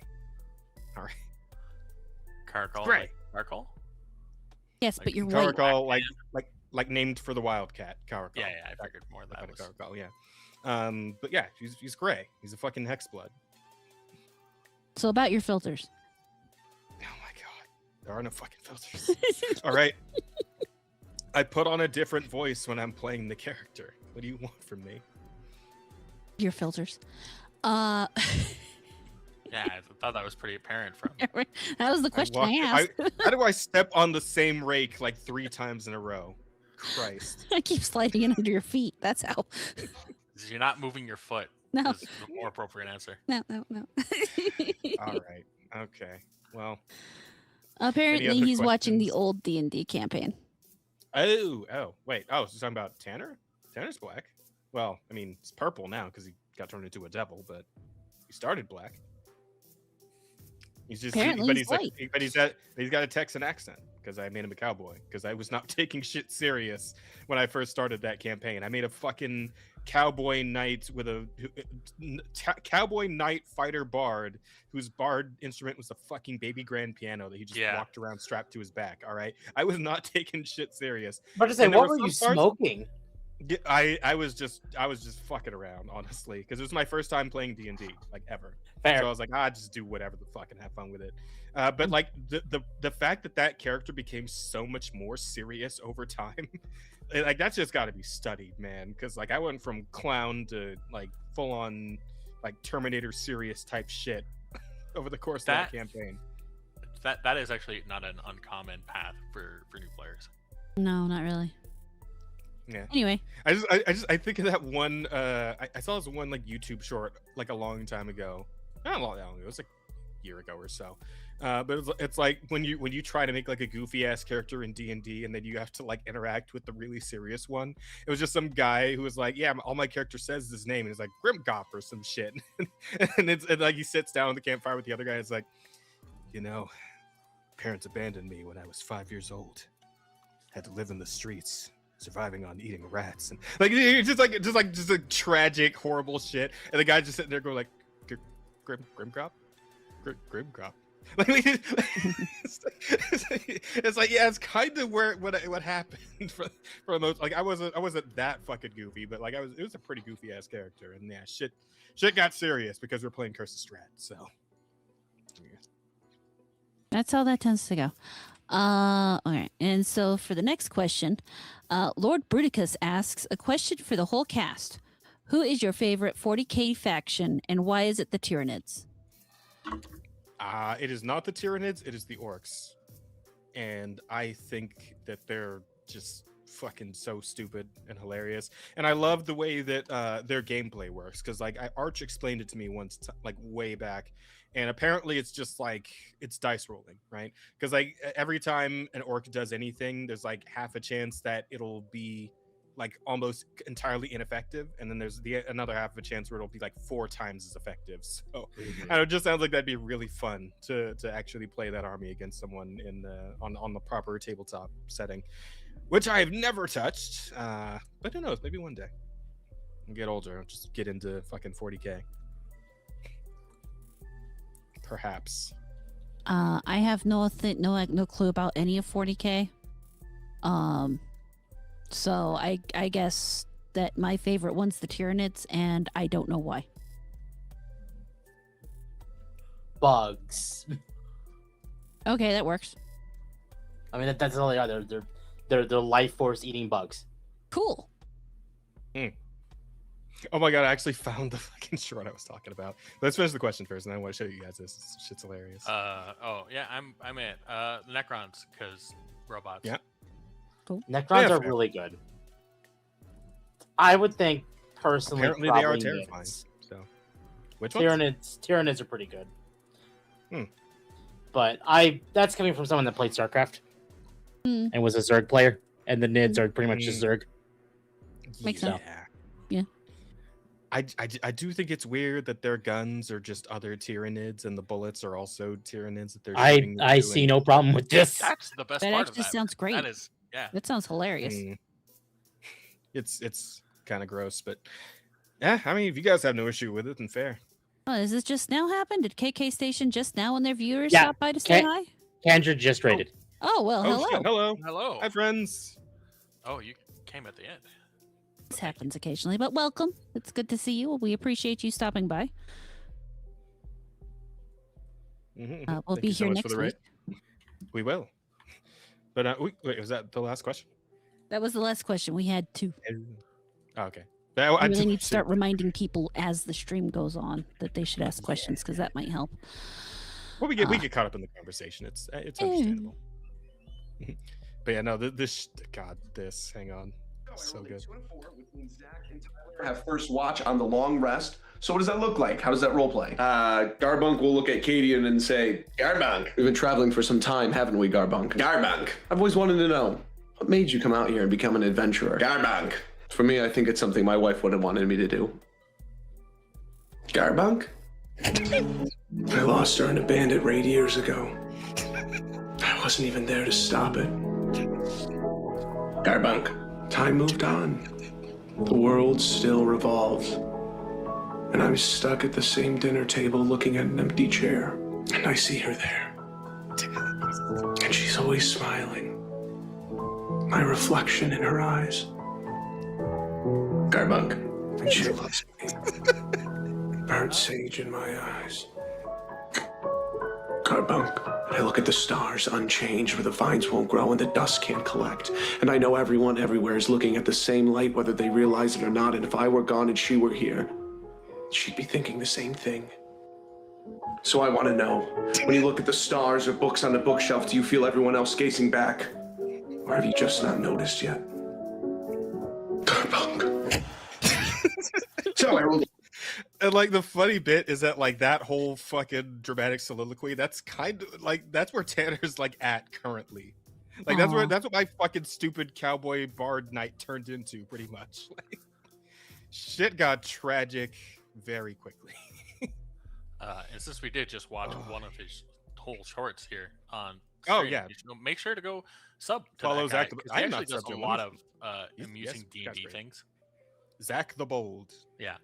Yeah, go follow this guy. This guy's great. Hopefully that keeps them from going after us. Yes, of course. I should have done that myself. Thank you, Bear. I apologize, Zach the Bold. But yeah, you guys go follow him because I just subbed. I'm absolutely subbing to this guy. Shit's great. Anyway, He's very amused. Oh, Simez has a question for you. Did you ever have long hair as the one on your VTube model? Wait, what? Your hair is almost that long now, isn't it? Did you ever have Yeah, I mean, it's hair pretty long. basically as long as the ones on your VTube model? Yeah. It's kind of there. Like if I straightened my hair, it would probably be halfway down my back. So yeah, it's pretty long. It's getting pretty long again now. If you That's just so actually silly. look at it here. So, I mean, whether or not I had like that much hair, like as much hair as Spark does, like yeah, I think once in my life, like around like high school, but yeah, it hasn't grown out like that crazy again. Like having hair like that, having that much fucking hair, I mean, it's kind of rare, man. That's some anime shit. Like, Yeah. really. I just over the weekend shaved my head from like 6 inches down to a quarter inch, and man, even that much hair, getting rid of it is just so nice. Just how much it weighs on you, you don't realize until it's gone. I need a haircut. Yeah. I need a trim. I'm Everybody growing my therapy. hair out. The only thing I'm growing out is my beard, and that's just because that's what I do. Fair enough. So he's a bald bear. Okay. I'm not bald. I said I got a quarter inch. But I didn't go full buzz cut. I do Oh. shave it like fully bald every once in a while. That's too much work. Apparently, Simus thought you had a buzz cut. He'd never seen your hair before. And to be fair, Oh. 90% of the time you do have it hiding even here in the hat. So it's hard Yeah. to tell exactly what's going on with your hair. Yeah, I do. And if I don't like, Turn Oh, your I- head all the turn- way. Yeah. I usually tie it back in a ponytail. Yeah. Is what I do with it. But It there's stays a back. good amount of hair back there. Yeah. So most people don't know. Yeah, fair enough. No, not with mange. Bear with mange. No, He's bald. mange, I'd lose my beard, and then I'd look fucking horrific. Depends on how the patchiness worked out. Oh god, I just realized that the PNG I use could be a bear with mange. It really could. could be. Come on, Asta. I need you to work on shit. Poor bear. I Poor bear. I Right. didn't Having a come hard- into this intending to be a VTuber. No, you didn't. Yet here you are. I know. Honestly, you know what, Mood? Yeah. No, I intended to be a PNG tuber. And Aqua's like, hey, but what if model? And here we are. And you see, I was just I was a PNG tuber starting out. I was just So- sitting there one day thinking, it would be nice if I had something on the screen. There's got to be something that I can put up on the screen instead of just myself. And then I saw this thing, and I didn't really know what it was. And I paid someone to make me one, and here we are. Yeah, I There you wasn't the go. content creator, and they're like, "Hey, do you want to be on the podcast?" Mhm. And then he said Yeah. yes and became a content creator, even though he won't admit it. Yeah, wow. Shush. Poor Azahara. Mhm. All right. Well, I suppose that's a wrap for us here then. No, it's not. It's not. Have we picked our title? Oh fuck! Did, What's our did they title? not vote on it? Did you? Yes, they have. Actually, we've Oh, had we got a lot of 16 votes on our title. Hey, And let's go. our title is Slurs Are for Members Only. That's a good one. That's a good one. That was a good one. It's one of the times we came up with one before we got onto the stream. Yeah, the members only slurs were pre-stream. Thank you, Siniviere. We'll always remember you. They'll be back later. Yeah, we'll But have to remember again. Hopefully, we can get a full. oh, absolutely, absolutely. If you But ever need help, Azahara, I'm willing to chip in, but I'm sure you've got it handled. I'm just saying. Anyway, Mhm. anything else that anybody wants to talk about? I suppose we just chill and then we head Yeah, out. chill time. Chilling time. Rada, would you like to go? Well, I was going to tell Temp to chill since there are. Oh, do you want me to chill? I can chill. Yeah, go ahead and chill. Go for it, buddy. Hi, I'm Temp. I'm honestly at this point a variety content creator. Man among men, chat. Um, That's why his tits are that big. not that big yet, but you know, yes. Me and Akko God. actually did. Oh, Me and Akko actually did that No stupid like VTuber chest size. Mhm. And my new model is up to, was it N cup? Oh my god. Oh, okay. yeah, I've seen things I wish I could unsee. Rather fair. I've been cursed with knowledge Anyway, on this one. Anyway, yeah. So I will be back on my own stream tomorrow night, Mhm. 8 p.m. Yep. I don't know what we're doing. Hey Jazz, what are you doing tomorrow night? Tomorrow night? Yeah. I don't think I actually had a plan because Rivals isn't going to be Wednesday. It's going to be on Thursday. Thursday. Oh, I was going to actually go have dinner with my aunt, but Okay. that'll be around. I think she said 4:30. So I'll probably be back for whatever thing that you have planned if Okay. you want to do a thing. Because we are talking about doing lockdown protocol tomorrow night. Okay, what is that? It's a first-person Among Us type social deduction game.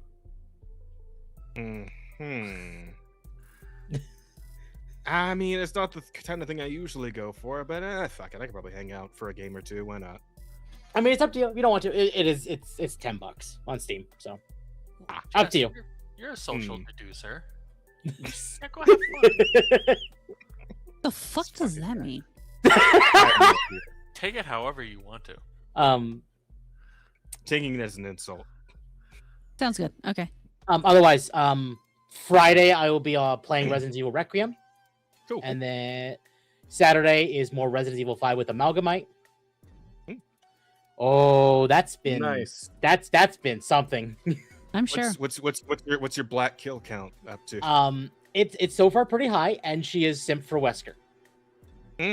Makes sense. She would be. Yeah.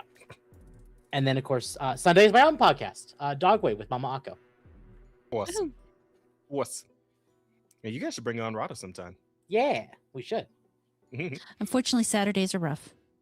Well, that's Sundays. Oh, that's Sundays. Sundays are fine. That's Sundays. Sunday night, yeah.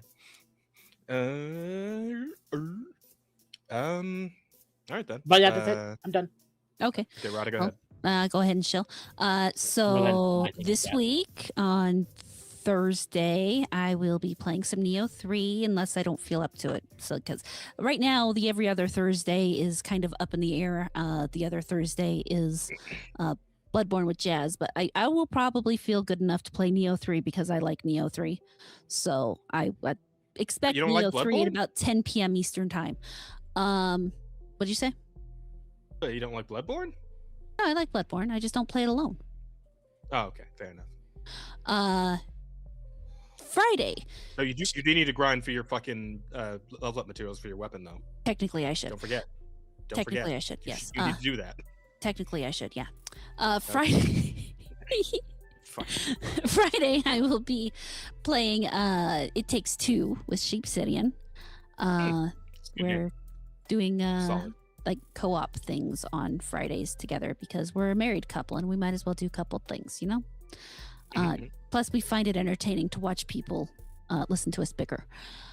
Yeah. Oh man, Sunday- there's so many fun little like mini games, like versus mini games in that one. Yeah, that'll be fun. I think Kay is still mad at me because I beat her ass in like almost every single one of the game we came across, except for chess, because I don't know how to play chess.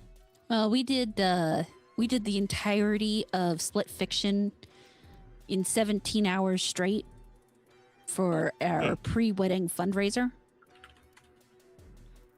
So it was a really fun game, but that was a long stream. So, Okay. but you know, we made good money for the wedding, and the wedding was great. So that's what matters. Now, what was the other thing I was about to say? Right, Saturday, noon. Actually 2 Eastern would be Baldur's Gate 3. Sunday will be more Neo 3. Monday is a video that will come out on my Abysmal Critic channel the streams take place on Horror Amarada's Abysmal Adventures, for those who don't know. And then Tuesday I'll be back here with this. Well, not Temp. Temp won't be here. Asta No, I won't be here. But I'll be back here with two of these three people. Not that I don't like Temp. Temp's great. Yeah. But he just I won't. know Temp's planning to come hang out for our big 100. So Yeah, cool. Yeah, That if will I can the be week there, I after. will definitely plan to be there. That will be the Great. week. I need to start getting a head count for that so I can do a Mhm. thing. And I think that covers it. Otherwise, if you want to hear the random, see, I guess, the random shit I say, you will find that at H. Amarada on Twitter. Mhm. So that's. All right. How about you, Bear? Are you going to do anything? Yeah, I'm gonna play Rivals with Jazz on Thursday. True. We are doing yeah. that. It won't. Yeah, it won't be streamed, but I also have my own D&D tomorrow night that I am DMing, so I'm excited for that. Cool. Well, it will be streamed, just you won't stream it. Oh, don't say that. I don't need that in my life. It's too late. All right. How about you, At Jazz? any What are you rate, doing? As far as yours truly is concerned, I was planning to do probably the Monster Hunter Stories 3 demo tomorrow. I was going to do it today, but then I got lazy. And then I was going to do it tomorrow, but then I was informed. That K9 is finally going to pick up Monster Hunter Wilds. So I'm jumping in there, and I'm going to help her out and do some hunts with her. That's going to be tomorrow in the afternoon. In the evening, I don't know, I might stop by Temp's thing, or I might do something else entirely. Who knows? On Thursday in the afternoon, Share the Stage is returning. That is right. The karaoke collab series is back. I will be singing songs for all of you Thursday afternoon at 12 p.m. PST. And my special guest will be Bimo, who's a good friend of Siniviere, who was just here. Cool. He's going to be singing with me, and we're going to have a good time. And of course, the stage will open to you as well. If you guys like karaoke and want to come sing, hop on in on second half of that show, and you can take the mic as well. And it's a good time. Yeah, and then of course Monday is going to be more D&D, and then Tuesday, like Rada said, we'll be back here in the evening. Don't know what I'm going to do on Tuesday during the day. I'll figure that out later.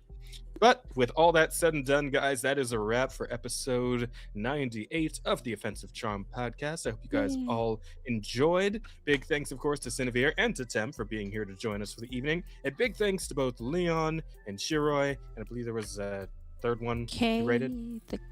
Kendra. Kendra, yeah. Sorry. Kendra. I'm Kendra terrible at from names. I should Brilliant- just write this shit down. Kendra as well for rating. Big thanks to all the raters.